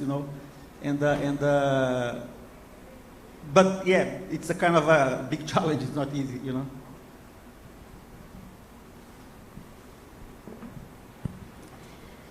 Yeah, just to add to what my fellow speakers were saying, I think the problem of discrimination is a very real and unsolved problem in most societies, and the way it interacts with the AI conversation, I think, is at two levels. And one level, it could reduce the overt kind of prejudice-based discrimination that happens in human interactions, and that's a positive that can come out of it. But on the other hand, it can really amplify the statistical discrimination that happens when you take group-based characteristics and try to make, presumptions about individuals based on that, right? And just to take examples from the Indian context, we know that there is a caste hierarchy to credit access. So you take that data set. You know that under trial prisoners are far more in numbers in terms of minority groups. You take that as a data set. Women of childbearing age are likely to leave the job market sooner than others. So all of these factors are true in themselves, but when you make presumptions and models which take this training data set, then you really have the chances of amplifying that even with no human interventions. And that then combines with, coming back to the data governance question, this generalized assumptions with very individualized personal data. For instance, in the credit case, talking about taking alternate forms of data, right? Taking your mobile phone history as a data point to determine whether you're credit worthy, taking your SMS records, your social media profile. So the interaction between these two kinds of generalized information and very personal information can have a kind of disastrous effects, which is something we really need to investigate. We talk about there are pockets of information about what can go wrong, but I don't think we have systematically investigated this, mostly because this is obscure systems which we don't really have insights into, and researchers are not able to unpack this because we don't have that transparency. Really great responses from my co-panelists, and I would say that when it comes to bias more specifically, a lot of the academic literature on this is really focused, let's say, more so on racial bias, which comes from constructs that have been rooted in the United States and also in Europe. While racial bias does happen in Latin America, for example, and also in Africa, it's a little bit less because there are only a couple countries, particularly those within Southern Africa like Botswana, Namibia, and South Africa, that actually do have, let's say, more populations of white people versus other African countries, but for the most part they are quote unquote racially homogenous. And so if you try to apply those measurements or constructs into measuring and evaluating bias, then it really doesn't provide you with sufficient information to understand where your models are failing. And so when it comes to non-Western context more broadly, integrating measurements that focus on caste, religion, tribe, and also gender, and also the intersection of all of these, what is actually a bit more important for governments and also organizations working in these regions to measure and then also evaluate.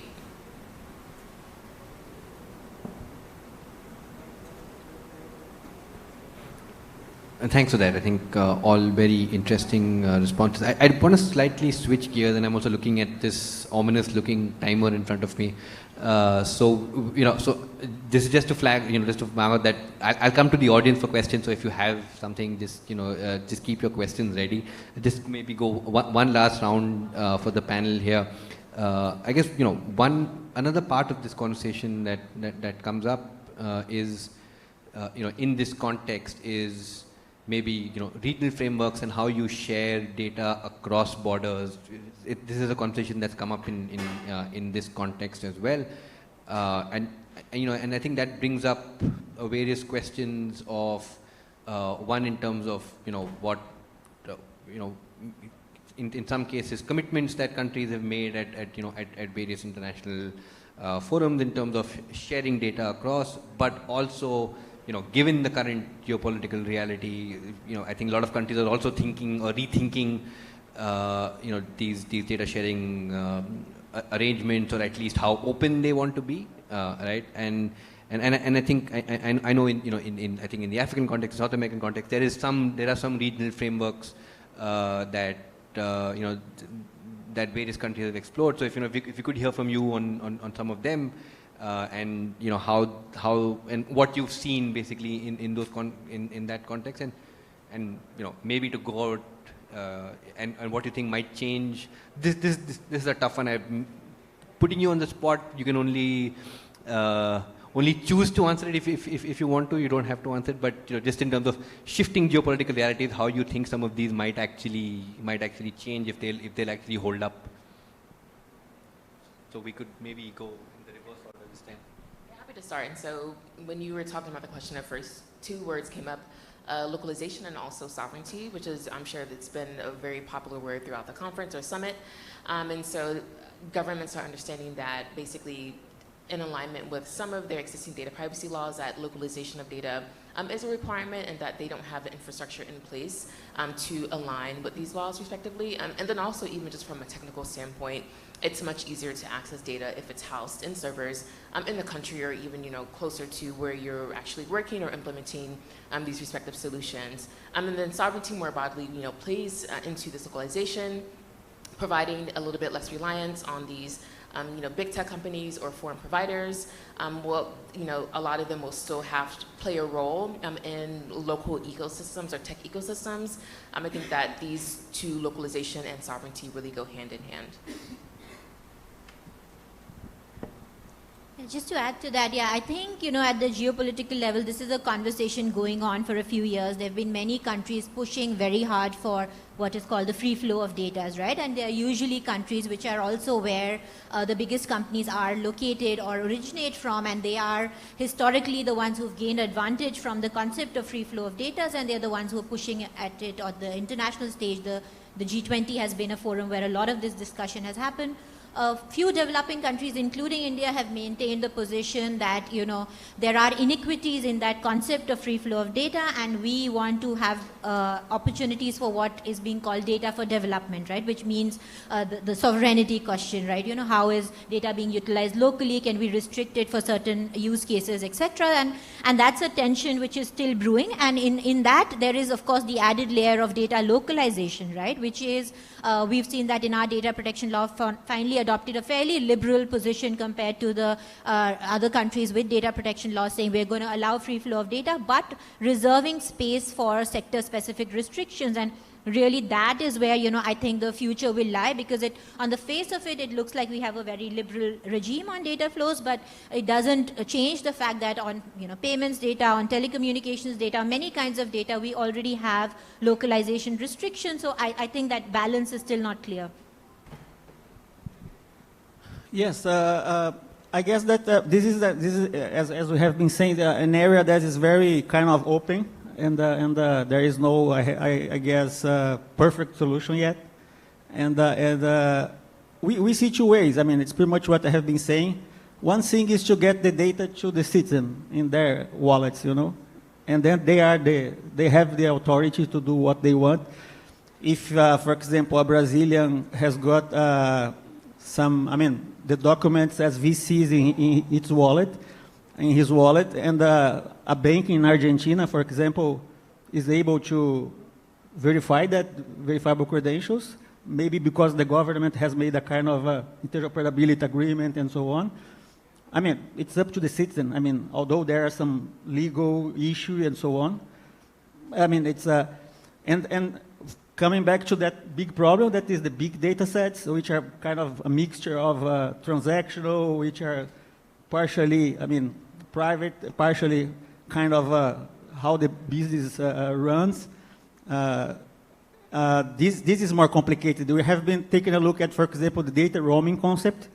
That is a kind of a way to move securely your data in a kind of controlled network when they have controlled nodes, like data embassies, you know, and which looks interesting. It's a technology, European technology, very strongly based on pseudonymization. But I mean, it's kind of a state of the art, you know. I mean, it's we need to, I mean, to see, I mean, what this means in terms of technically, architecturally, and also socially, how this kind of, because we're talking about trust. So, I mean, we need to see how these things develop, make some experimentations, small experimentations, controlled ones, so that we can try to scratch that. I think that this is also an issue of power imbalance. Because, to go back to my initial example, who is the data flowing to from Mexico? It's the United States. There might be agreements, there might be treaties, but it's that factically it's about the power that the US has over Mexico. So it's not an equal relationship there when the data flows. And then we have to ask, like, as we say, like, always follow the money, right? Who is the data benefiting? Like, who is this data for? In the case of the states, it is for policing, it is for immigration, or for cracking down on migrants, legal and illegal and everyone. And it's not for the citizens, it's just like police state. So in the case of Chile, for instance, when the data flows, it flows mostly to Argentina and to Brazil as well, but mostly to Argentina. Who does the data benefit? Big companies, because it is about targeting, advertisement, and just marketing. And so when we create laws and policies, and public policies, and just strategies in general that are about how do we allow the data to flow, and we think about all the things that we mentioned, right? Like anonymization when possible, minimization when possible, selective disclosure when possible, all of that. We have to ask also the question of who is the data benefiting? It is supposed to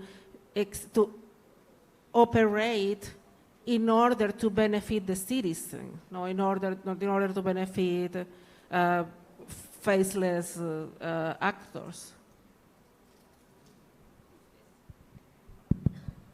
Thank you. I think lots to think about. I'm going to open it up to the audience for questions if there are any. Yes, I see. Yeah. Sure. Just very fast. A lot of things that we have been coming up the last 30 minutes, I guess, they are about kind of how to manage ecosystems, DPI ecosystems, you know, what incentives you give for, as she has been saying, who earns something with that data, who can take advantage for some reason to make easy some transaction. I mean, I guess at the end of the day, what we're talking here is how a DPI kind of may control the flow of data or kind of influence that, you know, and it's about, as she said, incentives, rules, and everything else. Thanks for that. I think there was... Charles first? Yeah, I think we're short on time, so maybe we'll just take one question and then leave it to the panel to respond. Okay, all right, perfect. Well, firstly, I just wanted to say to Marianne, I think we're kindred spirits in our suspicion of the state and our respect for anonymity, so more power to you. Smriti, thank you so much for bringing up the conversation around consent. Obviously, it's a massive issue. I'm kind of grateful that you did, because you're right, we are building AI layers on top of DPI. The question which I'd written down was, I'm a forensic investigator, so my concern is chain of custody. And if an AI model accesses financial data, for example, via a consent manager, and then leaks it, who becomes the data fiduciary under the DPDP, for example? Is it the AI app, the bank, the consent manager, and right now it kind of feels like we're building a chain of deniability as opposed to custody, where every layer kind of blames the other. From a liability perspective, is there a clear audit trail mandate for DPIs, or are we effectively creating state-sponsored black boxes?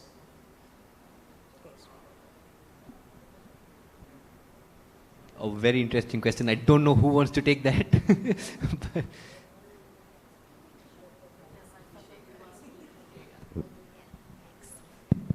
so I think your answer is in the question, as you said very correctly, so there are layers of entities and there is a bit of, behind the veil what is happening, the lack of who is the processor, who is the controller, who is, going to be eventually responsible. I think the way consent management is designed currently, it is only about the first layer of, whether consent was taken and is there an auditable trail about that, not about the whole chain of what has happened to the data. Did it exceed that mandate of consent, and what happened, where did it land up? And I think ideally, if we want to push with the techno-legal approach, that's where we need to be thinking about, from the citizen's perspective, how do you take that whole trail and make it really someone accountable when that falls? But that's not, I think, where the conversation is right now.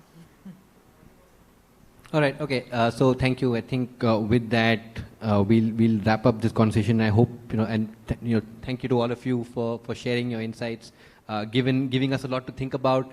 And I hope the folks who joined us, you've had a useful time listening to this, and hopefully go away with a lot of questions as we try to answer some of the broader questions. So thank you.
and the transformative role of AI, machine learning, and computer vision in enabling smart logistics and consumer welfare.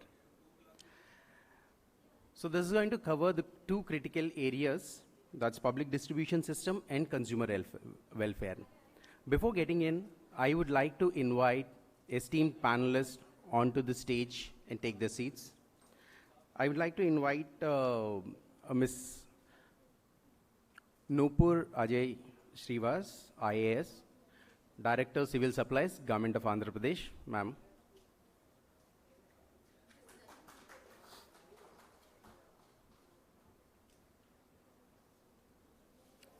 I would like to invite Mr. Hardik Dave, Founder and CEO, Road Vision AI Private Limited.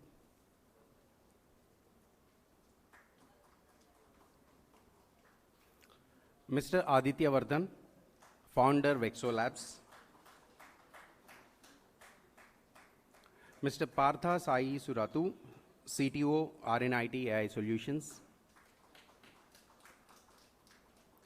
Mr. Lakshmi Venkat, Co-founder and CTO, Real Variable Digital Asset Services Private Limited. Ms. Nozomi Hashimoto, Deputy Country Director, United Nations World Food Programme. Ms. Theresa Matthew, South Asia Lead, Disruptive Technologies and Venture Capital with IFC.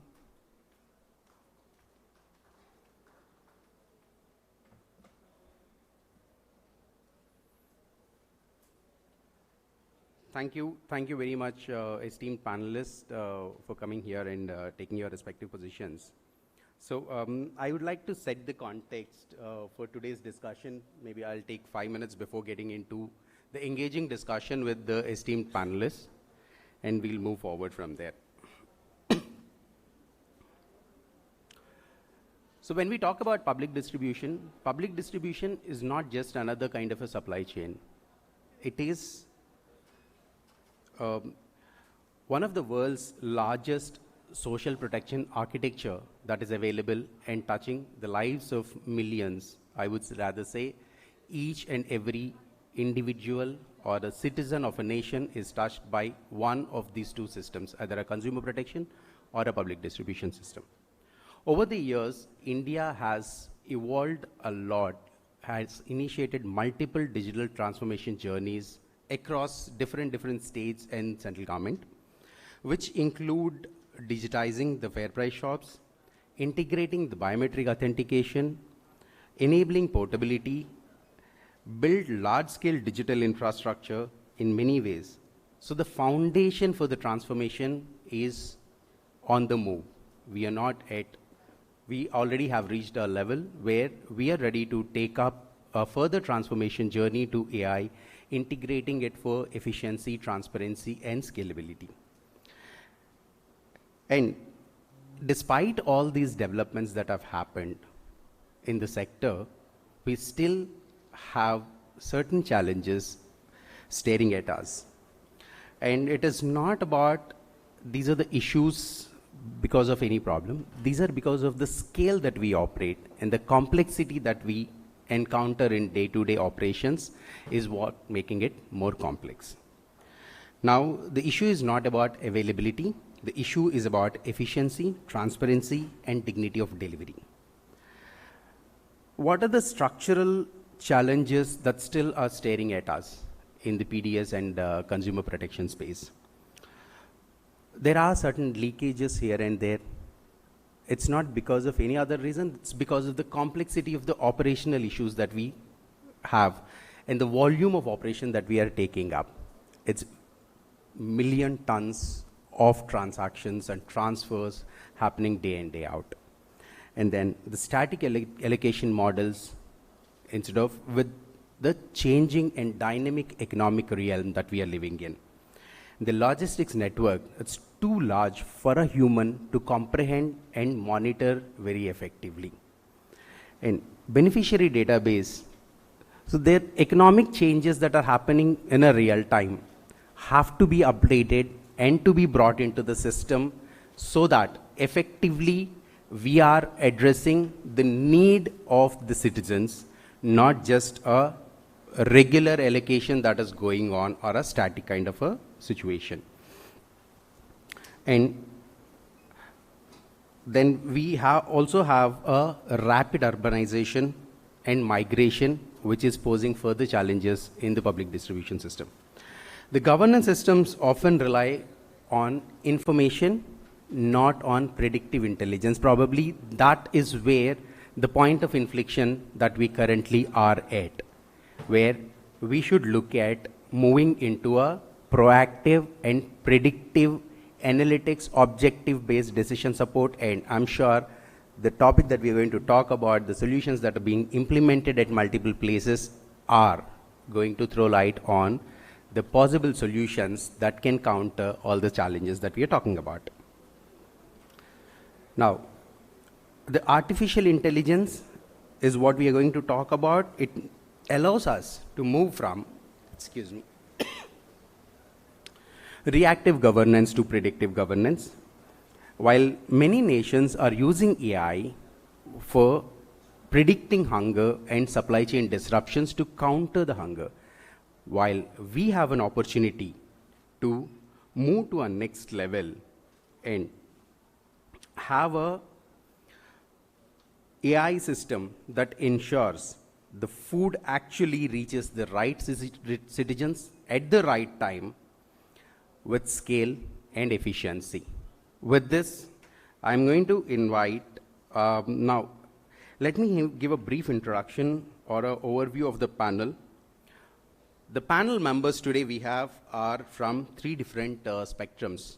One is we have policy leaders, we have innovators, and we have global transformation partners, which is a rare convergence of those who share policy, build solutions, and drive implementation on the ground. With this, let's begin what I believe is not just a discussion on technology, rather a conversation on the future of welfare delivery itself. So I would request Madam Nupur Ajay Shrivas is engineer by education and an IAS officer of 2018 batch, currently serving in a key leadership role in the Civil Supplies Administration of Andhra Pradesh. Ma'am, I have few questions to ask you.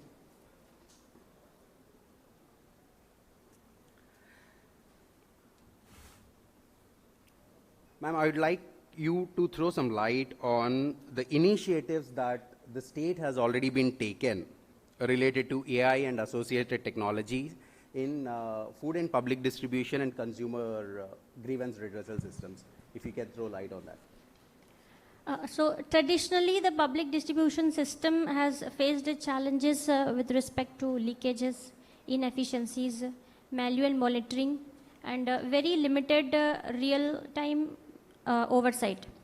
So in order to cater to these challenges, the Department of Food and Civil Supplies, Government of Andhra Pradesh, with the support of our technology partners, we have evolved AI-based smart warehouse monitoring mechanism, wherein we are using video analytics to monitor the vehicular movement of the personals, as well as the inventory movement in and out of the warehouses. Secondly, we are also tracking in real time transportation of food grains.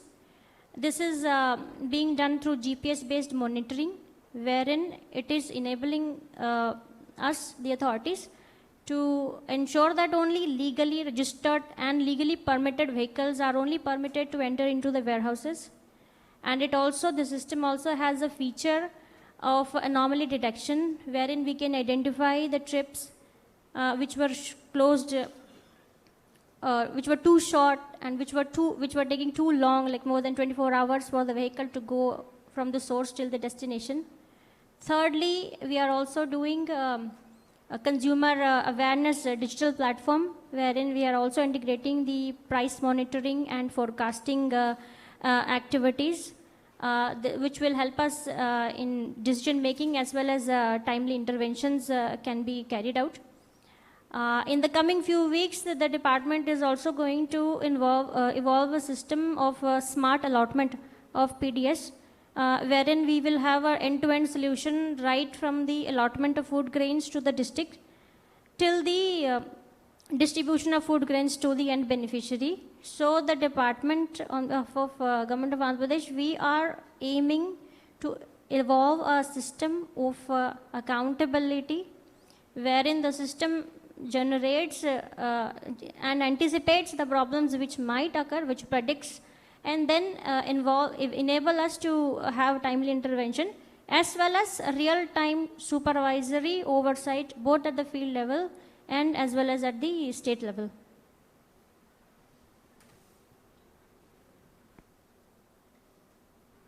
Thank you, ma'am.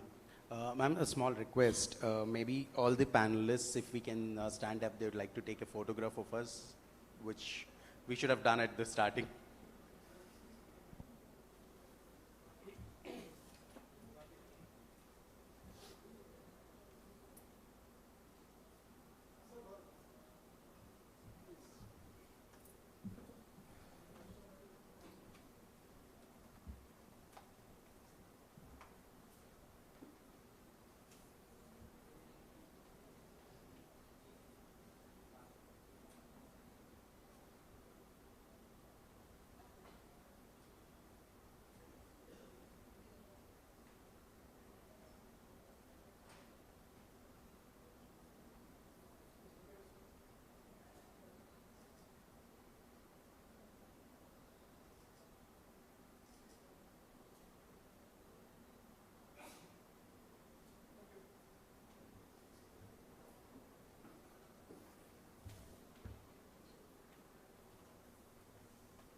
So, ma'am, you talked about predictive solutions, kind of how do we understand what is a requirement and all, right? And accordingly building the solutions.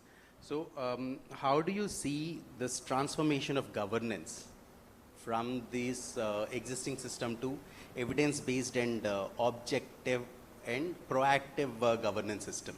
What is the view on that? So, given the massive scale with which the public distribution system operates, we are distributing food grains to crores of beneficiaries on a monthly basis, on a daily basis. So, the previous system, the traditional system, what we have involves a lot of manual inspections, manual reporting, which is highly resource intensive for a department which cannot cater to these activities on a day-to-day basis. So now with AI, we are moving towards, as you rightly said, evidence-based governance, wherein our decisions will be based on the continuous data streams rather than these periodic, episodic manual inspections and checks. So, in case, for example, in case of the warehouse monitoring system, we can, in real time, we can detect any unauthorized vehicular entry, any unauthorized person's entry in real time, and as a result of that, we can alert our field functionaries who are working in the field. So the person can, our field officer can visit the place of incident and he can review it and he can take corrective action based on that data. And not only this, with this we can also identify the places and locations where such anomalies, such violations are being reported frequently, so that we can correct those activities also as a result of that. So we are looking at a transparent system, developing a transparent system with end-to-end transparency and maximizing our operational efficiency also to plug the leakages wherever it is happening as on today in the entire supply chain, right from storage to handling to transportation, as well as the distribution of food grains to the last mile beneficiary. Thank you, ma'am.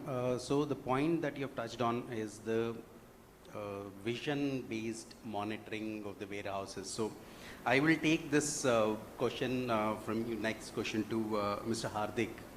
Hardik is a CA by qualification and is been implementing AI at multiple places. So Hardik, you've been doing this vision-based monitoring of warehouses, right?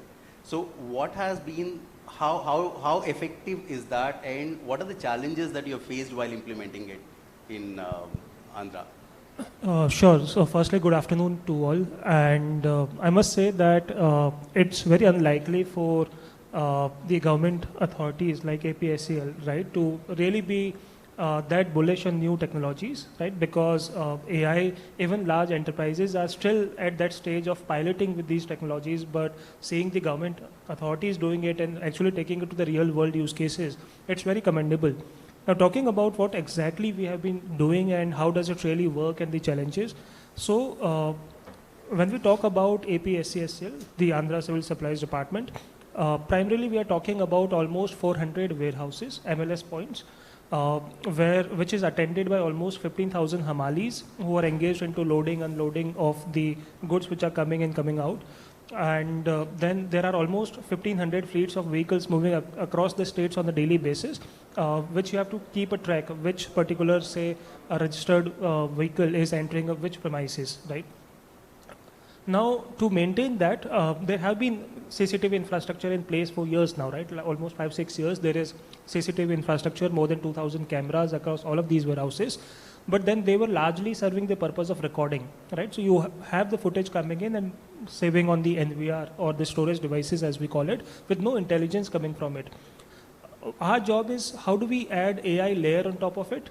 So almost 2,000 cameras from 400 different locations getting streamed at the real time. And then you have to run analytics on top of it to track which all vehicles are entering or going out, who all workers are there on the ground and what exactly are they doing. Because say the payments to Hamali is also based on the activity they do, right? How many say bags did you load or unload, and that's how the payment is calculated.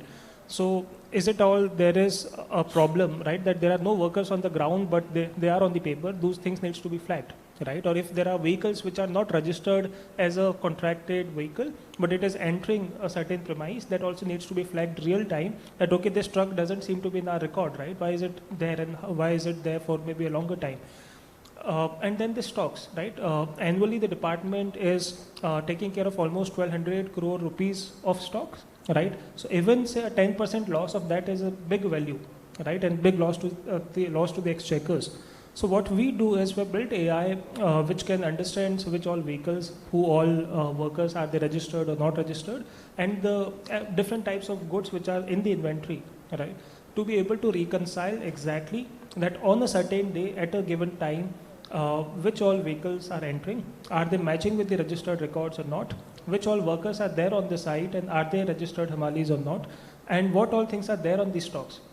And not just that, okay, I see these 100 bags of maybe rice, each one of them being 50 kg, but also to be able to estimate that are these full bags or half full, right? So that molecular estimation of what could be the volume involved in each of these stock items, and then keeping an eye on the entry and exit points so that you know that what is actually coming in and going out.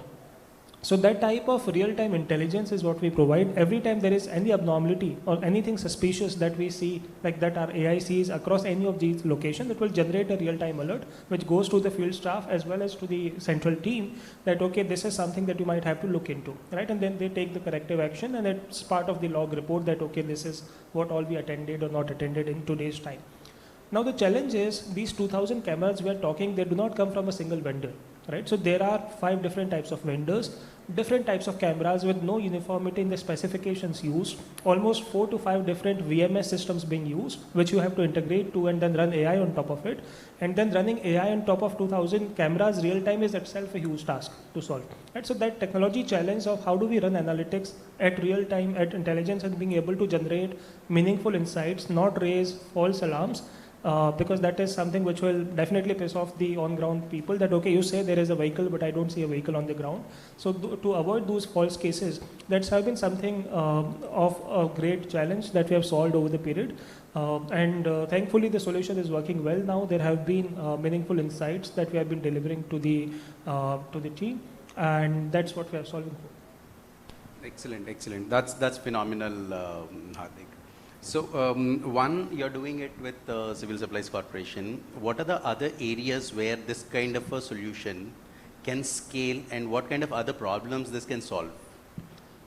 Sure. So far we are doing it for the MLS points, right? Which is in the entire supply chain of just the PDS. It's just one point.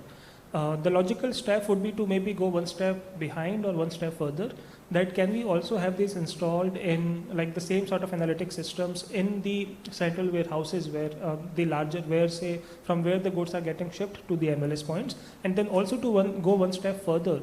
Is for the fair price shops, right? There are endless ultimate distribution points. A lot of potential leakages might be happening at that point, right? Because that's where you're dealing with large public, and of course there are not many systems in place. You're dealing with large number of such outlets to manage. So that is going to be a natural extension. Also on the technology side, the one piece that we have solved, that when you have so many analytics coming from such large videos, you really may not want to click that, okay, show me what happened, right? You just want to chat. Nowadays, we as a generation are getting trained to chat instead of clicking. And therefore, what we have also built as a capability is what we call semantic search. So instead of you going that, okay, tell me what all happened, or like you trying to manually discover, how about you having a chat assistant where you can say that, okay, tell me all the abnormalities that happened in the last 1 hour and which have not been attended. And the AI will answer that, okay, these are the 5 things, but then the staff took more than 10 minutes to solve this, right? You might want to be aware of these. So those semantic search capabilities and then expanding it in the entire life cycle of PDS is going to be the natural extension of what we are building. That's perfect, Hardik. So you have talked about the fixed places where the monitoring happens. Maybe a food for thought. If you can monitor even the logistics, just think over it, and that will solve the larger problem and transit-related concerns. So I'll move from the image or the visual-based AI modeling to my next question is to Aditya. Aditya Vardhan is founder of Exolabs. Their tagline is building accurate, decentralized intelligence, which is a very interesting tagline. So Aditya, institutionalization of regular memory, often government institution, is something which is very, very important because of the dynamic changes that happens in the institutions, right? So the work that you're doing with AP Civil Supplies is something related to that, is what my understanding is. So can you please explain what exactly is that, and what are the use cases that you're able to implement, and what has been the impact of that on the functioning of the corporation and department? Sure. Firstly, thank you for this opportunity. So our use case essentially when we started off was pretty simple, right? You upload an Excel file filled with surveys and you get an analysis out of it. However, what we tried to do was when the analysis comes out, you factor in the sort of policies and guidelines that have already existed for years. So when we started doing that, we understood the fact that institutional memory is very fragile. There is transfers which are constantly happening, geos get suspended and things like that. So what we thought was to put up an intelligence layer between the user and also this past knowledge that one would have that could give people the sort of efficiency to take decisions with, right? So once we started doing that, once officers started using this, what we realized was although this was built for surveys and analysis of surveys, they started using it for things like generating an FIR template, performing cross-policy research, and trying to analyze what are those factors or policy decisions based on which something is working or not working from a survey perspective, which would essentially give people deeper insight. And it is also something that takes a lot of manual hours to do by a data science team or somebody, right? So in essence, when you put up sort of intelligence on a structured knowledge, that is what addresses even the problem that ma'am was saying, ki you need to give me evidences of what the answers are and how I need to trust them and things like that. So when that happens, your speed with which you're taking decisions improve, the efficiency of decision making improves, and also the regulations remain pretty consistent across different regions as well. So that is what we noticed when we tried to do this, an LLM on top of institutional memory. So you must be doing a lot of back-end verifications for this models to run effectively, right? Yes. So what are those things that you do in the back-end to make it more accurate and consistent?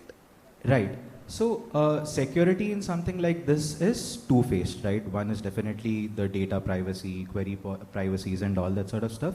However, what we have been lately seeing is also this problem of hallucinations that is coming up, wherein companies are facing millions of dollars of losses for the reports that they are generating and things like that.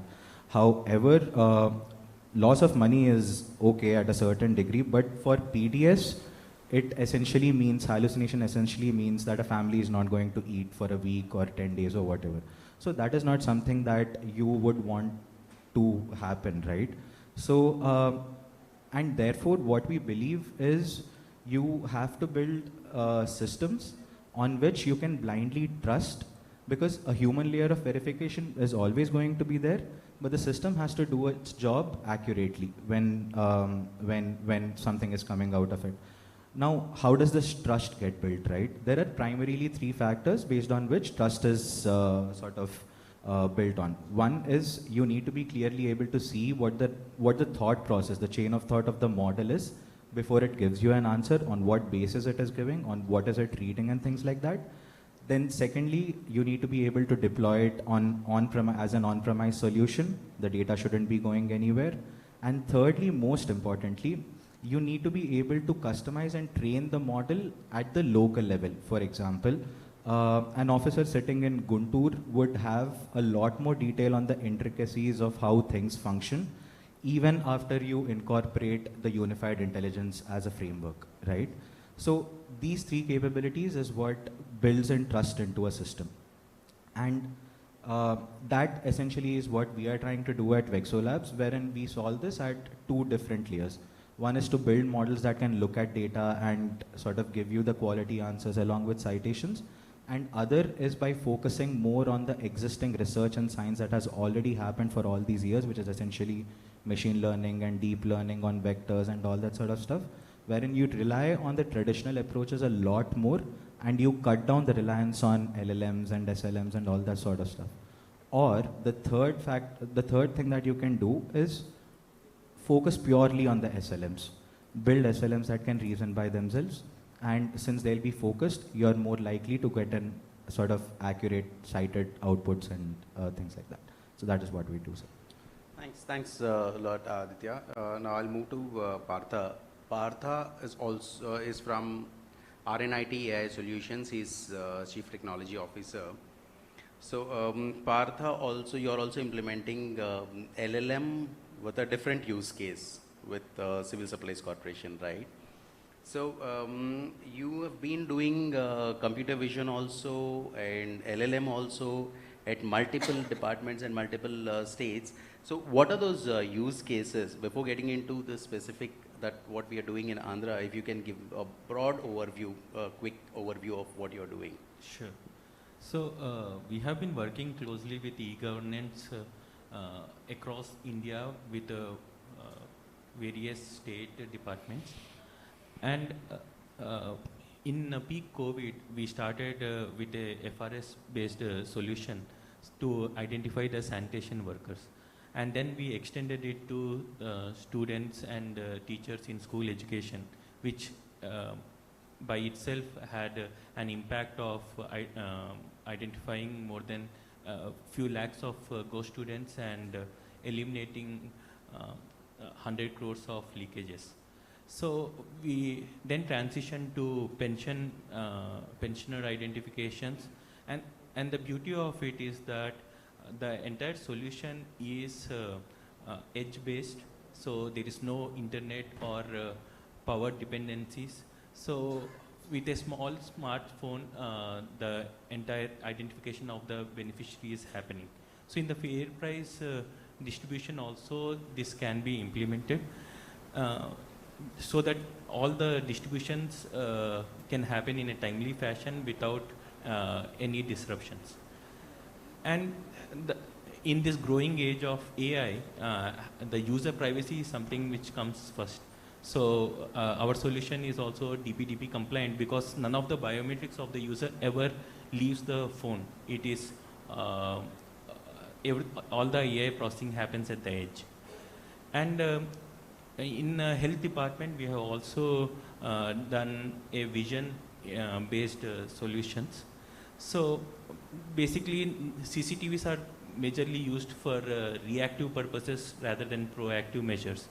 But in government hospitals, using the same CCTVs, we were able to monitor any sanitation, security, or pest control issues and proactively alert the required people and take the necessary actions.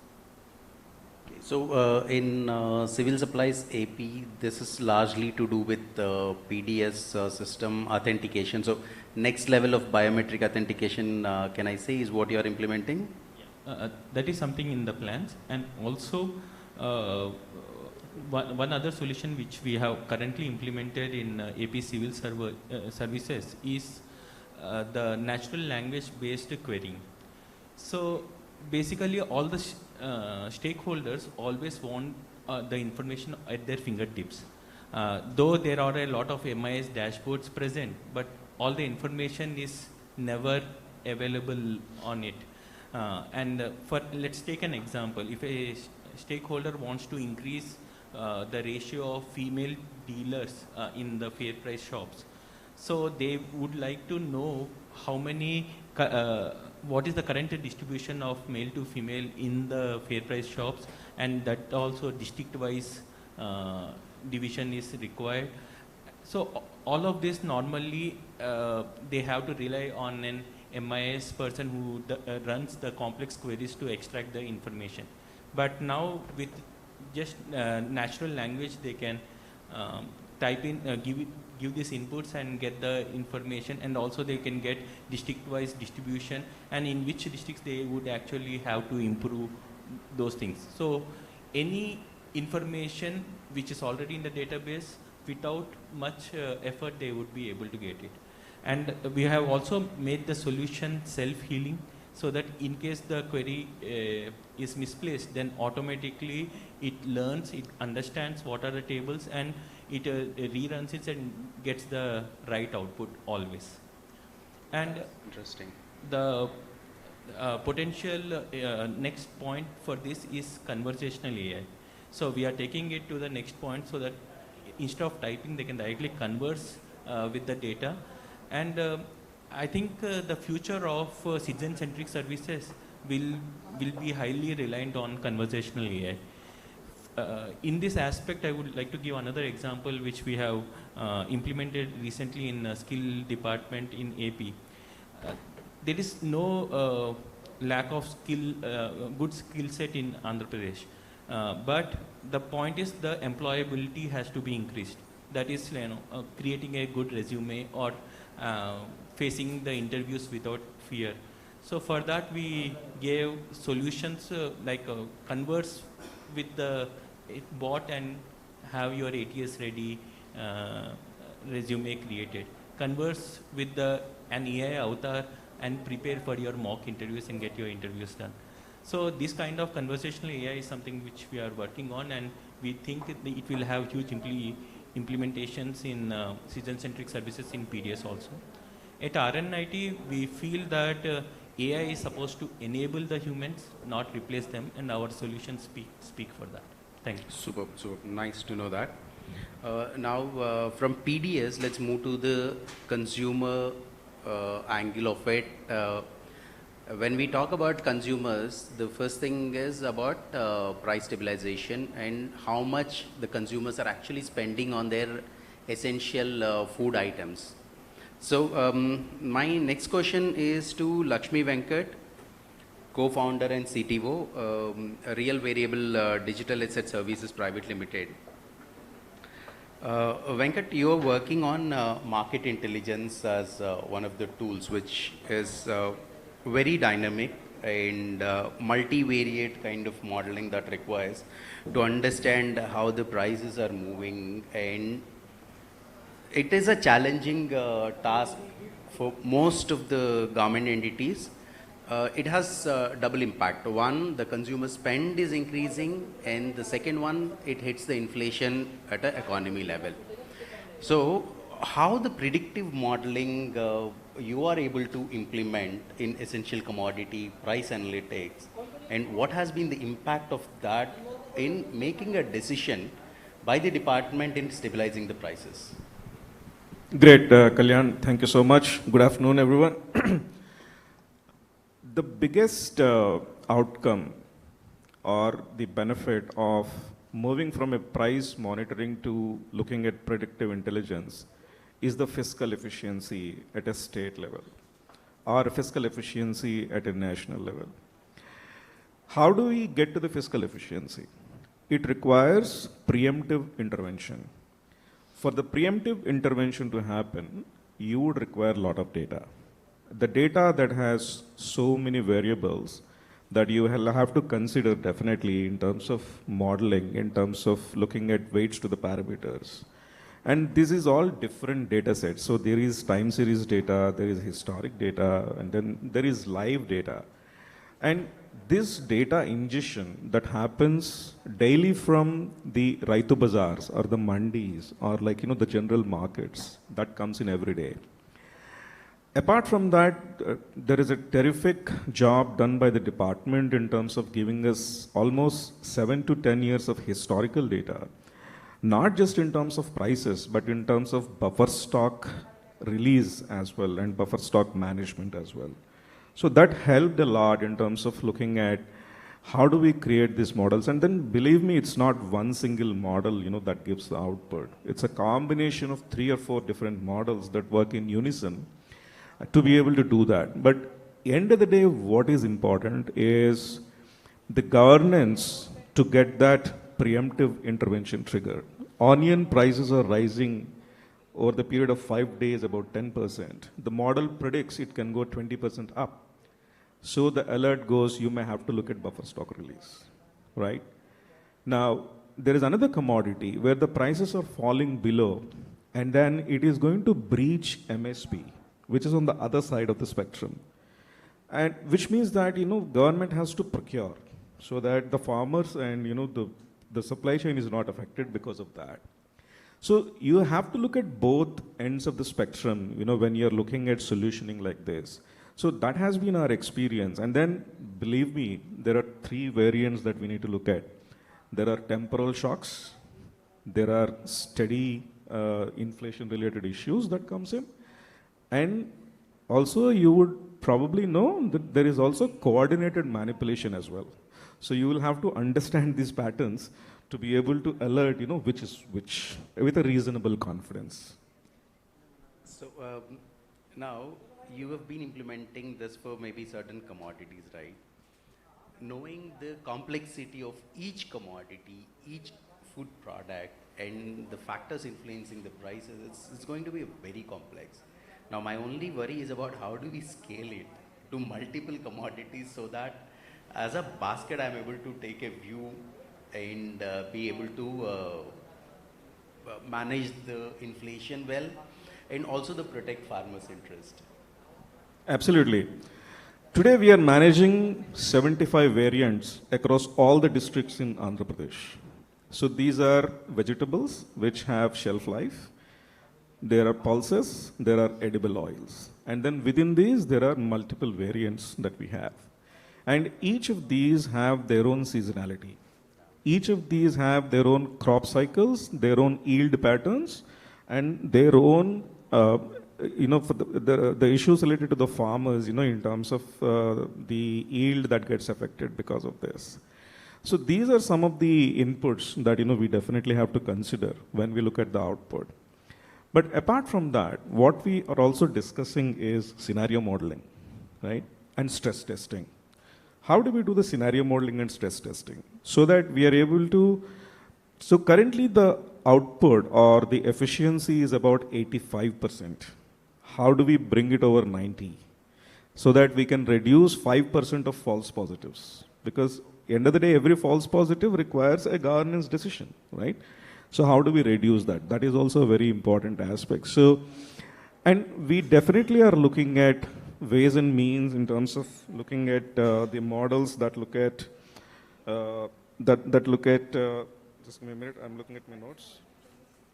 So the models that are looking at, say, time series forecast, gradient boost, flow-based analysis, right? So these are some of the things that, that are important. At the same time, how do we make the government become a anticipatory market participant? That is the most important aspect, that, how we are looking at the transformation related to this. But end of the day, AI recommends, governance decides. It's an interesting statement, Lakshmi Venkat, the anticipatory market participant. Let's have a discussion on that later. Sure. So taking it forward, my next question is to Nozomi Hashimoto. Nozomi is Deputy Country Director with United Nations World Food Programme. So Nozomi, you have heard what are the initiatives that are taken up in India with respect to AP. Can you give an overview of what are those few 2-3 AI-related activities which are relevant for public distribution or consumer affairs, which are there in global markets, which can be adopted? Sure. Thank you very much for the question. And I have to confess, when I first got that question, my answer was, well, India is quite ahead. There aren't that much that can be aspirational for the Indian market. So that I have to really mention there's a lot that other countries are looking to learn from India. That is a reality.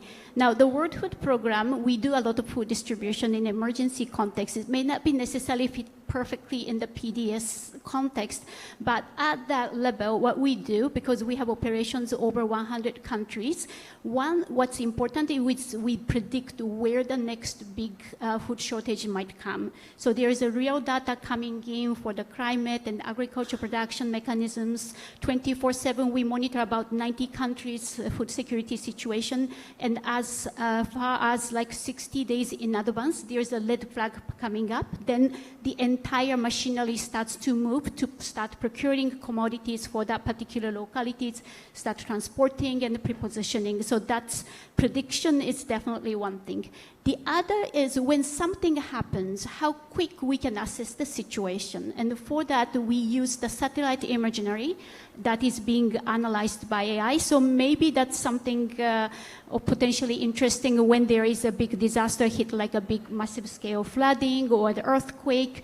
Before we constitute the technical experts visiting the sites, visiting the locations, it all took a couple of weeks for us to figure out how much stuff is needed, where, etc. But now we can do all this analysis with AI within 48 hours. So these are some of the interesting examples that I would like to share. Thank you. Thank you. Thanks, Nozomi. So with the experience that you have that is happening in India, what do you think is the right approach to have this AI implementation, especially in the social sector and food security space, that can be adopted by India? Sure, thank you. So I have the pleasure of being a part of this Indian ecosystem for the last 2.5 years. And wow, within the 2.5 years, how much has happened in terms of the modernization of the PDS. We have the pleasure working with the Department of Food and Public Distribution at the national level as well as the state levels. We have done the nationwide supply chain optimization. We have introduced the Annapruti grain ATM machines. By the way, those machines are showcased at the expo. So if you have a chance to visit the expo, please also visit our stall. And then also we have some other panelists already mentioned, but we have also tested the CCTV AI-powered smart warehousing, etc. Now, why within a couple of years so much innovations can take place? That's because of the complementarity by different partners. WFP has the pleasure to bring in our expertise, global experiences, but also our technical understanding. And then, of course, we partner with private sector who has specific technology skills. We have a huge partnership with IIT Delhi to sort of, develop some specific algorithm, etc. And then, of course, the governments a strong leadership to bring forward, take people together, make it work. So I would say, I was looking at this nice logo, welfare for all, happiness of all. I feel like our panel topic is very much relevant for this, but I would also add efforts by all. That way we can bring a lot of things together. Thank you. Thank you, Nozomi. My next question, we will get into a different topic now from the financing perspective of AI implementation. With us, we have Teresa Matthew, South Asia Lead, Disruptive Technologies and Venture Capital with IFC. Teresa's AI solution adoption requires a lot of funding and cost involved in it to adopt at scale. So what is that IFC is looking at in that space, and how are you planning since you are in disruptive technologies, how do you look at this disruption to happen and IFC support in this area?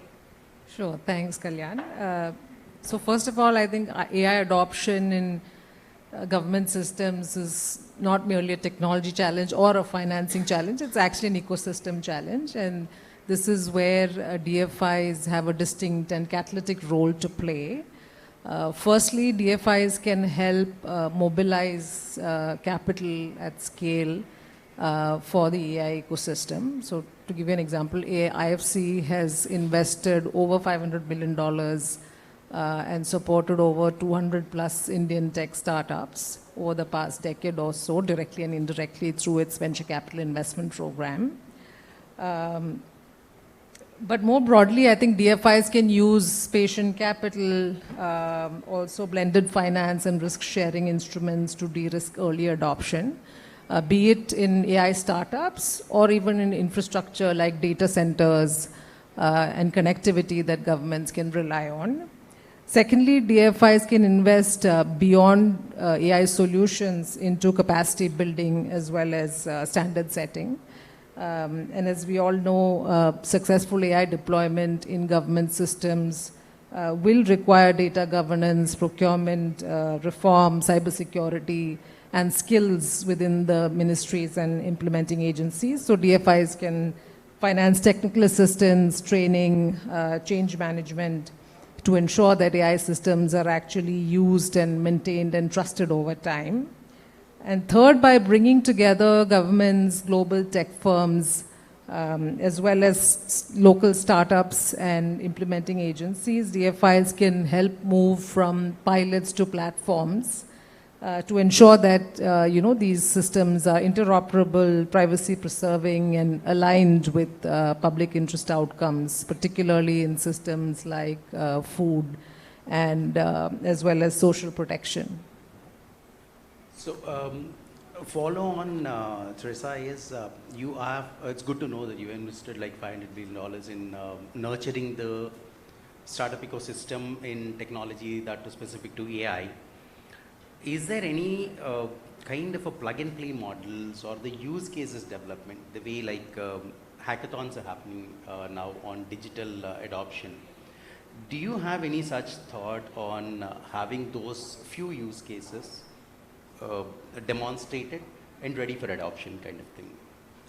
So in PDS and logistics, I think AI models can actually be embedded across core operations. I mean, in the last decade, we have seen significant reduction in grain losses in India's public distribution system through digitization.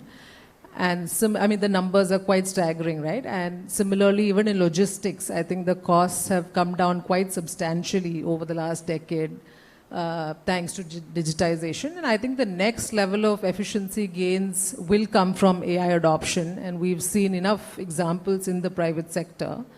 So if you take demand forecasting, for example, there are companies like SatSure, which use satellite imagery and AI to build predictive models that can help in procurement optimization, as well as inventory monitoring and leakage detection. If you take logistics, for example, not specifically in the PDS context, but more broadly, there are companies like Entangles that have developed basically predictive maintenance solutions building on AI technologies. These can, help significantly improve logistics efficiency by reducing breakdowns, improving fuel efficiency, load optimization, as well as improving safety. And finally, I think there's been a lot spoken about computer vision AI, which has phenomenal applications in inventory monitoring, tracking both the quantity and quality of grain at entry and dispatch point within the warehouses. And we've seen companies like Arya.ag, for example, implement a lot of these technologies to improve their warehouse management operations. So I think, from everything that's been discussed, looks like, there's a lot that's already there. But yes, there are lots of examples from the private sector, I think, which can find application in the PDS system. That's great to know. So we'll sum it up with Nupur ma'am, just one, your view on how this public distribution system can be a modern, efficient, and embedded with emerging technologies, and what is your view on how do you want to take it in Andhra? So we at Government of Andhra Pradesh would like to evolve the public administration system, public distribution system into a citizen-centric ecosystem wherein we deliver quality food grains to the rightful beneficiary at the right time, which will not only empower the citizens but also the administrator and the government at large. And I feel it's not just about adopting new technologies, it is more about strengthening and improving how the existing public distribution system governs. And for this, we are also striving to embed the accountability built into the system so that the officer can act faster and deliver better services for our people. Thank you very much, all the panelists, and thanks, audience, for your patience, audience, for the session. Thank you very much. Can we go for questions, or it's okay? Thank you a lot. Thank you very much.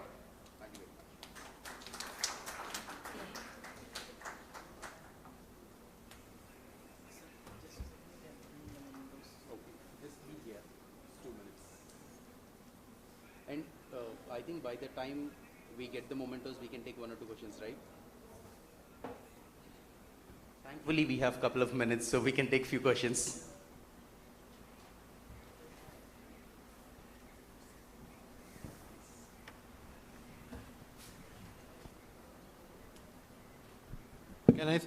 Yeah, thanks for a nice session.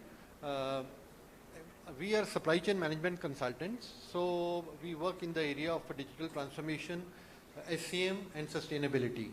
So recently we have also been working wherein we can provide some solution for the government. In the area of in the area of digital transformation. So after hearing to you, we were also looking if from our side, from the private sector, I would say. So what is the sort of scope we have so that as private partners, we are able to provide our expertise in the area of digital transformation so that it can really, give a lot of comfort to the policies which the government is bringing in, and how we can become the partner into that. So if you would like to comment on the same.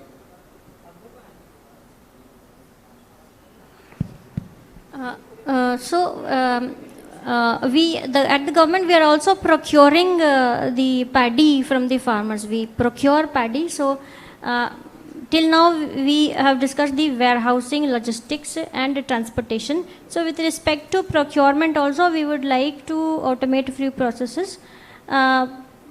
Those activities can be discussed and can be taken forward. Okay, thank you. Thank you very much. So I would request panelists to please accept the memento. Yeah. Madam, I would like to request you to please hand over the moments to the panelists, ma'am.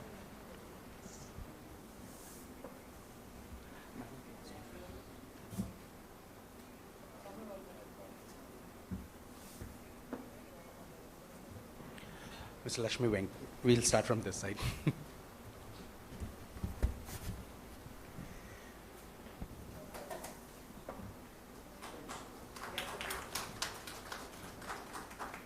Shresa Matthew.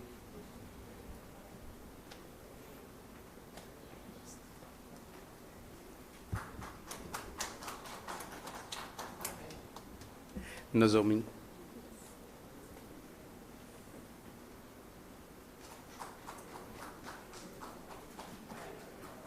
Hardik.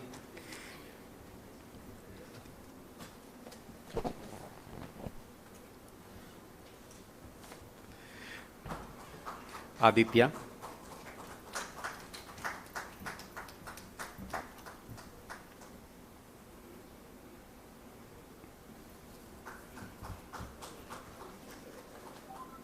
Parda.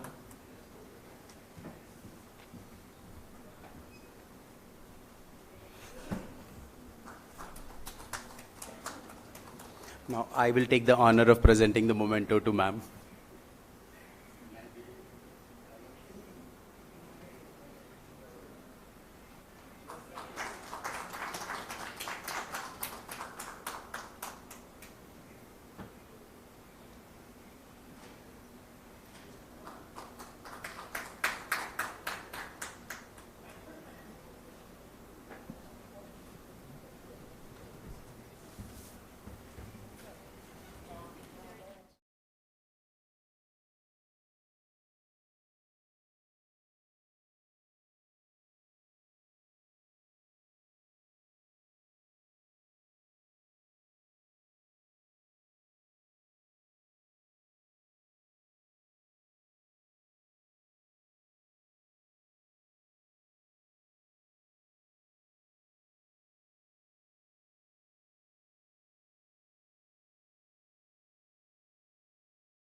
Much for coming in. I'll actually do a very brief introduction of the panelists that we have. It's an esteemed set of panelists who've spent years in the industry and know a lot. There's a lot to learn from them. And I'll try to keep this session as much focused on learning, right, and learning from their experience.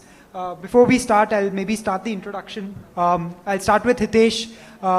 Hitesh heads the ICICI investment team, right? They've been very active in this space. They've been doing investments. They're building a portfolio where they look at new technologies, and with ICICI backing them, they also invest in technologies that work at scale, right? So it would be good to learn from Hitesh how he sees this space. Then we have Nidhi. She's an industry veteran, spent almost more than 20 years in the financial industry space, and now is working with NetAmbit. She heads their products and partnership, where she focuses on how they can enable sales for their customers, right? And looking at new technologies in that space. Then we have Chinmay. Chinmay is a partner at InfoEdge Ventures. He leads their investments in the AI space as well as other investments. Spent several years in the industry, was a startup operator himself, and now is on the other side of the table. Then we have Rajiv. Rajiv is the CEO and MD at Work Expertise.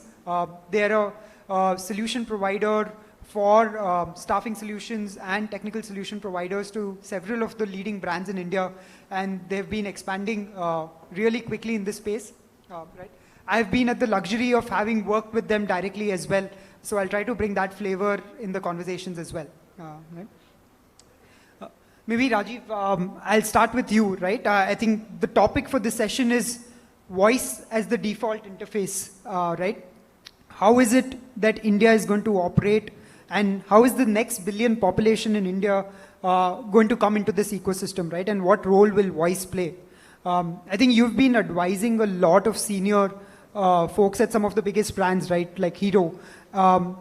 What is your learning from the industry? Why is there a need for voice? And what do you think are the gaps that it is filling, which the current inherent solutions are not able to do? Thank you. So this is an interesting and a very broad context. So I'm going to narrow it down only for India as a context. So we will not touch, and if I'm quoting something, keep in mind I'm quoting with reference to India and Indian population. So I think communication, voice communication surpasses the literacy levels. So it's it will get you out of the illiteracy circle if you are able to get voice automated. Now, typical challenge which India faces, and today if you look at a number, we are, let's say, about 35 crore Indians will not be able to read and write. So your SMS communications also do not work for them. So the only thing which will work for them is the voice. So if you have to bring the entire 1.4 billion people into the voice literacy, you will have to overcome fairly acute challenges. Like grains, India has a sprinkling of accents. Even if you take just English, the English spoken in Punjab, English spoken in Haryana, English spoken in Bihar, English spoken in Tamil Nadu or Gujarat is different. Their dialects are different. So you have to train people. You come to Hindi. Same is the element of Hindi. So within Bihar, if you go, there would be at least 4 to 5 dialects. Now that nonsense, how are you going to get people to be able to communicate clearly and get response in their language so they can trust, which is very important. Because if they don't trust the communication, they will not communicate what they want. Second part which will be important, the AI will really have to train themselves to be able to complete a transaction. Today, if you look at most pilots which I am seeing are happening at a superficial layer.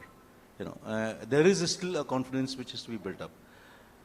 Unless it gets into the action layer, that we will still be touching the surface of voice as an AI. So the people I deal with, the clients I deal with, all of them are very keen to go far. And the most companies which pitch to them have international examples to quote. What benefits, what use cases, what business return ROIs they have been able to deliver. But the moment you come back to India, there is limitation. We started one particular project about close to 5 years back. And in that, till date, we have not been able to deliver the regional languages other than English and Hindi to the accuracy beyond 65-70%. And this is only speech to text. Reverse has not even come in this. So that's the reality on the ground. So how are we going to come? I think that's a challenge which organizations like Gyani and some of other organizations will have to really work on. Thanks a lot, Rajiv. I think you make a fair point, right? Because even though my parents are literate, but they will still have challenges in navigating an app journey. But tell them to talk to somebody, they will instantly be able to talk and figure out, right? So I think voice definitely unlocks a set of customers who earlier did not have access, right? Maybe, and then you mentioned there are several companies, right? My next question would be to Chinmay. He's been leading the investments at InfoEdge, and I'm sure he sees several such companies, right? Chinmay, voice as the next frontier, both on the customer side of things as well as investors in voice AI startup. What are you seeing in the market, right? Like, why is there enthusiasm? And do you think that this enthusiasm will sustain? And do you think what happened in 2000 as we moved from physical to digital, that digital to voice journey is going to happen now? Great framing, Arunam, great framing. You see, I remember from 5 years ago when you'd call, credit card customer care, especially Amex definitely had this feature. You could, instead of typing in your 10-digit card number, you could actually just say it out, and the system would essentially understand with a degree of accuracy that was more or less satisfactory. And that's how your journey with your banking partner, Amex or Citicard or whoever, would begin. The point that I'm trying to make to essentially bring to light Arunab's question is that voice has probably been around for the better part of a decade as an interface for human-computer interaction. What has changed in the last year and a half or 2 or 3 years? Number one, is there a lot of enthusiasm? If you ask me as an investor, perhaps there is way more enthusiasm than there should be.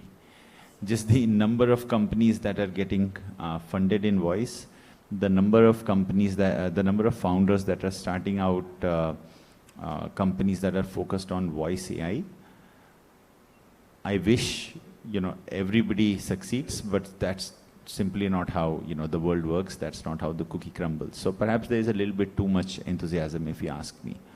But, that cold dose of pragmatism aside, the reason why we see this sudden uptick in enthusiasm is essentially that technology has come of age.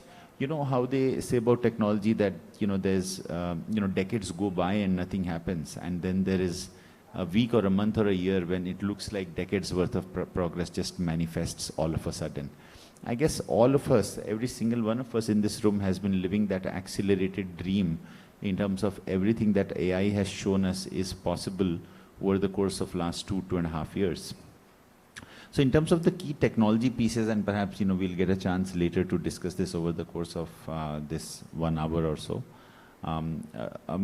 Different pieces like speech to text, text to speech or ASR, automatic speech recognition, plus, the ability to query data, make sense of it, and return it in coherent natural language. In other words, let me just in a lazy way call it LLMs, right? All of these 3 technologies have come of age over the course of, to different degrees over the course of last year to 3 years, right? Not to say that all languages have these three pieces developed, or these, text-to-speech and ASR developed as much as English does, but it's all happening at a rather quick pace. Of course, like Rajiv pointed out, India is going to leapfrog a bunch of different technological stages. Rajiv gave the example of, I think, telephony, and how we leapfrog to mobile phones and so on. A vast part of our population is, of course, going to adapt to and adopt voice rather quickly. So the two macro forces that are happening together is, number one, the hundreds of millions of Indians adopting this technology, and number two, the technology suddenly being so good that instead of just being a rule-based, rather lame conversational engine, these are now rather lifelike, intuitive, extremely rich conversations that the technology is enabling. These two macro forces coming together means that founders are starting new companies and investors are throwing money at them. Fair point, Jim. I think, small joke that when I often visit customers, they say, okay, this voice AI has also become like a city market. I have 100 options to choose from, right? So I think, you're right. The technology is coming of age, but I think what will differentiate in the next 2-3 years, players who are able to own this technology and not just build on top of it, shall progress, right? Nidhi, maybe moving on to you, because you have actually firsthand implemented and started scaling up these technologies, right? And NetAmbit has consulted some of the largest companies in terms of revenue growth and expansion, right? You've been consultants to growth. How do you see voice AI as a growth enabler for an enterprise? And you've run the show, you've seen some of the initial results. What is your opinion in terms of just setting the vision that how are you seeing this technology will be leveraged for growth? Sure. Arnab, a question which is very close to my heart. You want me to describe NetAmbit's vision on AI and especially voice AI. NetAmbit has been accelerating offline business growth using technology as precision and humans as the radical change agents. Honestly, we have been able to build a world-class platform for hiring and sales by just placing right people in the right place at the right time. Fast forward today, our clients are no more asking us how many merchants can you onboard. They want to know how many merchants can we retain, how can we activate them, how can we reduce the turnaround times, how can we actually bring in efficiencies in terms of fraud detection. So, and coming to users, they have been using technology to acquire customers. They really want to know how can they use technology to retain customers. And for us at NetAmbit, this has a profound implication. We partner with our clients as growth partners, offering skill as a service, distribution as a service, sales as a service, but our vision is to add intelligence as a service. So I think having said this, AI is no longer an option, especially voice AI is no longer an option. We really want to have become a company which becomes an infrastructure for offline market to be able to speak and hear. Every merchant who gets onboarded in our ecosystem, every customer who buys a loan from us, every agent who gets trained from us should have an AI interface where he can talk to us, complain to us, grow with us, actually upgrade themselves. NetAmbit is currently into 900 locations, 15,000 PIN codes. We hire people in 7 languages. I think this is not distribution. We do 20,000 tasks per day. But this is not distribution. This is voice AI system, deployment highway, which is actually bubbling with urge to be activated. We've done multiple POCs, and we have found that voice AI is actually reaching the users where they are, instead of asking the users to come halfway to use the technology. Wonderful point, Nidhi. I think, like you said, right, as we move from acquisition to retention, the number of touch points that you do with a customer needs to increase and become more meaningful. Setting humans to do it does not ensure the rigor and rhythm, but setting AI agents will ensure that you are touching base, right? And Hitesh, I think you sit on a mammoth organization such as ICICI. You've seen this industry in terms of the complexities. You work with some of the largest consumer base in India, right? What is your learning in terms of the insides of a bank? What are they most excited about voice AI? Which are the areas you're seeing that this has a potential to really radically change operations, not just have a step improvement, right? Which are the areas where you feel that there's a lot of excitement with this? And some areas, if you can talk about from your experience, where you've seen implementation happening. Yeah, thanks. Today, if we look at the voice searches on Google, right? The total searches to the voice search on Google, 20% of the searches on Google are voice searches. And I feel that voice AI is a confidence layer.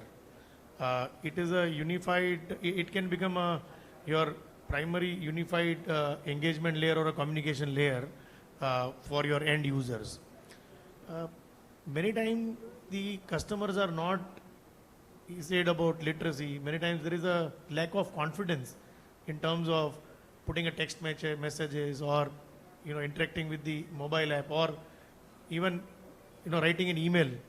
Not many customers are comfortable doing that, right? So voice AI liberates this phobia in terms of how do I engage. And we have seen that voice AI and vernacular put together unleashes a different kind of potential. So either to customers which were not engaging with you, you were not able to map their behaviors, their insights or their requirements, all of them become the part of the mainstream through voice AI. Secondly, voice AI can be a big DPI in the sense that it can be used as an authentication layer. Today you don't need OTPs, right? And different sorts of authentications. Voice AI can do that job really well. Some of the use cases, I will talk non-banking use cases which we are seeing a lot of uptakes is many startups like Sonia AI or Rocket Health, all of them are engaging with the patients. They are all mental wellness apps where they are engaging with the patients through voice AI and they are able to understand the tonality, and the anxiety behind the discussions they are doing through voice AI, and they are able to guide them and coach them, right? When it comes to enterprises, voice AI per se is no more a speech recognition tool, or it's no more a conversation tool. It's more of a transaction and end-to-end solution providing tool to us. To give an example, if you want to sell a low value product to a customer, let's say I want to sell an insurance product which has a premium of 500 rupees, right? Doing it through the army of phone banking officers would not be cost effective. But through voice AI, you can actually pitch a product with your prospective customer, explain them the features, and not only that, it doesn't stop there. You also need to do back-end integrations, with your systems, your core banking, wherein on the call itself, you take a consent. If the customer is convinced with the product, you take a consent to debit the account. You take a consent to send them the policy through their email or any other registered address you have, so that the end-to-end transaction gets consumed while you are on the call. So that's the level at which voice AI is moving to, and that's where it also brings in huge amount of efficiency in terms of your cross-selling. And the last point is about embedding it. I feel it will get embedded across, right? Today, you can embedded in your business. You can do shopping using voice AI. So think of voice AI as a very powerful channel to engage, communicate, cross-sell or sell through that channel, and in times to come it will become one of the most prominent channel for the enterprises. No, yeah, I think I'm sure the scale at which the Indian geography is, right, like with 1.4 billion people, servicing them consistently through mediums such as SMS or even human agents will become more and more challenging, right? So I think definitely, and I mean, like you said, authentication and fraud detection is a fairly large use case, right? With the incidence of fraud happening so rampantly, if voice as an authentication and a secure authentication, it can definitely give a lot of benefit, right? Rajiv, my next question to you. Now, we've established that, yes, the next few years are going to be about voice technologies, right? But the idea is that everyone who's in this journey wants to know what first, how do we evaluate it? And if we have evaluated it, how do we scale it? While we are scaling it, how do you ensure that it does not break? These are things that I'm sure that your clients would come to you for guidance and expertise, right? So if you could share some of that learnings where you see what are the use cases which have a very immediate ROI, and what are the guardrails or what are the checkpoints that you would look at while expanding voice AI? You know, I'll try and sort of take us back to the 90s when internet started getting in and getting into businesses. I remember I'd set up the first online B2B e-commerce solution here in the country, officebazaar.com. Getting the procurement to use internet was a challenge. The CEO or the top management would generally feel if given internet, they will only be surfing on all the other things rather than doing work, you know. And it took maybe just few years, and internet was all over. You know, it penetrated and got into everything. So, very importantly, the first task the technology companies have to work towards building the trust that it works and it is safe. So, they will have to configure solutions which are air-gapped, which internet companies did. So you had access to internet, but you could only, so through the firewall, you could control what is accessed and you could monitor what is being accessed. So you really had that guardrail built over there. Similarly, in this, you will have to create models which will be kind of, we will call today SLM. I'm not going to any term right now because this will evolve in next 1 year, not even, maybe next 6 months. Then you have a new term which will come up. So how are you going to build that trust? That's one. The moment the trust builds up, then scaling becomes easier. So today when we look at use cases, the use cases are quite many, but normally low impact to get the confidence that it works, it has an accuracy. Still, when you're building heavily guardrail data as well, the response which comes to the same query in a gap of 5 minutes is different. So that's not trust which customer is getting. Ideally, when you are working with a technology like this, which is so intelligent, if I'm throwing a query now and I throw the same query, same words, after 5 minutes, it should throw back the same query to me. Or same query and asking me something that, okay, you want more, I can give you more. What happens on the chat GPT or something like that. So, coming back, we need to see how you can build trust.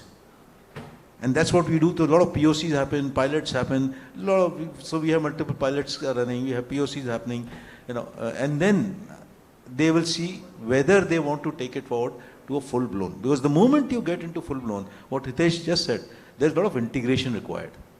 In the POC or pilot stage, you'll do some maybe 15%, 20% integration happen.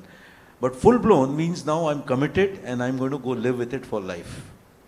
That call, I don't think so any digital transformation manager is ready to commit today.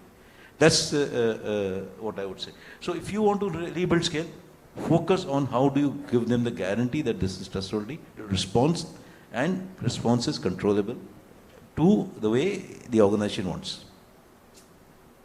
No, I think that's correct, Rajiv. And from my personal experience, once they see a technology doing conversations consistently in a very guarded manner, then it's just a matter of scaling those conversations. But if even a single conversation is going wrong, the risk is that 1% can become 2%, 5%. So how do you tightly monitor it, right? I think that's very important. If I can add to what Rajiv said, when you are interfacing with the customers, right? In banking, we say that the innovation is welcome, but customer trust is non-negotiable. Yeah. Right. And just to give you an anecdote, right? One of the company's management gave a mandate to the technology team that you create a voice bot, which is a very customer-friendly voice bot. Any customer who calls us, it should be able to help the customer and resolve their queries in a very friendly manner. That was the mandate given to the technology team. So they created a nice voice bot. One of the customers called up the voice bot, and he was very frustrated, irritated customer. He said, I want to file a complaint against your company, and I want to file a legal case against your company because I'm very frustrated with your service. The voice bot replied stating that, sir, no problem. We will help you find some good lawyers to file a complaint against us.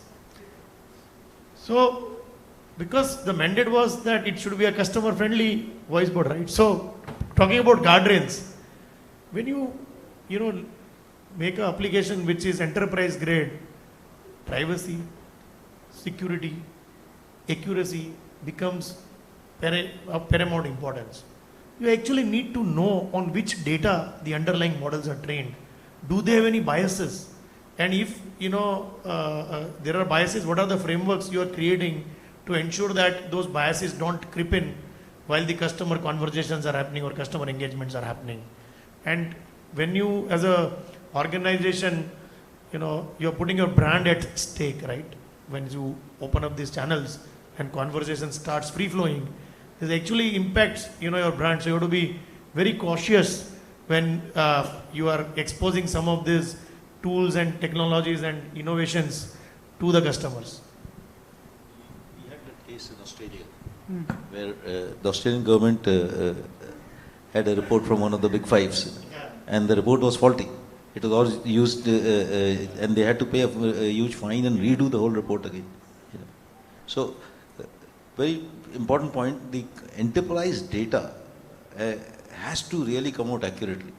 Otherwise, that trust will not come out. Simple points. One of the use cases which we were piloting, rather POC is going on, not in pilot started, where the product name in Hindi is just not coming right. Just not coming right. We have tested almost all the LLMs there, including whatever is happening in India, you name it, and we have tested. It's just not coming right. It's a little tricky. So what do we do? Change the product name. So then the customer said, no, let's wait till the technology matures, then we'll come back. So those are some of the nuances which are going to come up when you are going to roll out voice bots. And this year, I would say 26 is going to be a confidence building year. You will have a lot of pilots having, a lot of POCs happen, a lot of LLMs get trained, and new LLMs will come out. I'm definitely going to come out because all the, there is other issue which is that what training has happened last 3-4 years is all corrupted data. Now what is getting thrown will also be a challenge. Yeah. No, I think, use cases need to be implemented in a very guarded manner, right? And I think in our experience when we've been working with clients, right, obviously you start with a smaller base, right? You start with, let's say, automating 100 calls, 200 calls, 500 calls, and you gradually do that confidence building phase. And maybe, Nidhi, you can talk from experience, right? When do you get enough confidence, or are there certain use cases which are more relevant in this technology and then you implement and scale up voice AI there? And then there are certain use cases which could be something like a customer support, right? Where guardrails need to be heavy, and therefore you wait till the technology matures, right? But there are certain cases where the technology is mature enough to execute these actions. There are certain use cases where it's a wait and watch. And then there are also certain use cases where it's really fast hyperscaling because you feel that it has reached the intended target. Yeah, absolutely. So, Arnab, I agree with Rajiv and Hitesh, where a lot of training, lot of optimization needs to be done on voice solutions. However, in my experience, I've seen that few use cases, for example, audits to a certain extent can still be automated using voice solutions, voice conversations. So we do manual audit welcome calls to our merchants who get onboarded.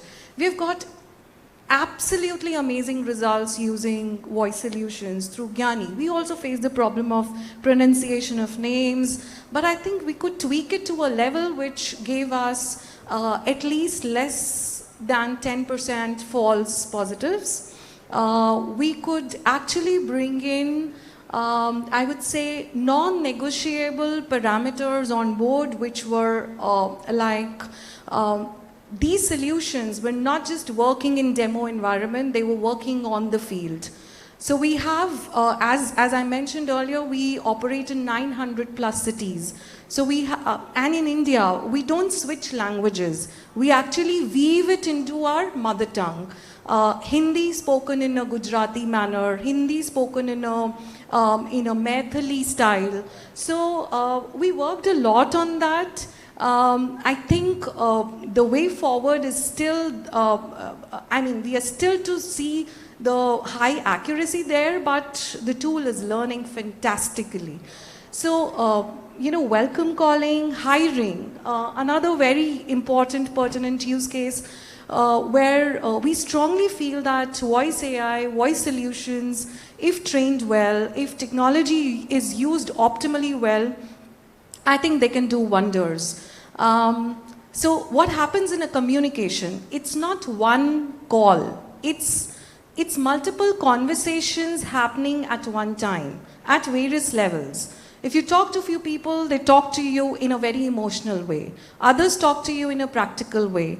Is your AI solution trained enough to actually figure out the sentiment of the call is the maker or the breaker of the accuracy of your solution? So the more you give sentiments, emotions, stress, tonality to your training, the better your agent will become. Hiring, end-to-end hiring, talking to the customers, asking the preferred role, asking the salary, preferred mode of communication, till he actually generates interest, moving to the KYC stage, generating an offer letter, giving him a reminder call before the joining date, asking him how is, wishing him all the best on the date of joining. I think these are all possible using AI. We've also tried and tested in cases of BFSI, lending, I think activations,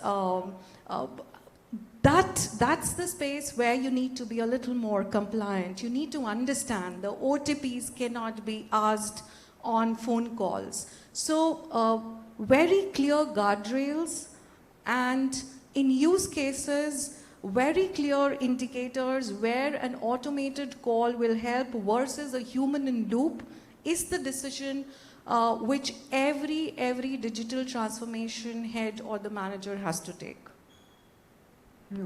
Very wonderful point, Nidhi. I think you also mentioned that false positives, right?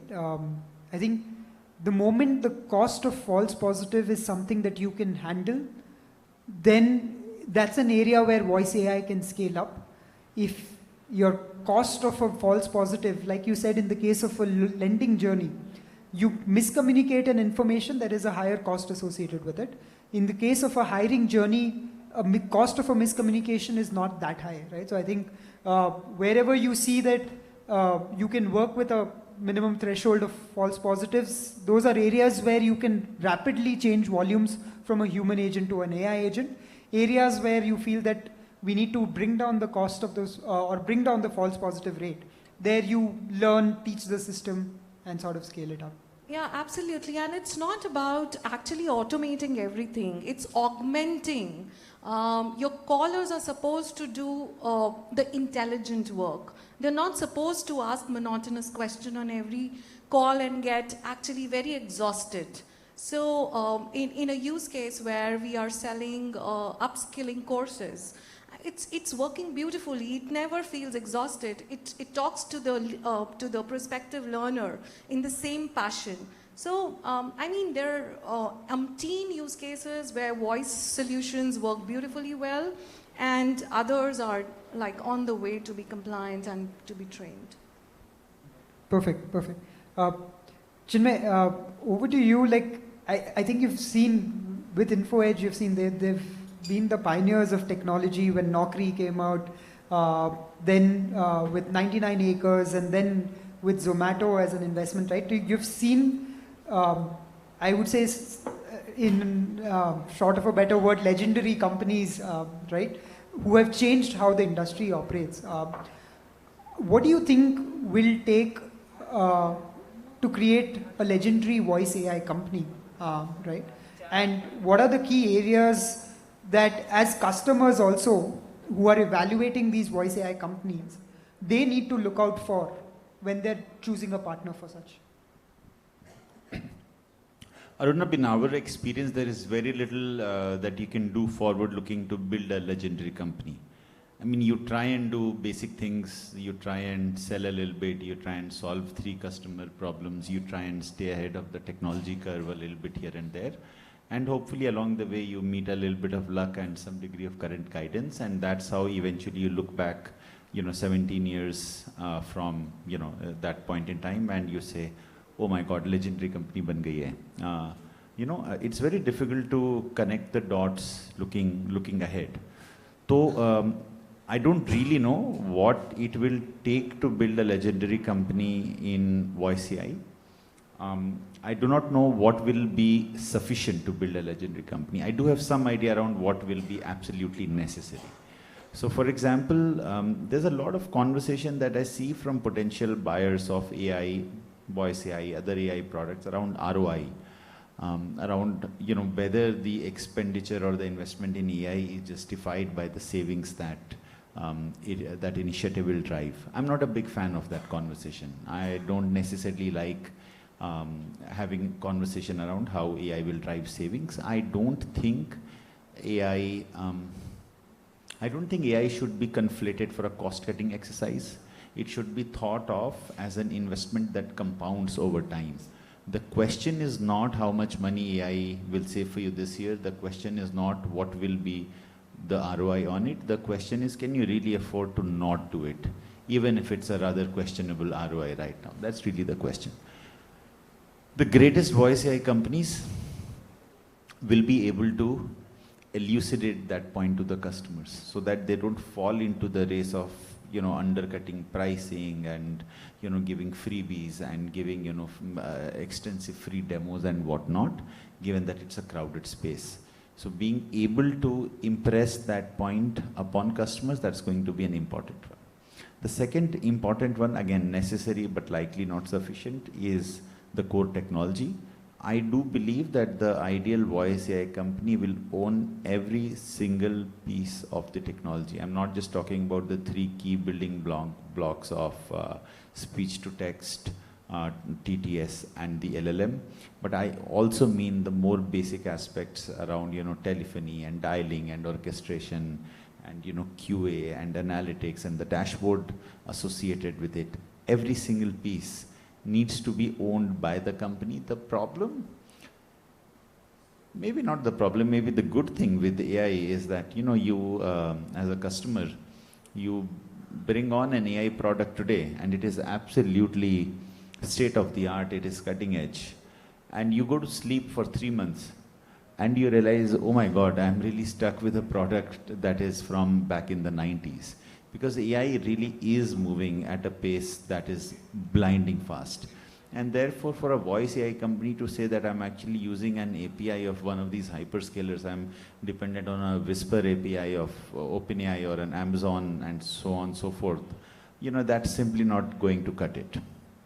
The third thing that is going to be important is, I see a lot of focus amongst Indian startups to go and win outside India. I really think that's not a battle you should be fighting. I don't even think, honestly, it's a battle that you deserve to fight. Unless you have won India first, there's no reason why you should be looking to, score these points outside India.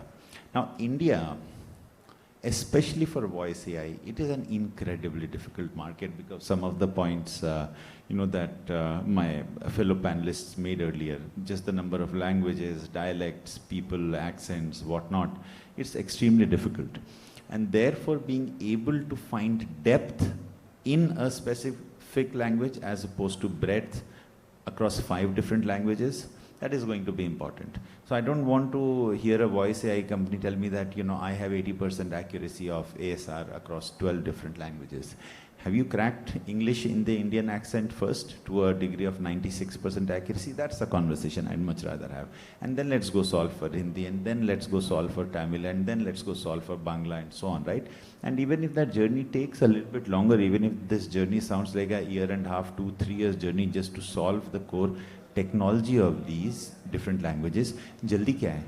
What is the hurry? Anyway, quote unquote legendary companies take like good 15, 17, 20 years to make, right? So, the ability of the founders to actually just sit back, relax, take a deep breath, solve for the technology in a way that you are, not to use Modi ji's phrase, but in a way that you're Atmanirbhar, that you're not really relying on one of these hyperscalers. I think that is going to be the other important one.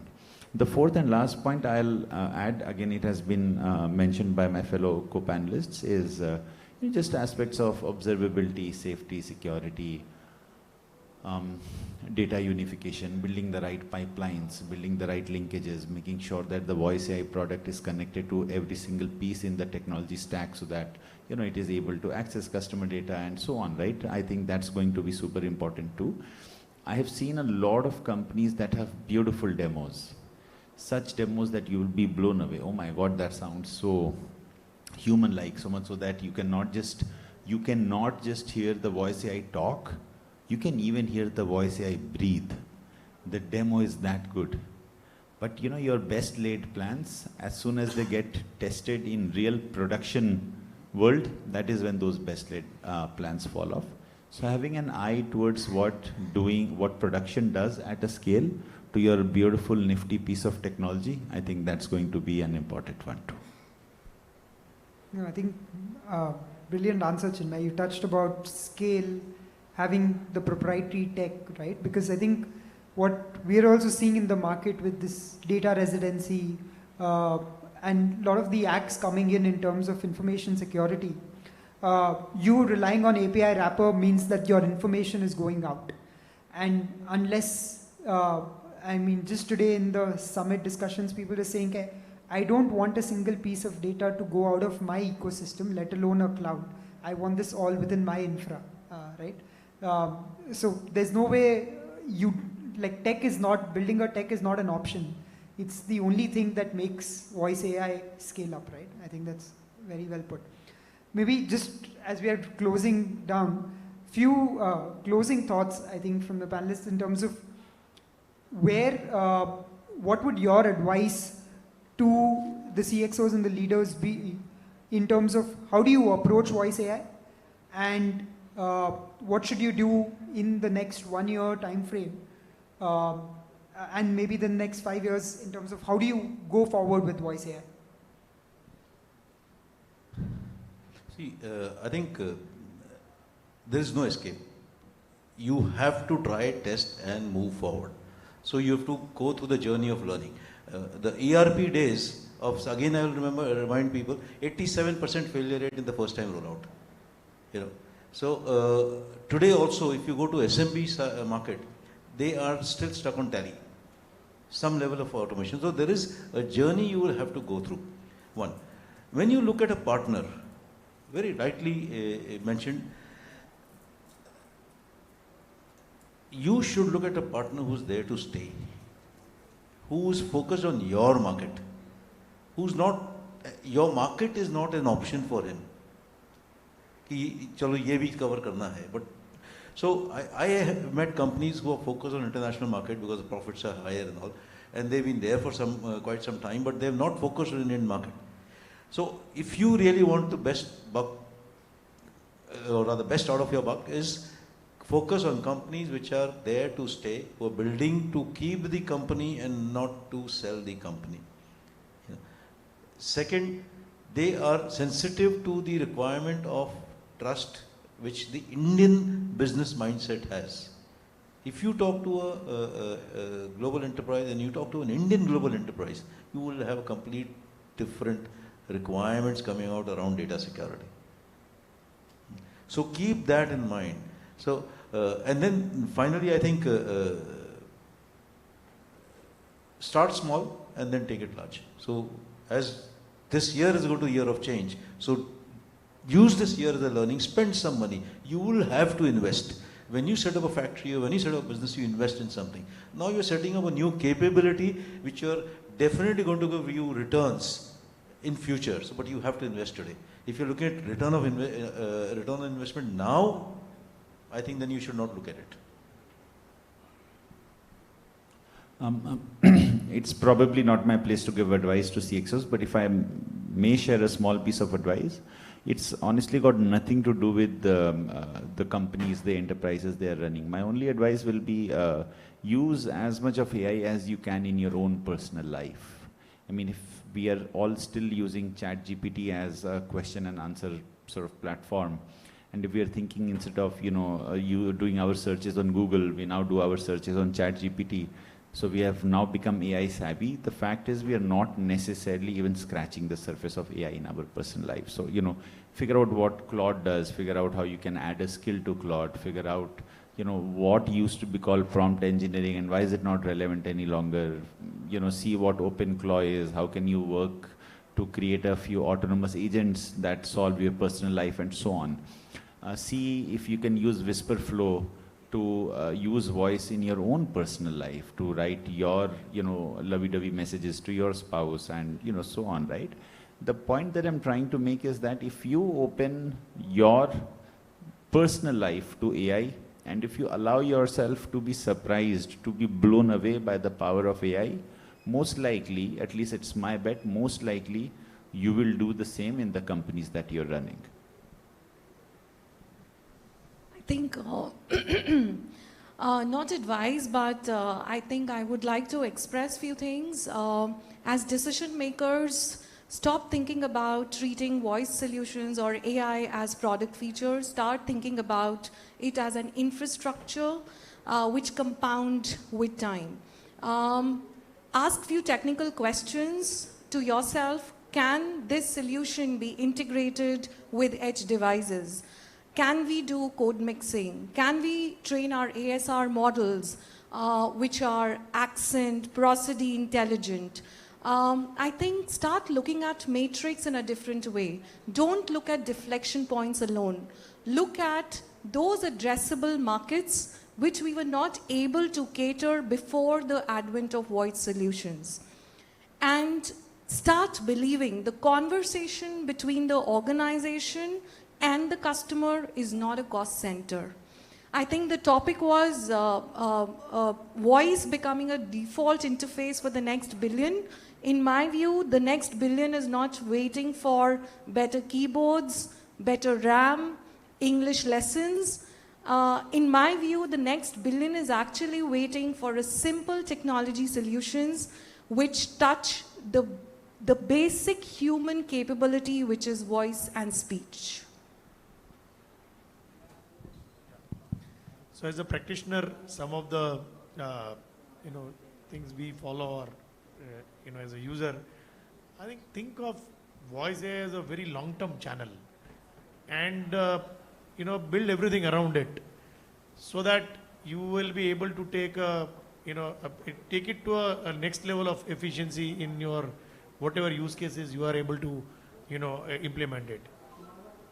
Second is, think of it as an end-to-end solution. Don't do partial solutions, right? It might require a lot of back-end integrations, but just giving a call to the customer and then ending it there doesn't work.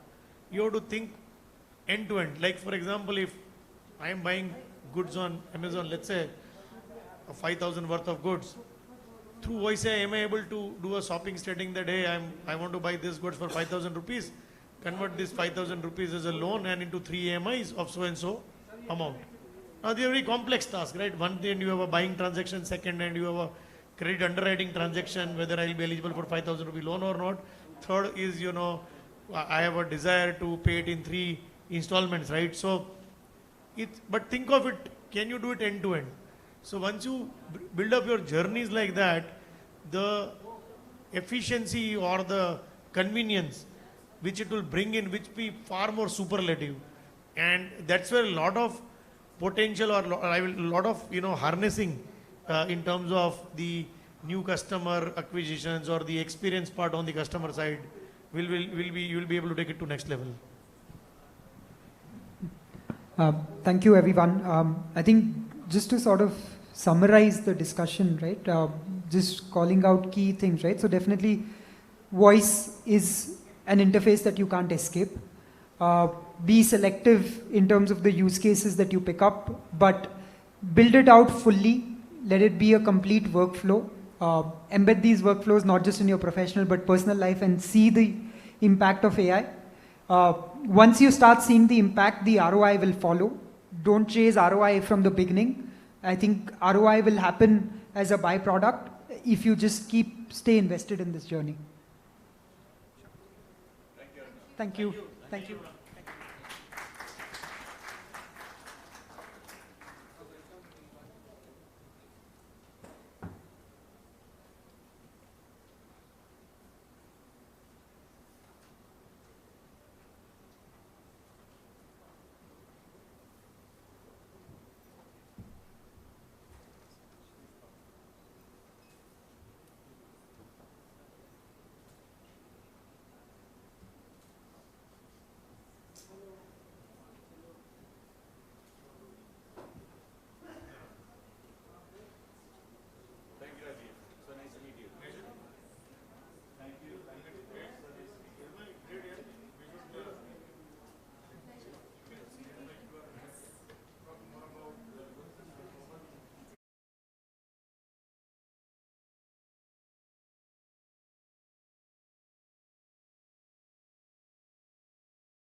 So in this session, you will see perspective from different lens, from civil society perspective, from private sector, from think tank, and then from the government also. So before we start, I would like to request the organizers to play a short video, and after that, we will delve deeper into the session.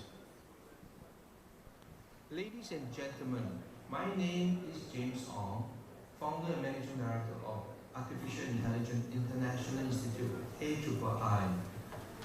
As the co-organizer for today's session, together with the German-Indian Business Alliance, I'd like to welcome all of you to today's special session. The topic for today's special session is called AI for Humanity as Sustainable Development Goal number 18. We're very grateful to the organizer, the summit organizer, for allowing us to host this. I regret that I can't be there myself personally due to a last-minute unforeseen reason, but I'm glad to be given a chance to share a few words with all of you. First of all, I'd like to share with you about the context of today's session. AI for Humanity has always been the mission of Artificial Intelligence International Institute, AI think tank that was formed in Singapore since we were formed in 2017. It's also a very important concept and idea proposed in the book that I co-authored, called AI for Humanity, Building a Sustainable AI for the Future, with two other co-authors, Andip Ma and Shushuk Da. And Shushuk was actually present at the session today.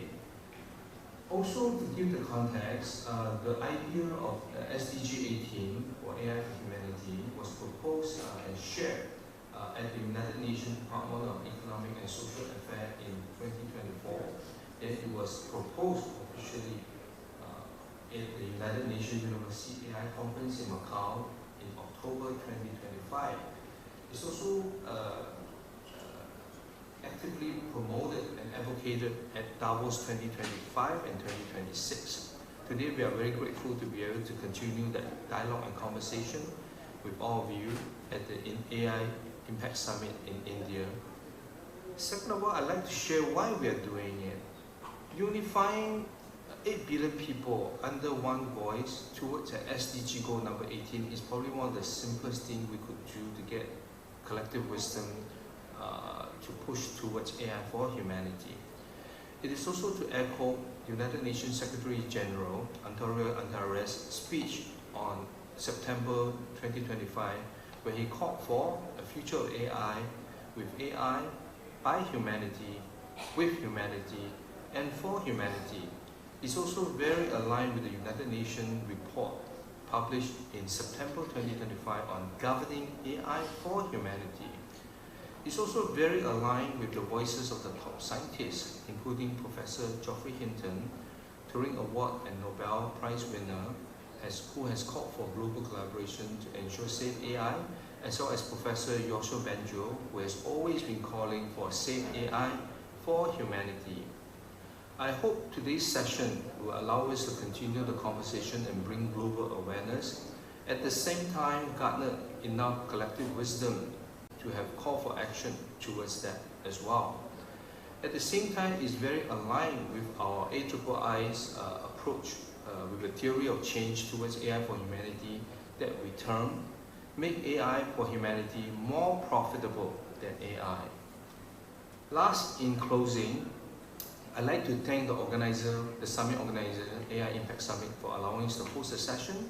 I'd like to express my gratitude to all our invited speakers, Samir Gellot, Judith Weinberger Singh, Maya Sherman, Shushuk Dan, and Vibra Amita for their participation and contribution. I also like to express my personal thanks to Samir for his extraordinary effort to organize the session, especially in my absence.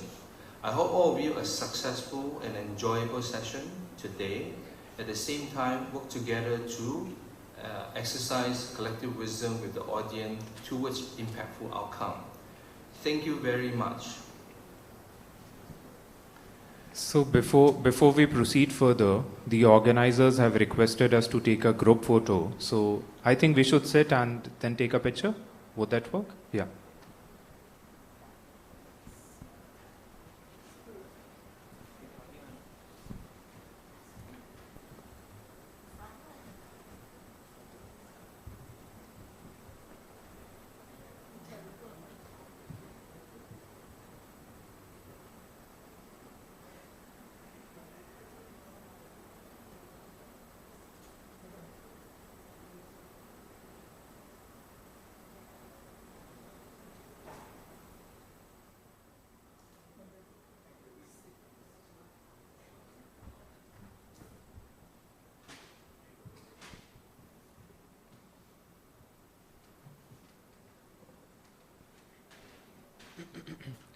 Yeah, proceeding further, why we are doing this session. Currently, the population of India is 1.4 billion. The global population is more than 8 billion. More than 75% of the people are in the global south. And this is the first AI summit which is happening in the global south. So the reason why we are doing this, global south primarily known as developed majority or the country which are under development. So the reason they could be in the upfront or in the race forward is through the optimum utilization of the technology. And it's not a movement. It's a feeling which started not from us, but from someone at the back end, which also have the same intention. So this movement was basically started way back in 2015, and continuously it has been propagated by the United Nations, by International Telecommunication Union, that SDG 18 is a necessity. Why? The reason is almost 70% of, so we have 17 SDGs, but almost 70% are being achieved by digital transformation or the digital technologies. But there is not a single SDG which relates to the technology. So this calls for another SDG, but which relates to AI for humanity. And this is a perfect time when AI is impacting our every part of our life. So before further ado, I would like to invite maybe Judith for her opening remarks. Thank you very much, Samir, for having me here today. And at the outset, let me please congratulate India on hosting this AI Impact Summit. I'm just coming from the MSc from Munich in Germany, and this was already very positively highlighted that India is taking leadership in such an important topic, penetrating different kinds of areas of our geopolitical relations. And of course, congratulations to you, Samir, and thank you for the invitation to this very interesting event here. I'm pleased to be speaking on this very important topic today on behalf of Hans Seidel Foundation India. We are a political foundation and think tank headquartered in Munich, Germany, and we have operations in more than 50 countries. Here in India, we look forward to celebrate our 30th anniversary in a couple of weeks. And many of you might have heard the slogan, especially now in recent times, given that the free trade agreement was signed between the EU and India, that the EU and India are natural partners. And I think there are myriads of reasons to substantiate this claim. But one overarching reason, I believe, is that the EU-India partnership has never only been interest-based, has always been value-based as well. And this holds true to the Indo-German cooperation as well. In light of this, both Germany and India are committed to the effective implementation of the SDGs. At Hans Seidel Foundation India, through its projects and in collaboration with local partners, we strive to support this localization and implementation of SDGs, particularly SDG 5, 6, and 13. It certainly is no news that digital means can effectively improve the global effort of delivering towards the SDGs, and there are many concrete examples.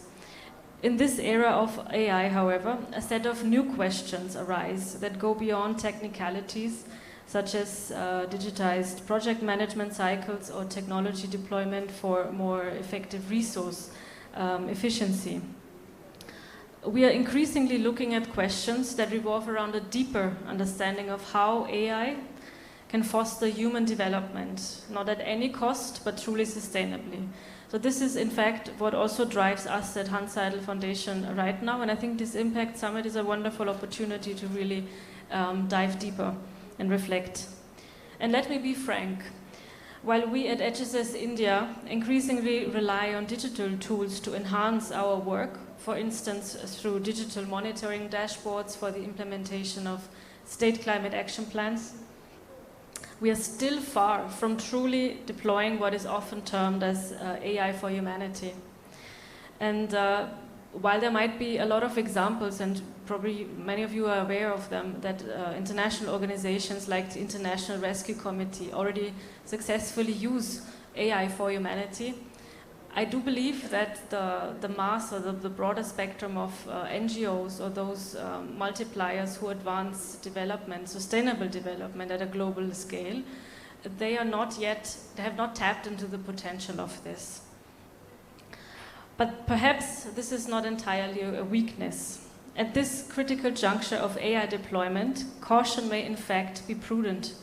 While AI for humanity is widely discussed and its transformative potential highlighted across global fora, we must first take a sober look at the risks that accompany it. Probably, being a German, we also always focus on the risks first before talking about solutions, so please allow me this perspective. So these risks need to be assessed against core pillars: ethical foundation, global harmonization, sustainability, and the delicate balance between innovation and accountability. Only by fully understanding both sides of this coin can we derive a robust actionable roadmap, one that meaningfully advances the so-called SDG 18 and can be implemented by a broad spectrum of organizations worldwide.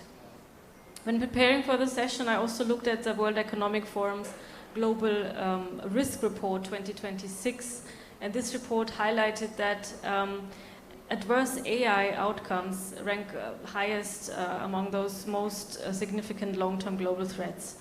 And those risks include the loss of human control over increasingly autonomous systems, the weaponization of AI, and unintended geopolitical escalations.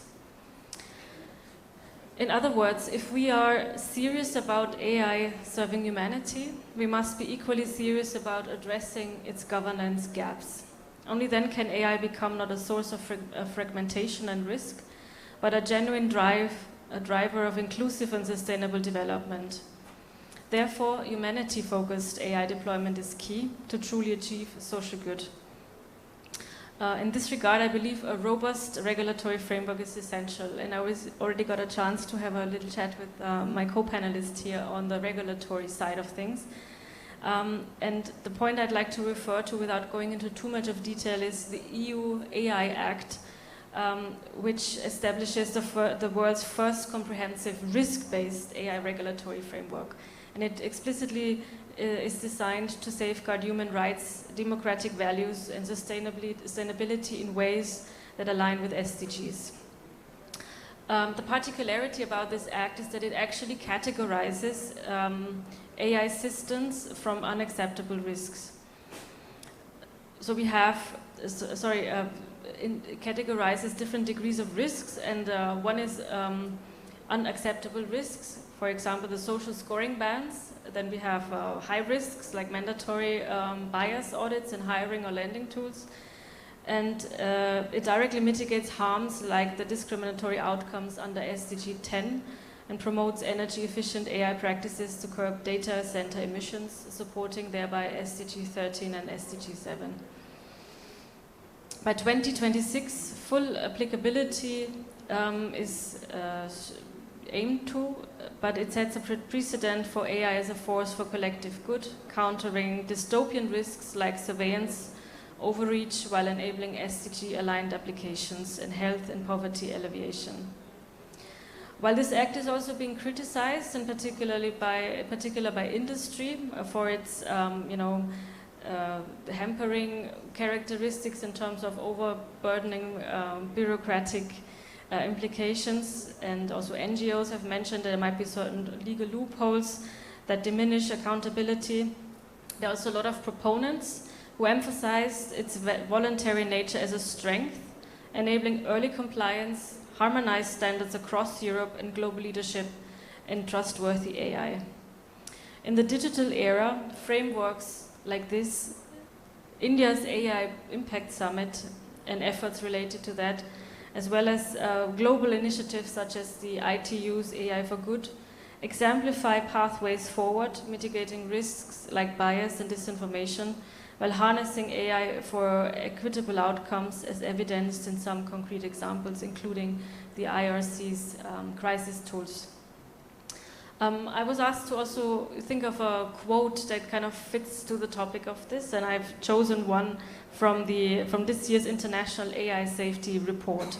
And I quote, "AI's potential to serve humanity hinges on governance that prioritizes human flourishing over unchecked power." So with all of this in mind, and that's the second ask that was conveyed to me, to come up with a concrete roadmap towards AI and humanity from my point of view, I propose 3 components, and I wouldn't call it a comprehensive roadmap. I suppose there are many more pieces, or bits and pieces to be, referred to or integrated. But as I understand, there are some that can be highlighted here, and one is referring back to my initial statement that the EU and India are natural partners. There's so much scope to further deepen the cooperation also in this regard. So the first step that I am proposing is to adopt a hybrid regulation that kind of feeds from the EU framework that I've just talked about and also integrates essential outcomes from summits like these. The second point or component is to invest in ethical pilots. We do not have to reinvent the wheel when it comes to sustainable development or best practices in AI for humanity. We just have to look to countries in Africa who have successfully worked with certain tools, policies and frameworks. And that, of course, should be underpinned by different kinds of financing mechanisms and also public-private partnerships. Integrating the private sector or having this kind of symbiosis between the public and private sector is essential in my point of view. Otherwise, the development in this regard might just spiral away from the actual ground realities. And the last point I'd like to mention here towards a roadmap is to foster global coalitions. One could refer to the AI for Peace Africa Summit as a reference point, and further launch regular AI for Peace forums that would be definitely needed to further advance the discussions and the expertise, and have also experts that reflect both the global north and south. So with this, I'd like to close here and thank you once again for having me. Thank you, Maya. So, thank you, Judith. So, considering the areas which Judith has highlighted, how EU AI Act and the other peace areas could assist in propagating AI for humanity. So that is something which is very pivotal at the moment when the geopolitics tensions are on rise, and these issues will be dictated by the technology going forward. So this is something which comes at a perfect time. And if you see how the wars are being fought, how the data is being theft, so these are the issues which we could definitely consider under this pivotal topic. Now, moving forward, I would want to invite Vibhav to highlight his areas of expertise and to suggest some of the concrete actionable wherein he see AI for humanity could be a perfect fit. Thank you so much, Samir, and thank you, Judith, for that note, and it's an honor and pleasure to be with all of you here. I want to split this into 2 parts. One is to answer a question and kind of step back when we speak on AI for humanity. I think it's extremely important for us to understand that when we're talking about AI for humanity, the first fundamental thing, so that we layer down and we become more concrete, is that who are we talking about when we talk about AI for humanity, right? So the first point there is, of course, the geopolitical point has come out, but when we talk about AI for humanity, it's extremely important to know who our audience is, and our audience is a combination of both global south and the global north, right? And it's slightly more nuanced than that to make it concrete. When you're building AI for humanity, for advancing that point, it's important for each country, each player in this ecosystem, and by that I mean international player in the ecosystem, to be well aware of the fact of where they fit in, right? Is a country a developer? Are they building foundation models? Because we're talking about this topic is all about the global sort of picture, right? Is the country a developer? Is the country using a built AI tool? or is the country in the application layer where they're fine-tuning some existing model and building applications on top of it. Second, it's to build AI for humanity is the aspect of what feature matters to each country, right? When we build it for humanity, right? So it'll be about, is data sets more important for you? Is infrastructure more important for you? Which particular AI type is important for you? And what I've done is we're talking about AI type, we've spoken about the AI actor. So to carry on from what Judith said, how does this become concrete? To build AI for humanity, or for it to become a sustainable development goal, to be driven by impact, what I need is alignment on features. And I would like everyone here to think in this room, we're all humans in this room, what is our expectation from AI? What are the features I want in AI systems? And if we think in from that perspective, we would realize that we agree more than we disagree at the broadest level. What it would be? It would be privacy. It would be security. You would want accountability. You would want transparency, which could tie to audits.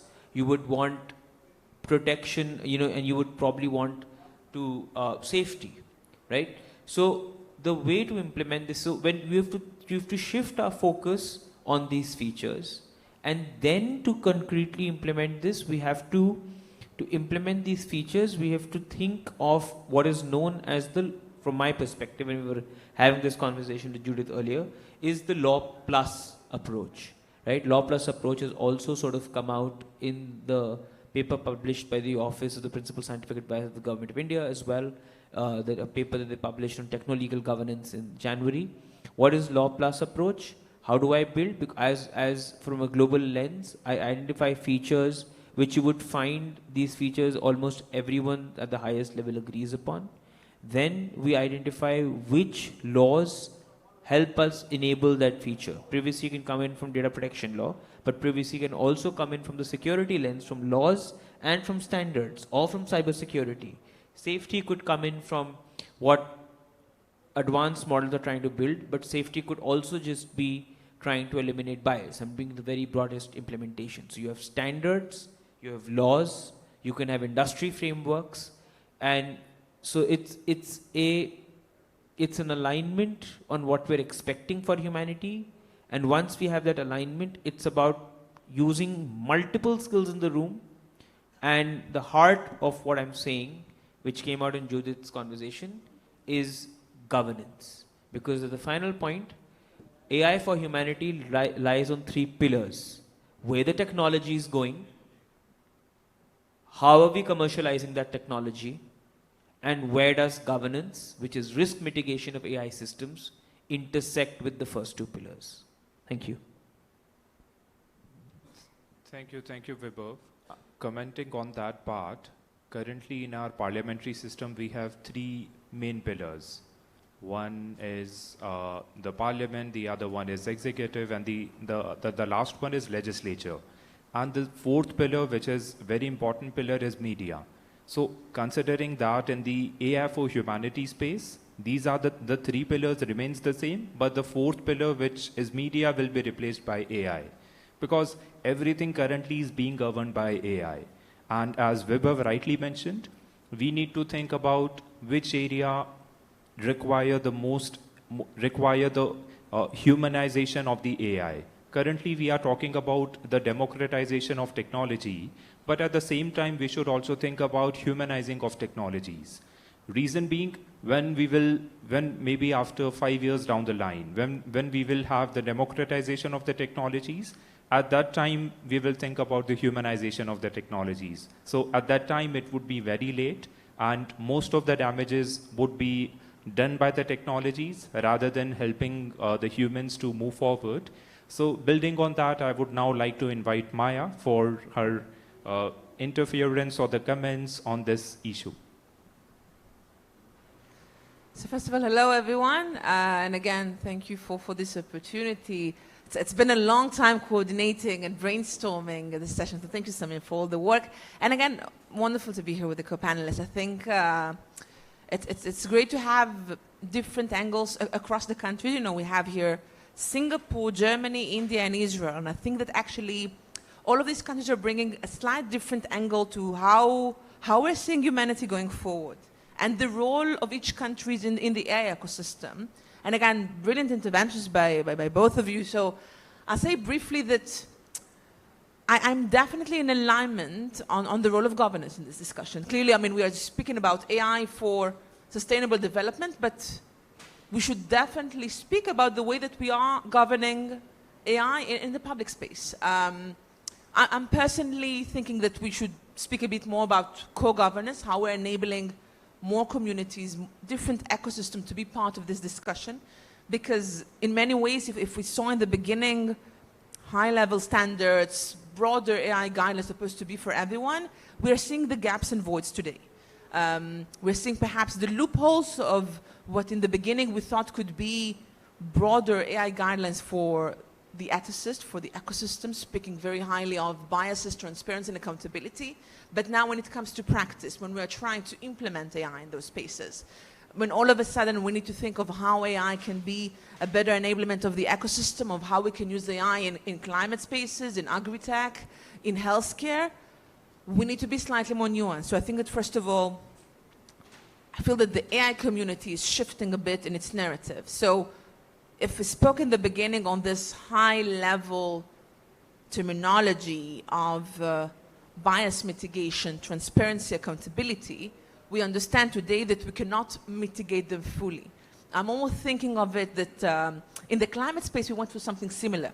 In the beginning, we thought, okay, we will be speaking about climate mitigation. It took us time to understand that we need to speak about climate adaptation. And it comes under the understanding that there are some things that perhaps we cannot fully mitigate, but there are things that we need to, first of all, adapt and enhance the resilience. In the AI discussion, I think it's an important thing. It's almost part of the governance. I think that we are now trying in many ways, I think different countries are, first of all, trying to see what are the interesting AI blocks that are being formed, the role of different countries. I'll give an example because it's kind of recent, but Pax Silica is a wonderful example, a US initiative.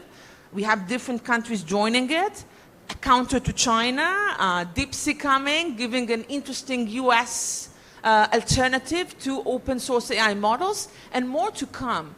But in the end, and perhaps as an addition to the wonderful interventions before, we're trying to see how we can provide a better infrastructure for AI development, understanding that the safeguards today, so we are aware of what are the high-level standards, but we're trying to go a bit more to the nuances and perhaps a bit more to what sovereign AI models are supposed to look like. India is a wonderful example in this regard, especially with the foundational models coming up, the work that sovereign AI has been doing in the country, and I feel that more countries are reaching this discussion, but governance has to be part of the discussion around sustainable development.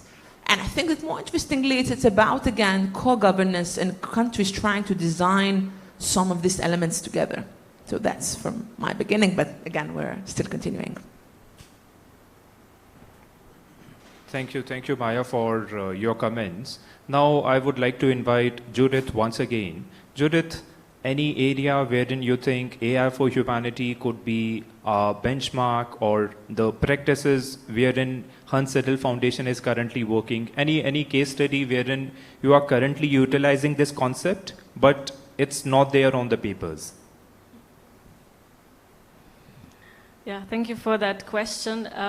So I mentioned briefly in my introduction that our foundation, which is headquartered in Germany, we have presences in 50 countries with over 80 projects.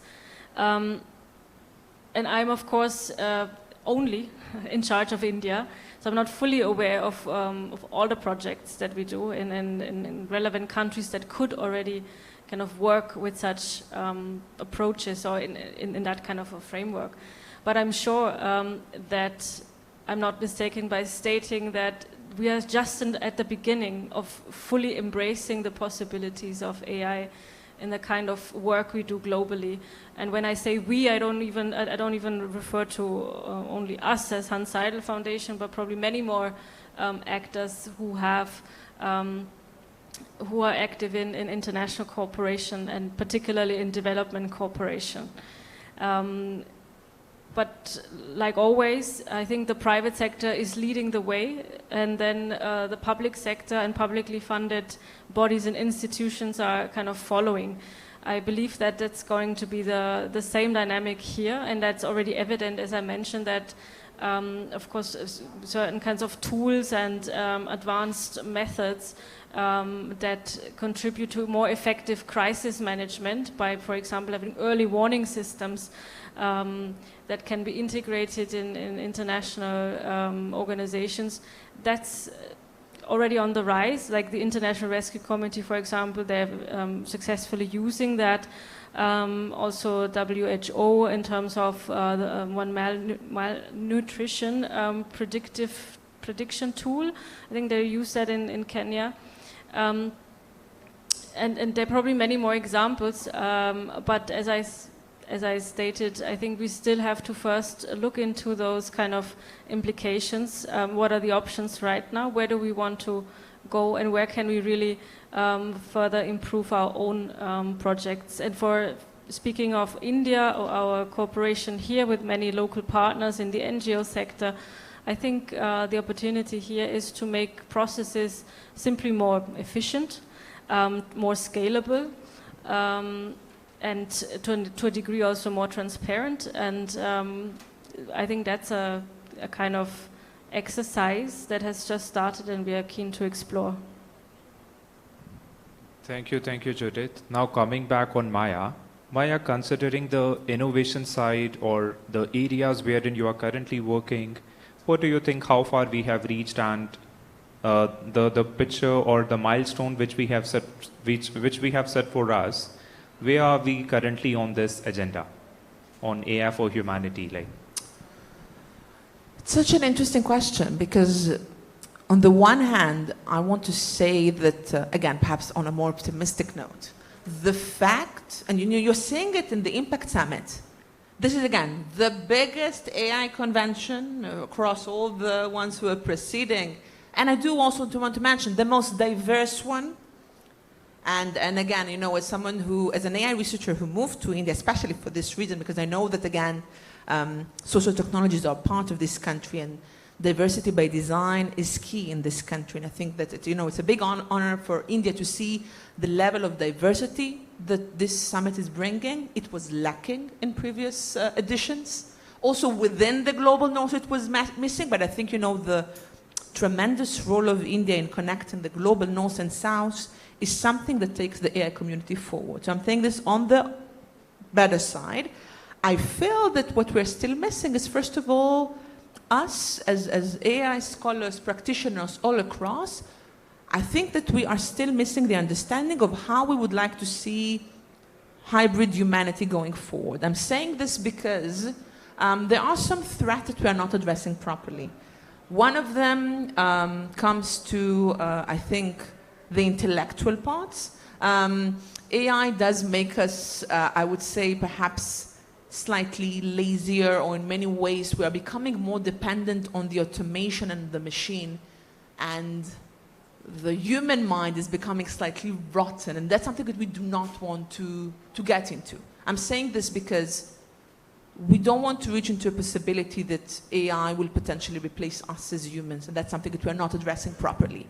The fact that human thinking is becoming slightly less complicated today because we are reliant on the machine. I also want to mention that currently we don't have enough safeguards on Gen AI models. We are seeing this with chatbots that are actually advising young users to commit suicide. We are seeing this with different medical interpretations, different extortions that we are seeing on the platforms. We are, in many ways, have not put enough safeguards and protection on these platforms, because they're somewhere in between. They've become our psychologists, the free psychologists we've always dreamt to have. This has a strong linkages, in my view, to the way that we want to see humanity going forward. It doesn't mean that we're doomed. It means that we are enjoying this AI hype all around us. We're investing so many budgets, assets, and still we have an important mission going forward, which is to understand what role do we have in this ecosystem? Do we want to be smarter using it? Do we want to let the machine doing most of the work for us? There are so many interesting dystopian quotes of Bill Gates, who unfortunately will not be arriving to the summit, but I mean, he was one of the only ones from the AI ecosystem who will not be coming to India, but he was saying that most of jobs will be replaced by AI. In the same time, Elon Musk is saying that money will no longer mean anything in the next few decades because we won't need it anymore. People perhaps will not need to work. So I think that understanding how humanity is supposed to look like, that's our next mission. But I feel that the entire ecosystem is all here to discuss about it. But we need to move from discussions and declarations into actual concrete, I guess, milestones for us to see on how this vision is supposed to look like, from my perspective.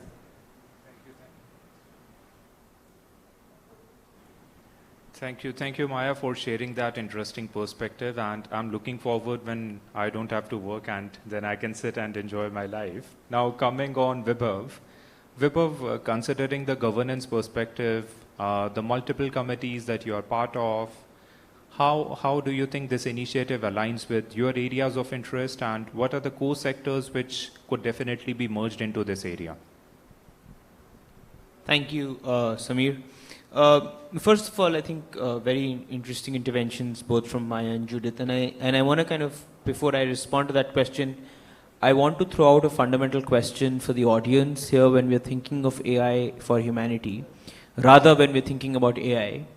One thing that we must always keep in mind, which is actually there, which is tied to the ethics discourse and responsible AI discourse, is that when AI advances, it necessarily asks us a question: what is it to be human? And I think we need to keep that in mind, right? Because when we're talking about AI for humanity and we're going to have AI is a pattern recognition tool. It trains on data, it detects patterns from data. Today it can generate text, tomorrow it can generate code, it can generate images, right? So I think one of the fundamental pillars of what will be AI for humanity would be for each one of us to contemplate and think, what is it that makes us human? And if AI is achieving a particular objective and achieving a particular task, once it is doing that, does that make us less of a human? This is a slightly sort of philosophical, theoretical direction, but I think it's an important point. Second, in terms of the governance piece and where all of this intersects, I think all of the AI for humanity approach is pretty much aligned to the work that we're doing in the governance space. And I'd actually 4 or 5 points that sort of important to highlight. When we think about AI for humanity or protecting humans, let's phrase it that way, we're thinking of accountability. The two pillars of accountability that we need to understand. One very traditional way that we understand is harm has taken place, we use laws and we take action. But that's not how governance works. Governance, like I mentioned, is law plus, which means that we're building AI for humanity. We have to be comfortable with the idea of mitigating risks across the AI life cycle. What do I mean by AI life cycle? It means when I'm conceiving building an AI system, when I'm preparing the data set, when I'm collecting the data set, when I'm building the AI model, when I've put out the AI model in the market and I'm getting input on how the AI model is performing. So you have to think of risks across the AI life cycle. Two, when we're thinking of AI for humanity, sure, we have a developer, we have a deployer who's using an AI model, we have end consumers. What we also need to think about, and is an extremely important topic in the context of the summit also, and perhaps from the pre-summit perspective as well, is what do we do about impacted users and communities? We need what is now phrased as participatory approach to AI governance that has to develop. What does that mean in simple terms? It means that if I'm building an AI tool which will contribute to a certain underrepresented population or uses data sets of a particular population that is not so well, it's taking effort to get them in the AI process, my design processes have to have a way where I can take feedback at my development stage. And the final point 2 points. One is that I also have to think of audits. Audits is a way of, there's both product audits and process audits, but it's about sort of keeping a trail. It's very simply put, maintaining a trail of how you've built the AI system or deployed the AI system or used the AI system, which is trail. And to keep it sustainable, it'll go back to knowing who we are as a country in the global ecosystem. What matters to us? Democratizing access to infrastructure, building sectoral applications, and what impact will that have on the population that I'm building and increasing AI adoption for? Thank you. Thank you, Vibhav. Now quickly, I will give 10 seconds to each of the panelists. What do you think when you heard this term AI for humanity comes to your mind, starting from Maya?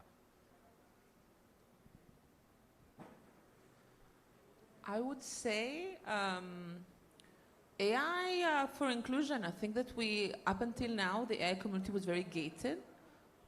This summit is the proof that AI can be more diverse. It should be. And we are currently, I think for years we've been missing the voices of all countries in shaping regulation, legislation. If you want to have a proper society that is AI-driven, advanced, everyone should have a place in the table. Thank you, Maya. Now, Judith.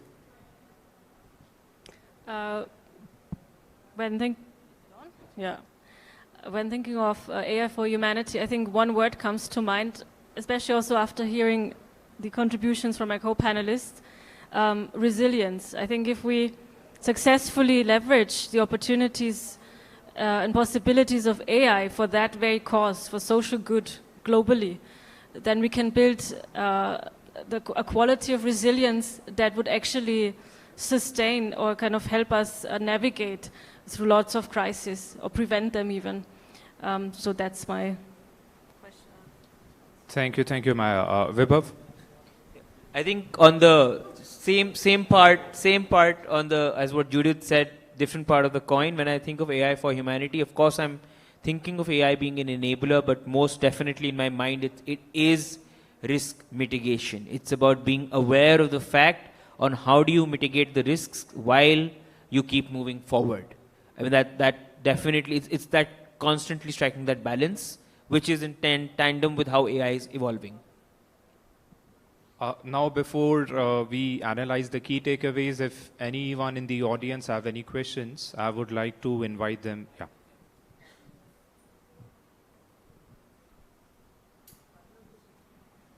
Please state your name and with whom you would want to ask the question. Okay, yeah.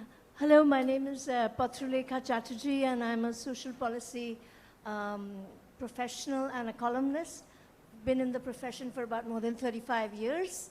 And it's really glad that I actually came to Sushma Swaraj Bhavan and been attending since 2 o'clock. And the note of this ethics and inclusion, which is what I've been writing on all my life. And I feel ethics is not an add-on. It has to be there right from the beginning.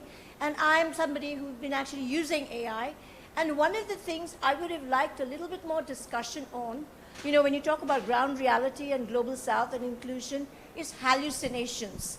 You know, I've been going to a lot of the discussions just over here, and I use AI. And I feel if you are at a certain level of knowledge and then you use AI, that's one thing. But if you wade into AI without any subject knowledge, you're not going to be able to detect, because they're very plausible lies. You know, when you, in my research, when I come up something and they will say this particular paper supports your thesis, and this paper doesn't exist, the writers don't exist. Now I'm thinking in a country like India, where, you know, one of the sessions I was attending where they talked about the number of people who are unlettered. And this is something, you know, glitzy and blingy and tech. I think it's extremely important, the accountability, the governance, to have this. And while we must use AI and we must innovate, we have to be realistic about it. And, you know, if we don't do that, if the trust and the ethics are not there right from the beginning, it's not an add-on. It's not something which, you know, you would cook the whole thing and then you toss it in as an afterthought. I think we'll be in problems, especially in a country like India. And we have fakes, so many fakes in, in AI, voice cloning, all that. People don't realize, because it's tech, they take it for, it has to be correct. So I think when you talk about AI for humanity, trust has to be, I think, a major word. And thank you so much for an excellent discussion. Thank I you. enjoyed it. Thank you for your suggestion. Anyone would like to comment in like 30 seconds? I'll be brief. Tech literacy is key, and it's part from any discussion that we do have. I think it's above governance. In many cases, the threat of deepfake also connected to the fact that we have a smartphone. So sometimes actually this problem that we're seeing of deepfake, of lack of trust, are actually across those who have this accessibility to mobiles and smartphones. And it's, again, when speaking of digital divide, it's almost paradoxical. The ones that are more connected are prone to these threats. Nonetheless, especially when speaking on trust, we need to be able to understand technology. So I believe the tech literacy, again, something that India has been working constantly on along with other countries, this is key across all ages. So I think that's the way to go forward, clearly. And just to quickly add, literacy, completely agree. You have multiple approaches already in India, suggested there are frameworks for employing responsible AI, suggested frameworks for doing responsible AI across the AI lifecycle. You have standards, both from BIS and the Telecommunication Engineering Center, which speak about risk mitigation. You have current laws. We've had a spate of personality right cases in courts. So there is work happening exactly on this thinking, but this is going to be a permanent tension when you think of AI for humanity, where we're thinking of risk mitigation at the design stage and addressing harm when it has already happened. So we'll always be on both sides of the coin. I think we can take the questions afterwards because the organizers are already mentioning we don't have the time. So concluding this session, I believe there are certain key takeaways or the keywords which we need to focus on while thinking about AI for humanity. Some of them are trust, resilience, inclusion, and mitigation. With that, I think this is a topic which needs a complete one-day capacity building program, and we are working on developing a guidebook as a concrete actionable framework. So probably you will see some more development in this space, and we will definitely have a discussion after this session on any questions which any of the participants or anyone from the audience would have. Thank you very much. And with that, I would like to thank the organizers, AIII, GIBA, German India Business Alliance, Maya, Judith, and Vibhav, as well as Shock. So sorry she was unable to attend because she had another session at Bharat Mandapam, and coming from Bharat Mandapam to here is a chaotic and mess. So thank you very much for staying, and let's have a discussion after this. Thank you.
partner Triple IIT Allahabad and SparkX on AI for All, building India's future-ready human capital from school to workforce.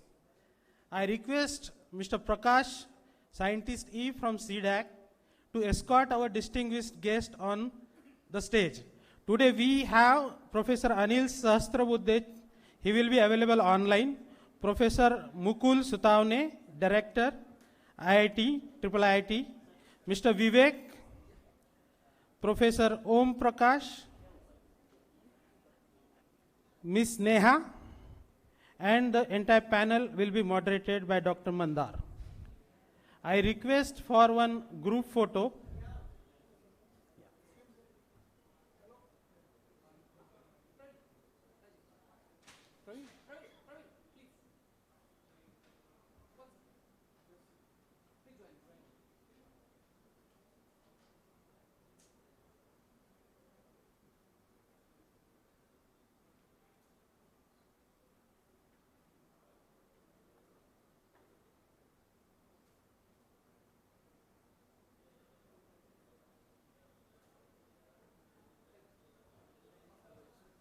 Now I hand over the stage to Dr. Mandar.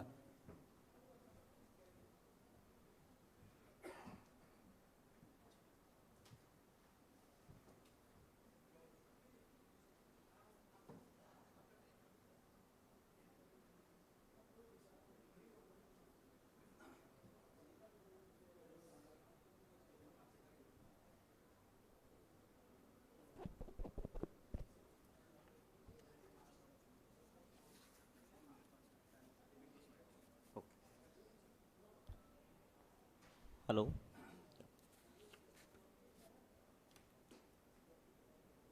Okay. Good evening to distinguished panelists and esteemed participants. I, Dr. Mandar, Karyakarte, Registrar of Triple IIT Allahabad, welcome you all to the panel discussion on AI for All, building India's future-ready human capital from schools to workforce. Okay, it is my privilege today to moderate this session. Now, in this session, we particularly bring in policy architects, institutional leaders, curriculum designers, industry representatives to deliberate an action on AI education at a scale which will cater to the requirements of 2030 and 2040. Okay, can we have slides? Okay. So, there are key challenges, and these key challenges, let's understand through some certain statistics and numbers what we have. So there are 650 million Indians under age of 25 and about 170 million in the age of 18 to 25 who would be our workforce by 2030. Okay, that's first. Second, there are 260 million, that is 26 crore students in K-12 education. So they would be an ideal workforce by 2035 or 2040 for the nation. As per World Economic Forum, 27% of global workforce by 2030 would be supplied by India. Now the question is, with this AI coming in so speedily, will as a nation we are ready for it? That's the question we need to answer. Further, there's an AI disruption that we are seeing for last 2-3 years. The McKinsey report states that by 2030, 30% of work hours would be automated. So that's the challenge. Also, the World Economic Forum says that 85 million jobs that are today present will be vanished, but at the same time, there will be 97 million jobs that would be newly created with newly defined job roles. NASSCOM report says that by 2030, 1 million AI professionals are required for Indian industry, and current output is around 50,000 engineers annually. So we are producing just 5% of what is the estimated requirement of 2030. So that's again a key challenge. Now, obviously there are certain gaps been observed, and these are the preparation gaps. That is, under 5% of schools only teach AI education, and school education is a feeder pipeline to higher education and industry and innovation. Then the employability is a challenge. whether it is engineering education, 23% of the rate of employability is observed as per NASSCOM reports. And as far as teacher capability, human capability is concerned in K-12 education, only 2% of teachers are generally aware and trained about AI education. So that's the challenge that we'll have. If you look at the socio-economic equity status, then only 66% of urban India has internet access, as well as 31% in the rural part. So even the internet penetration is still at a lower side. If you look at ASHE report, which is basically a higher education report, the gender based is that women are 33% of women are in STEM education, and 22% in AI education. So even that number is too low, the scale at which the 2030 or 2035 expects us. If we look from socio-economic balances, then the families which are in top 20% income, these families or children in those families have better access to the resources compared to rest of the children. So that's the challenge. But though there are a lot of challenges, we have different opportunities. First is National Education Policy 2020, which says that we can introduce coding or AI education into the schools or K-12 education. So that's the opportunity. We have Atal Tinkering Labs already established in more than 10,000 schools, which can be an enhancement to AI education, which can be modified to this. And most important is that if you look at publications that come in from various different higher education, then India ranks 3rd globally as per Stanford report. So these are good opportunities as a nation for us. So what we look at, so we can say that we can cater to or target 10% of 26 crore or 260 million students studying in K-12 education. So which is around 26 million or 2.6 crore students. And if these 2.6 crore or 26 million students, if we had conservative workforce conversion of 10%, we can be at 2.6 million AI literate professionals. So that is only 2x of the 1 million requirement. So by 2030. So what are the stakes that we all need to deal is there are around 1.5 million schools, and that is a scale at which we need to penetrate AI education. So that's the challenge. Second is we want to bridge socio-economic gaps like urban, rural, gender, as well as the income levels. Third is AI should augment education and not as a replacement of the teacher or human capital. And fourth basic challenge is aligning K-12 education, higher education, and industry and innovation together. Okay, so with this tone setting, let me welcome and introduce our panelists. And to address these questions, I'll introduce the panelists first. We have Professor Anil Sahasrabudhe, who is the chairman of NETF, National Education Technology Forum. But due to some 11th hour emergency, he is not present here, but he has sent a pre-recorded message about his opinion on the topic of discussion.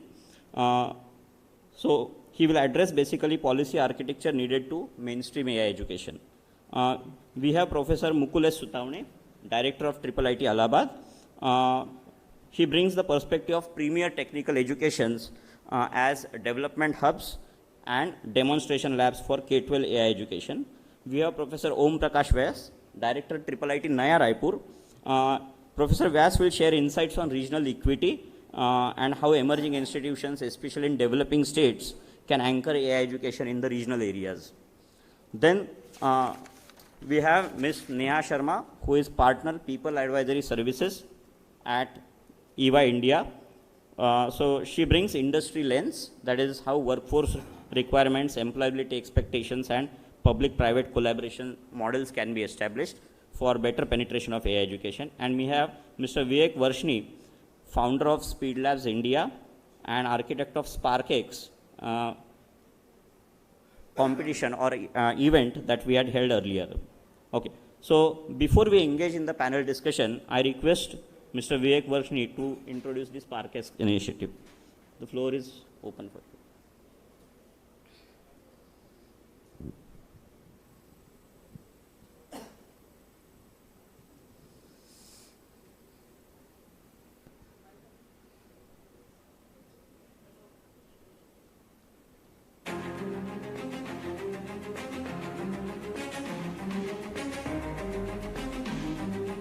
It was a very nice experience to give this exam. Exam gave me a valuable experience. This event is very extremely helpful to the student, and today I got to know workplace style and weakness.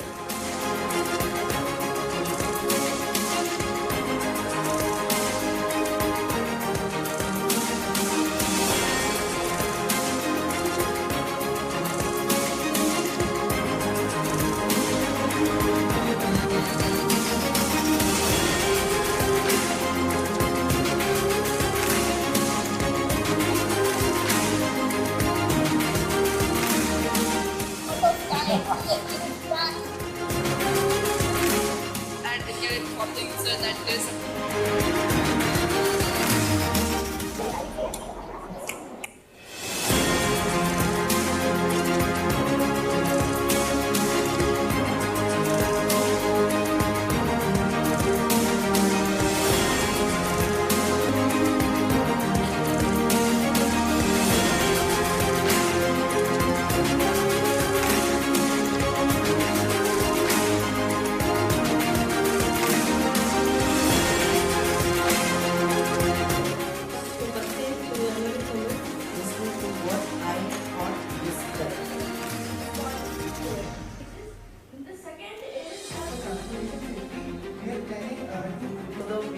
challenge in doing all physical AI senior academy. Thank you so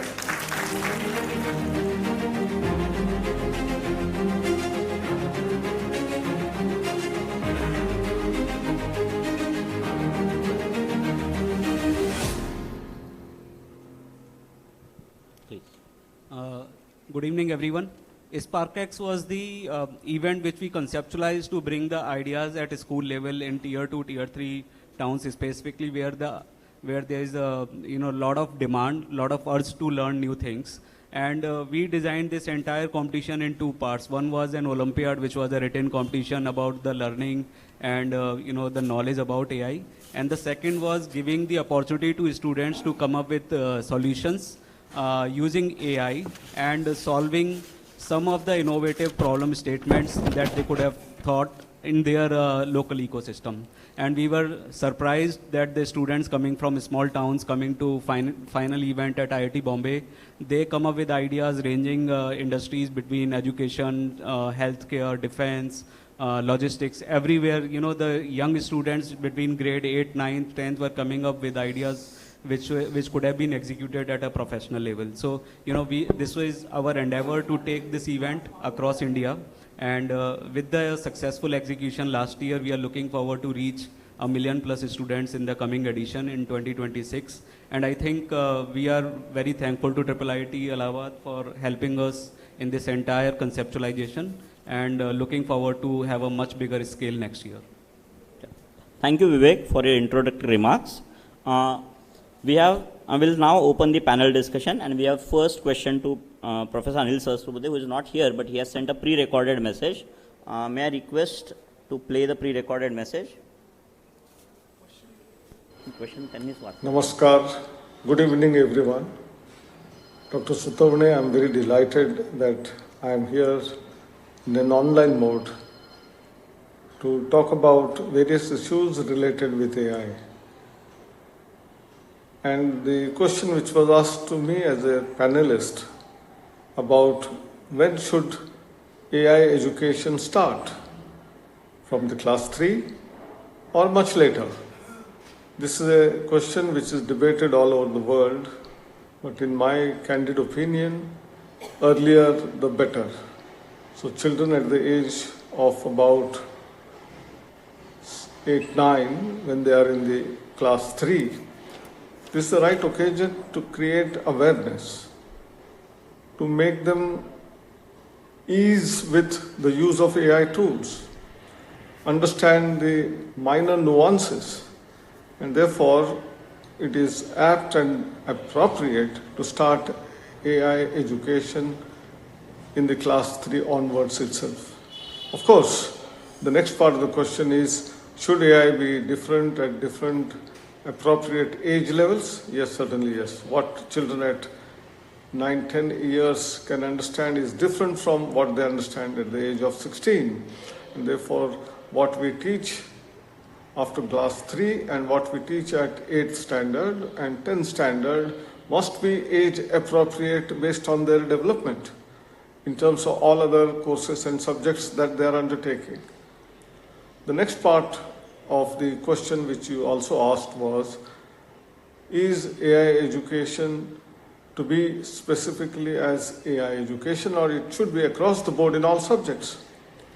I'm sure in the beginning, naturally, AI as a different subject may be necessary because all the textbooks, all the teachers are not geared up for that, and therefore there are specialist, maybe AI teachers, who will start teaching from the class 3 onwards till class 10 as a separate subject. But as we go along, maybe in a couple of years' time, we must integrate it with all other subjects, be it mathematics, be it social studies, be it geography, be it physics, chemistry, biology. In fact, AI has, as an agnostic or non-agnostic, it has to be part of every course, every subject. And therefore, how in different courses, different subjects, AI is to be integrated, has to be taken care of by our experts who are writing textbooks, who are conducting the teacher training programs, create that awareness, and then we need not have a separate subject of AI, but AI will become part of everyday life. In fact, it will become an important life skill. Like all of us learn language, we learn mathematics, we learn science, so AI will become an integrated part of all of these courses. And that is the manner in which we need to move as we go forward.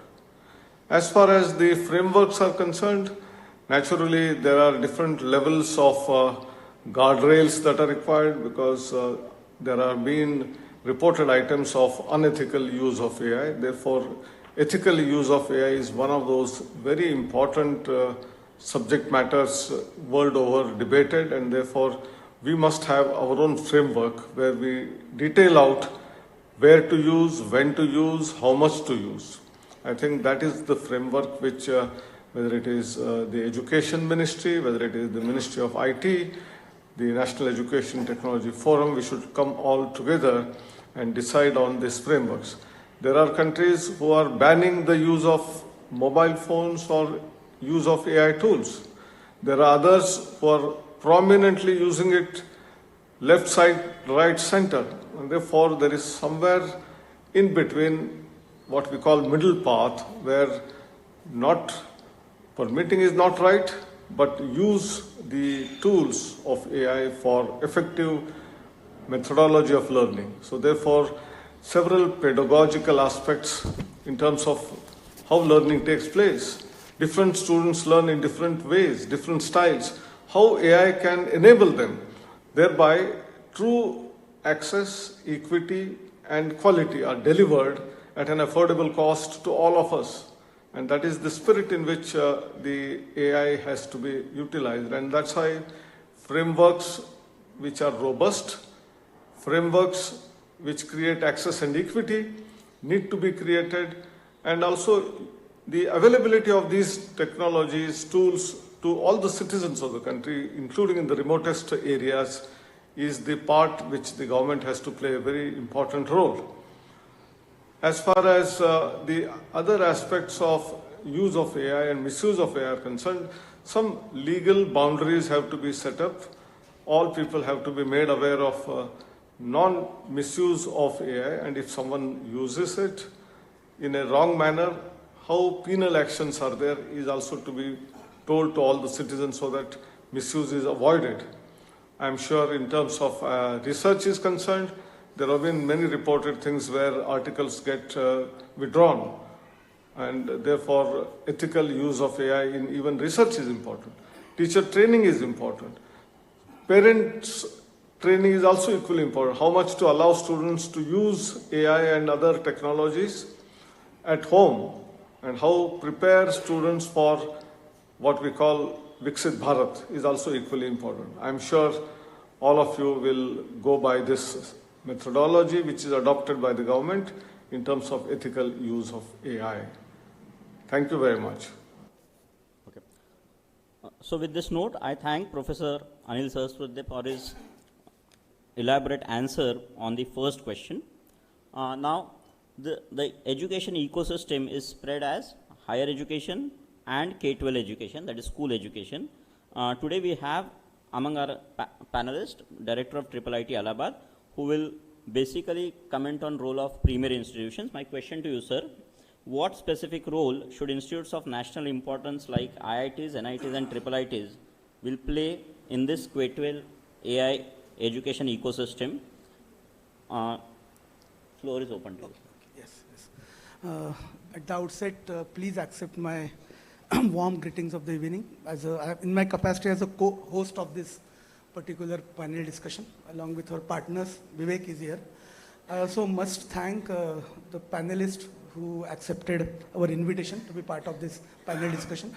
Professor Sahasrabudhe, despite some family emergency difficulties, he was generous enough to give us the message on video and giving the responses. Neha ma'am, who accepted the invitation, is from E&Y. My colleague, ex-colleague, Professor Om Prakash Vyas, who happens to be now Director of IIIT Naya Raipur, the whole team of SparkX Initiative, SpeedX and SameLearn AI, and Dr. Mandar. This all revered co-panelists and esteemed audience. Again, welcome to all of you. Mandar, I must appreciate you for the comprehensive statistics which you presented in the tone-setting presentation slides. The role of INIs, we are Institute of National Importance, IIIT. IIIT Allahabad is one of the first centrally funded IIITs established by Ministry of Education, Government of India. We are 100% centrally funded like an IIT, but we are IIT in the domain of IT. We are Indian Institute of Information Technology, and we offer those hot cake branches: information technology, computer science, electronics and communication. And believe me that we receive the genius of this India, the country, Bharat. JEE means toppers come to me. JEE means toppers come to me. If a student gets admission in IIT Kanpur, the neighboring IIT, for mechanical engineering, JEE advanced scorer, he leaves that and he joins my IT program. 100% placements, more than 100 or 200 placements, because peak packages are touching crores of rupees every year. Average package is 40 lakhs, all 100% employable. So no issues, no worries at all. But as an INI, which is a dream destination of the genius of this country, do I have some social responsibility? Yes, we coined a term, Institute Social Responsibility, like CSR. We appeal, Vivek, we appeal Neha ma'am that there is a corporate social responsibility to support society. So ISR, there is something like ISR. We should also support society. When we happen to be dream destination of students from the society, from the country, pan-India, then do we really owe something to this society? Answer is yes. IIIT Allahabad's doors were never closed for school-going children. We have, Allahabad happens to be, Prayagraj happens to be the religious capital of the North India, near Varanasi. It's also educational capital of Uttar Pradesh. Okay, we have many schools, many good schools. When any principal of any school approaches us for visit of their kids to IIIT Allahabad campus, we welcome them with open arms. We have first-year physics teachers and first-year chemistry teachers. They are part of Indian Association of Physics Teachers, Indian Association of Chemistry Teachers. And we celebrate a day, Physics Day on campus, wherein we intentionally invite 500 students, school-going kids on campus from 8 to 12 standard class. Similarly for chemistry, just to create awareness, interest about these school-going kids and really chase their dream for the destination of IIIT Allahabad, create interest about science in them. We know that our constitution says that the next generation should be very curious, anxious, and it should be carrying a scientific temperament, attitude of asking scientific questions and inquiry. NEP also says that, but deep rooted in Indian ethos, we try to really follow that kind of philosophy. And when we say that, then when the school going kids are allowed to visit IIIT campus anytime throughout the year, and we have some planned activities and calendar for them. We also have something like this, that we want to engage with the school-going kids. All teachers, couple of them are sitting in the audience also, they have very elegantly adopted AI in the curriculum, in their behavior, ethically, as Professor Sahasrabudhe was rightly saying. And then we teach AI. We breathe AI day in, day out. All my teachers. Let me be mathematics teacher. Maths teacher knows how to apply AI in maths. Okay, we don't prohibit use of AI. We certainly prohibit unethical use of AI on campus. We are one of the rare institutions in the country to adopt AI use policy in the institute. One of the rare institutes in the country. We do that. And then when we say that we have a social responsibility of really elevating the stature and the standard of these kids, school-going kids, so that they can reach the destination like IIIT or IIT or NIT, then what we can do? So we can create AI content for schools. Unique example, we collaborated with Vivek and Praveen is here.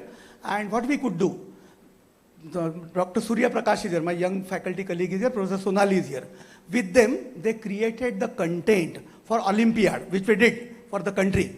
And then the culmination was in Tech Fest of IIT Bombay. So we three together came and we could really generate or create enthuse awareness in school-going kids about AI education that we could all do, right? And we were happy that we are really percolating, disseminating the education, the worm of AI education in school-going kids. And we are really discharging our duties with the responsibility that we are doing. I think that is the role of INI, like IIIT Allahabad, Mandar, that we should be doing this consistently, persistently, so as to create awareness about education of good use of AI in school-going kids. And fortunately, we have partners like Vivek with us. Okay, we could do that. And the visual impact is seen. Vivek, Olympiad, आपने video दिखाया अभी. And then we are happy that we are doing this. Okay, there are multiple ways in which we can contribute, but only thing is that because we don't know much about the cognitive levels of school-going kids, how easily they'll assimilate, grasp the knowledge of AI in them. We need some kind of mentoring from NCERT, CBSE, for that sake. Professor Behra could not make it today. He was to be our co-panelist. He could not make it today. But NCERT, CBSE should really frame a curriculum for school-going kids. We are here to design the content, to deliver the content to the best of our capacity, and that is also part of our ISR. Okay, Institute Social Responsibility. I think we should be happy about it. Thank you. Thank you, sir, for your commitment. And now, as a nation, we are spread into multiple regional diversity. We have few states, few cities, few metros which are highly developed, but we also have states where still education is a challenge. So we have Professor Om Prakash Vyas, Director of IIIT Naya Raipur, and my next question goes to him. How can newer IIITs, state government colleges in tier 2 and tier 3 cities serve as regional anchors for penetration of AI education to these schools and skilling in schools? Sir, please, the floor is open to you. First, greetings of the day to all the people sitting here. It's really very interesting to take this issue of tier 2, tier 3 cities in India. We have to realize that as per AICT, more than 1,000 engineering institutions are in the tier 2 and tier 3 ecosystem. More than these people, the important in this case is that we have to understand how Digital India arrived and how we want to progress to AI India. Digital India was more towards the connectivity, towards the making the people a part of the whole ecosystem. But AI India is a different ballgame altogether. AI, we all know, is as good as the data on which it is trained, the diversity on which it is particularly applied. And then if you are willing to really make an AI relevant, you have to understand that here now the inclusivity is not a charity, it's not an option, it's a basically model design. It's a robustness decision that the tier 2, tier 3 ecosystem should be included. And how to include it? We can definitely have the state engineering colleges and IIITs like us who are close to the rural areas. They can connect with them in terms of creating a cluster approach where we primarily help them in the curriculum design, in faculty capacity building, and try to create the local relevance to the AI models. As we all know, the algorithmic bias in AI, ethics in AI is going to play a very, very important role in future. So we have to keep creating a child-safe environment in terms of AI development, usage, and continuous upgradation of data. We also know the vernacular languages and the particularly the difference in the cultural aspects of India. We have to very clearly understand that AI model, which is trained encompassing all the possibilities, will definitely be much more relevant, much more usable, and definitely much more successful.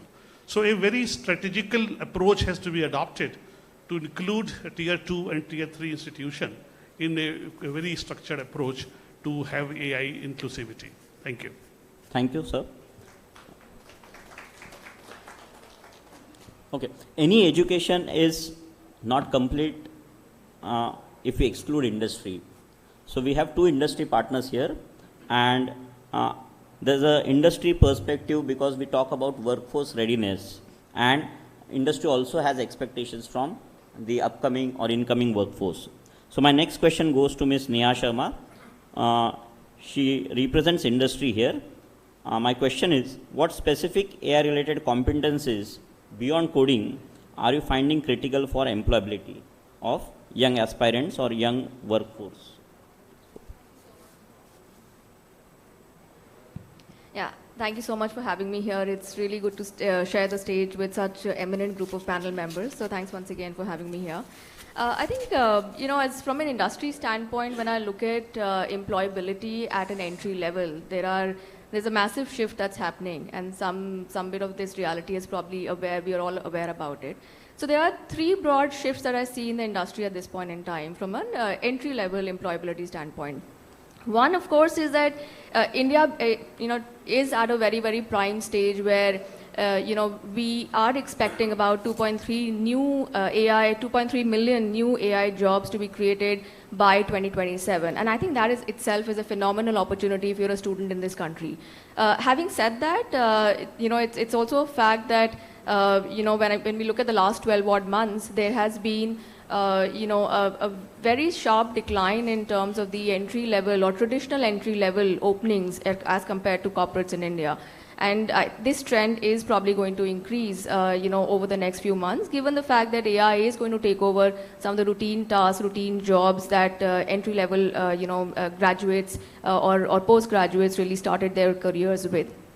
Interestingly, in addition to that, we also see that if you look at the, the latest Skill India report of 2026, it also pegs, graduate, employability level at about 56% for this year. It was 54% last year and now 56%. So of course it's improving, but at the same point in time, if India produces roughly about 10 million graduates, in a year, we are saying 44% of them are probably not employable, and those are stark numbers to really sort of look at.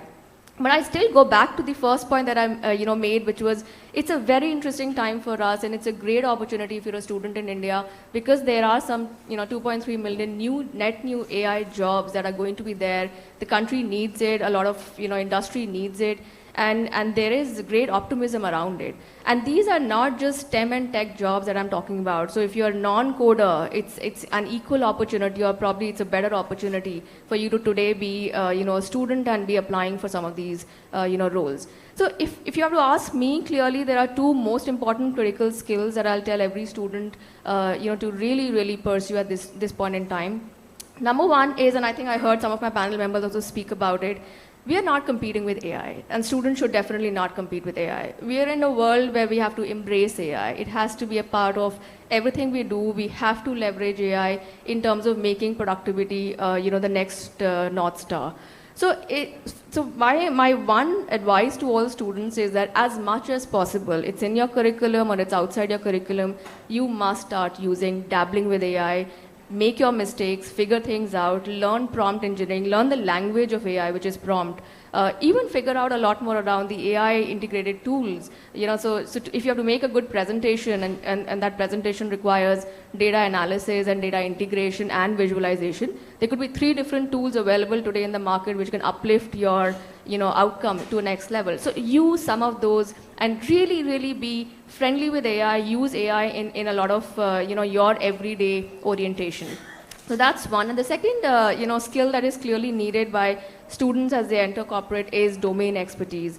And this domain expertise is, domain could be anything around sector, industry, function, technology, but getting into depth of what problem are we trying to solve is just extremely critical for you to be employable in today's day and age. And I'll give another example over here. Like a year back, if there was a sales analyst who was taking an entry-level job in any of the Indian conglomerates or any MNC company across India, you would be expected to create, one of the outcomes of your job would be to expect to create a sales report, which is essentially going to be like you extract a lot of data from the CRM, you clean the data, you analyze the data, you probably sprinkle a bit of insights on that, and you share it with your boss or your management and expect them to take a lot of decisions. Today, and even if it's not perfect, it's going to get perfect over a period of time. AI can do all of this and do it really, really well. So then what's the job left? The job that you now need to do is to really use that domain intelligence of the context in which you work, which could be your industry or why a product is not performing well, or why is it that competition has launched something so different. Get all of that intelligence into the AI system for it to kind of produce more insightful, actionable reports for you. So these are very interesting times. There is great opportunity, but at the same point in time, I think speed is of essence here of how do we really make sure that our students that are graduating are truly employable in today's day and age, which is changing so fast. So just wanted to share those thoughts with. Thank you, Neha. Further, when we did SparkX exercise with Speed Labs and IIIT Allahabad together as a collaborative exercise, we had a lot of establishments of development labs and demonstration labs. So my question goes to Vivek Varshni, who is representing Speed Labs here, is what are the minimum viable infrastructure requirements in terms of hardware, software, connectivity, teacher support to run such meaningful AI programs in schools across different resource contexts? Hello. As the other co-panelists have already highlighted the need of, the urgent sense of urgency that is required in the nation towards AI education. I think that the first question that comes to any school owner's mind is how much money to be invested to be ready for that kind of, education in their school. I think it is a matter of choice of how much you can do, but obviously the first step is to recognize the need, put up the basic infrastructure in the form of computer lab as well as robotics labs, because if we have to redesign the workflows of future, the students need to have a hands-on learning experience, hands-on discussions about these problem statements, which cannot be done in a pure books-driven classroom environment. The second thing is that if we look at example of USA, last year almost 70 plus organization committed enough funds for the school education on the behest of the government of USA. I think that is the model which has to be explored. Government of India at some point has to take that call, that can we invite the funds from the industry in the form of CSR if the government funding is not sufficient, and really support even the private schools in some manner. There could also be models in which the IITs, NITs, IIITs and other good colleges can share their infrastructure as well as faculty days and allocate them towards the gap of school requirement. What I also want to sensitize here everyone is that any gradual shift will not solve the problem. At the problem that we are trying to solve, if we think it is a 10-year problem, probably we will fall behind. We will not be able to solve it, because by the time we will solve it, the problem will be magnified multifold. It is very important that as a nation we move with a sense of urgency and try to solve it in a 2 to 3 years time frame, and any incremental delta approach will not work here. It is quite evident that AI has already beaten human in reading, maths, scientific reasoning, so it cannot be matched by everyone to build out things which AI can build. The only way we can still remain employable as a students is that we learn how to use AI as a creator of technology rather than as a user of technology. And at some point, that learning and that mindset has to be taught in schools. My belief is that the best age to learn that is primary schools and middle school, because in India, unfortunately, after 9th the pressure of marks comes. So, you know, willingly or unwillingly, students cannot devote a lot of time to extracurricular learnings. But if we can very productively use the primary school years and the middle school years in a way that teaches them how to solve problems using AI, I think that will be the fundamental shift in the way of learning. And I think it is a time for a total reset in school education system. There should be many more conferences around it. There should be many more talks around it. I think the way AI Impact Summit is organized at a national level, where industry, academia, government and international bodies are coming together and ideate. Similar way at a school level, with the sense of urgency, we must create brainstorming sessions, ideations, and try to drive a total reset in the school education sector. Thank you, Vivek. My quick next question to Professor Mukul Sutavane. A quick half-minute comment. Can we have various programs where BTech, MTech or PhD students in higher education can serve as a AI education facilitators? Yes, can sure. such models be built in? Yes, yes, why not, why not. That with the support from these corporates, or I can say industry partners like Vivek, okay, we could set up an example, right? Surya is here, and then we could have some small lab which was set up by them. Investment came from them. And believe me that all my BTech students were also very excited about this small facility which was set up by SparkX in IIIT Allahabad. There were robotic small kits and then some kind of AI coding and programming, and they could really make the robotics to run in live. And experiments, they were really designed for school-going kids. So we have the brightest of all BTech students, then master students and PhD students. They can certainly work as volunteers. We can develop demonstration studios and labs in the domain of AI, and let's say AI applied to vision, AI applied to languages, AI applied to anything, robotics and so on, AI applied to healthcare for various domains. And as we said that we have best of the best cream of the society kind of teachers and students, and we can volunteer. We are committed to volunteer ourselves for this social outreach program. We can certainly say that. How do we in turn reward? That we can say that my colleagues like Professor Sonali or Dr. Surya Prakash, they devote time in volunteering for School Connect for AI education. Then it will add to their appraisal, certainly. And also probably tangibly benefit them in terms of some kind of plus to their CPDA, Professional Development Allowance, that I can do. For the students who volunteer to take part in this kind of activity, we can give them a certificate, okay, appreciation, or probably we can have, say it's a social internship for them. We can allot some credits to them. They can earn credits out of this social internship, which is a School Connect program for AI education. We can do that. We also have, I can say that I can endorse or probably recommend very strongly such students who volunteer themselves for AI Education Connect to the corporates, to my probable recruiters, that these students have social inclination. They are best kind of students who have some passion to do something for the society. And what you need is not only the intellect, not only the brain, you also need the empathetic hearts. Okay, so see to it that you select the students with the priority, preferentially, and benefit them in turn. So we can certainly demonstrate this model to the world, and we are committed, as we rightly said. All my teachers, all my bright students, all of them are committed for AI School Connect program, because we have that passion and we have that expertise. Thank you, sir. My next question to Professor Vyas.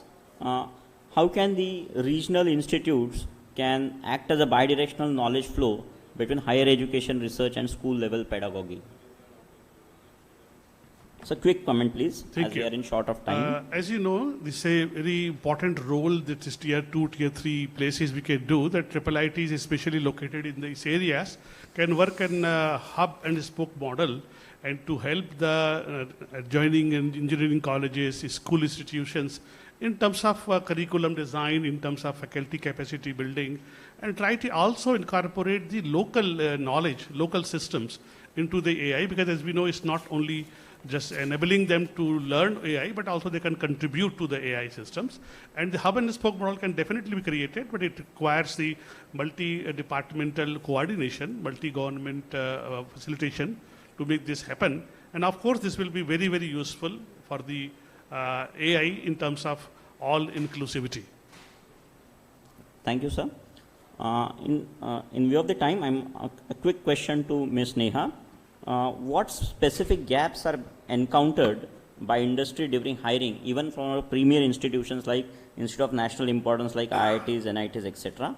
And a further extension to this, with an industry perspective, at what level the AI education should be introduced into the schools, and if industry would co-invest in K-12 education and higher education, apart from the CSR charity, what kind of efforts the industry would be like to take for workforce pipeline development? Sure. So I'll try and answer. There are about 3 or 4 questions in that. So I think just to start with, we are in a stage where industry and academia and policy necessarily have to come together a lot more faster or in a lot more collaborative way. I think there is no doubt about that. Time is of essence. If we are not able to make significant shifts in the next 12 to 18 months, I think I agree with some of my co-panel members, we are going to be seeing ourselves as lagging behind. And therefore, it is important that we move beyond a bit of this CSR philanthropic sort of a view around contribution to truly come together and make things work, for the students and for the future of this country. So I just want to first, reiterate on that aspect of it. Now, coming down to, what challenges do we see from, students coming in from premier schools or premier B schools across not just EY, but across all multiple, client organizations that I see. I think what's great about the students that we get is, their intellectual capacity to connect, different dots and just share quality of mind. I think that's fantastic, and that's something that is basically a quality of mind that can learn anything. And I think that's something which is great. I think what one would expect a little bit more is probably initiative. We are in a day and age where very quickly the hierarchies across organizations are collapsing, as I think all of us would have been experiencing. So, you could be a fresher from campus or 2 years of experience, or you could be somebody with 12 years of experience. Very soon you will start seeing that they can be very much equated in the AI world, right? So just initiative coming in with smart brains is something that, probably would be an added advantage to it. And sorry, I think there was another question that you had asked, but, I'm also seeing time's up over here. Yeah. So, okay, probably we'll pick that up offline then. Yeah, sure. So, may I request to play the second video of Professor Sahasrabudhe. I'll just read out the question to him. What governance structure would you recommend to ensure convergence among multiple regulatory stakeholders and industry bodies? So, as far as the question of convergence of various regulatory bodies like AICTE, UGC, NCTE, Ministry of Education is concerned, the very fact that a new bill is coming into the parliament called Viksit Bharat Shiksha Adhishtan, where merger of all these regulatory bodies is going to take place, will solve one part of the problem. The second part is, naturally, when there are multiple agencies existing, there must be discussion, there must be debate, and by mutual consent, each one of the regulatory bodies must adopt a robust framework for the ethical use of AI. As far as National Educational and Technology Forum is concerned, it is not merely the use of technology such as AI, but in terms of pedagogy, how augmented reality, virtual reality, metaverse, digital twins, animation, simulation, on what we call as AVGC sector, the use of all these technologies can be embedded for twin things. One is for teacher training, for that effective way of teaching learning process in a classroom where attention span of students is reducing is one part of the story. The other part is how students can be engaged in the classroom by creating interesting, exciting content and also enabling students to use their creativity. In fact, creativity is a human trait. However, AI tries to become creative, the creativity of the Homo sapiens will be still ultimate. And therefore, AI tools must be used for empowering students to become more creative. And thereby, we may have a lot of competition amongst students to create more interesting, inquisitive content for children below their age as well as above their age. Also for teachers, also for parents. And therefore, AI as a tool all variety of data sets which are fed to it based on the past and previous experiences, make it an intelligent system, but how it can become more intelligent and what it can do in terms of creating a creative content is where human intelligence will come into play. I'm sure frameworks which are developed will be used by all the agencies in order to move forward. Thank you very much. Thank you to all the panelists. Now the floor is open to the audience. We can have quick 2 or 3 questions from the audience. Can you pass on the mic? Hello. Basically, I just want to add 2 points, whatever the discussion. So one point I want to add, as the directors had said, that definitely we will be the part of the social responsibility. And by the way, I want to just add that we already started the fulfill the responsibility of the social, because in the Olympiad, around 10,000 students already participated in that, and we conducted the workshop. And after that they submitted the project in the Tech Fest. So this part already done by the IIIT Allahabad with the collaboration of the STEM. So this means this kind of social responsibility we already fulfilled. Mean we started, and in future also we will complete it. And I also want to add one more point with the review question, that as sir said that school actually first understand what is the need of that. But I want to tell you that after the need, they can start, like in the government school also, they can start with the single computer, because we already made some videos, the LMS with the STEM learn. So they can get the lecture from there, and they can start with a single computer at least, like in the government school. And the private, if they have the fund, they can get up to some extendability, because we have all kind of, like with the STEM learn, we have all kind of facilities. Okay, thank you. Maybe the mic can be passed to the audience. My question to Ms. Neha, you mentioned about domain expertise and how it's critical in developing or designing AI. For people who have domain expertise, what roles exist in AI if they want to contribute to AI? Yeah, no, I think it's an interesting question, and I'm assuming you're talking a lot more about not just entry level, but levels above in the organization right now, mid-management to senior management. And I think we spoke about employability, that itself, corporate India itself is going through a lot of change. So around domains, and if you have been, say, a functional expert in finance or in supply chain or in healthcare or even in services or banking, this is again a great opportunity for you. To share some facts with you, for every tech or STEM job, there are 10 non-tech and STEM jobs in the market right now from an AI standpoint. So that's the opportunity. Now, what are these jobs? These jobs are a lot about, can you have a better communication language with AI, like prompt itself? And prompt is an art and a skill, like any language, it's an art and a skill to it. So asking the right questions to AI itself is a, very important, which most people are not able to get it still, even after a lot of training. The other role that is being really in demand is, around the AI tool integration, which is again to say that you need to produce, you have a business problem to solve, and you know what you need as a leader in the organization. You, from a domain expertise standpoint, you need what data you require.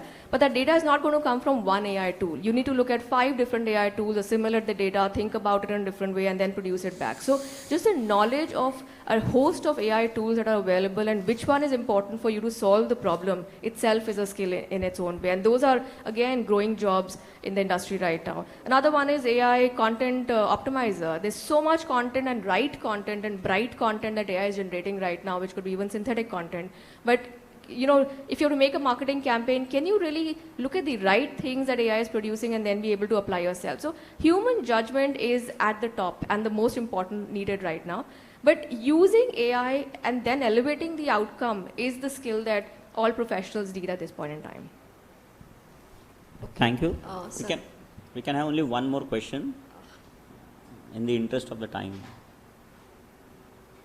Yeah, maybe. Yeah. Shall I? Yeah, please. Okay, sir, my question is with Professor Vyas and Professor Sutamne. Like, we are working for AI reachability to the school level. So being an education expert and in a leading role, I just want to understand, do we think that we should improve our teachers training program like B.Ed or M.Ed or whatever TT courses which we are using for our primary teachers for their preparedness, because we are doing it in an outsourced fashion, but somehow we need to update our teachers' skills so that we can actually get the AI into the school level. Thank you. It's a really pertinent question, that all the training, whatever they have received so far, it may not be so relevant as of now in the face of AI evolution. And we should definitely try to construct some AI refresher programs, AI orientation program.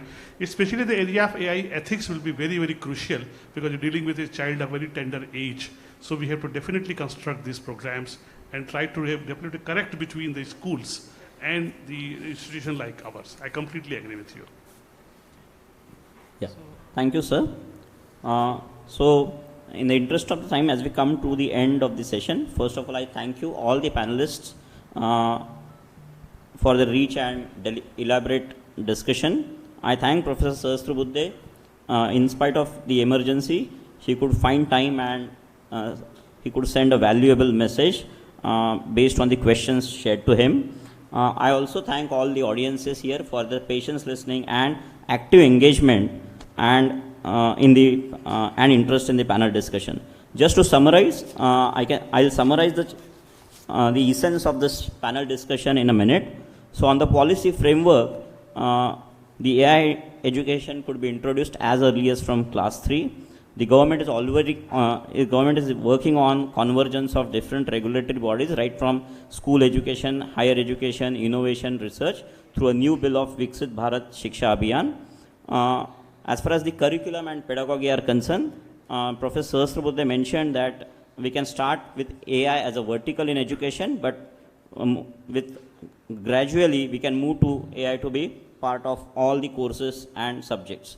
He also mentioned about ethical use, equity and access of the AI to all, irrespective of the gender, urban-rural divide, as well as the socio-economic status. On the infrastructure front, the Atal Tinkering Labs can be enhanced, especially for building AI education laboratories in the schools.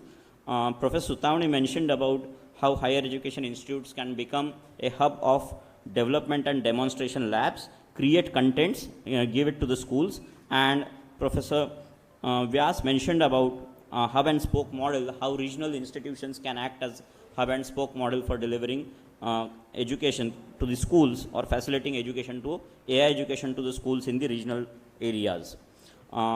With this, I thank all the panelists for their elaborate discussion.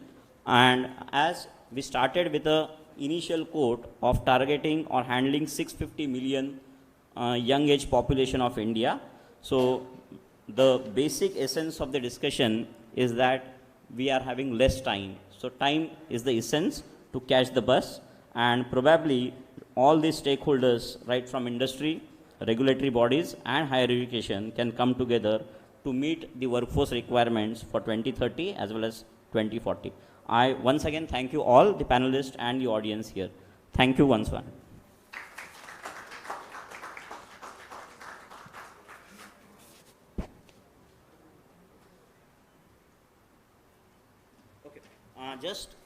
I request audience to wait for a minute, and I request Professor Mukul Sutavne, Director IIIT Allahabad, to just hand over a memento to all the panel members. So first to Professor Vyas, being Director of IIIT Naya Raipur.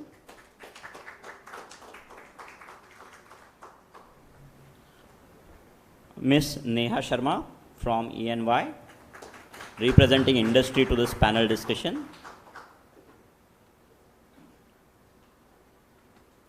To Shri Vivek Varshni, representing Speed Labs and industry and motivation for AI and robotics in school education.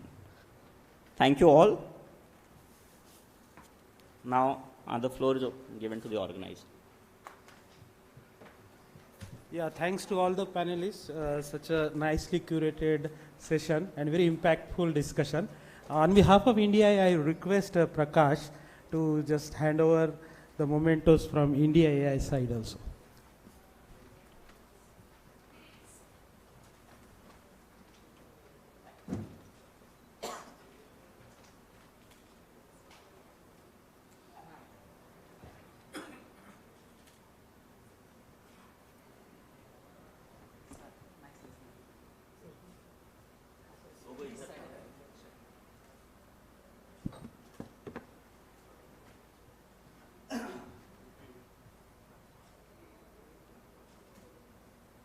I would call Praveen also.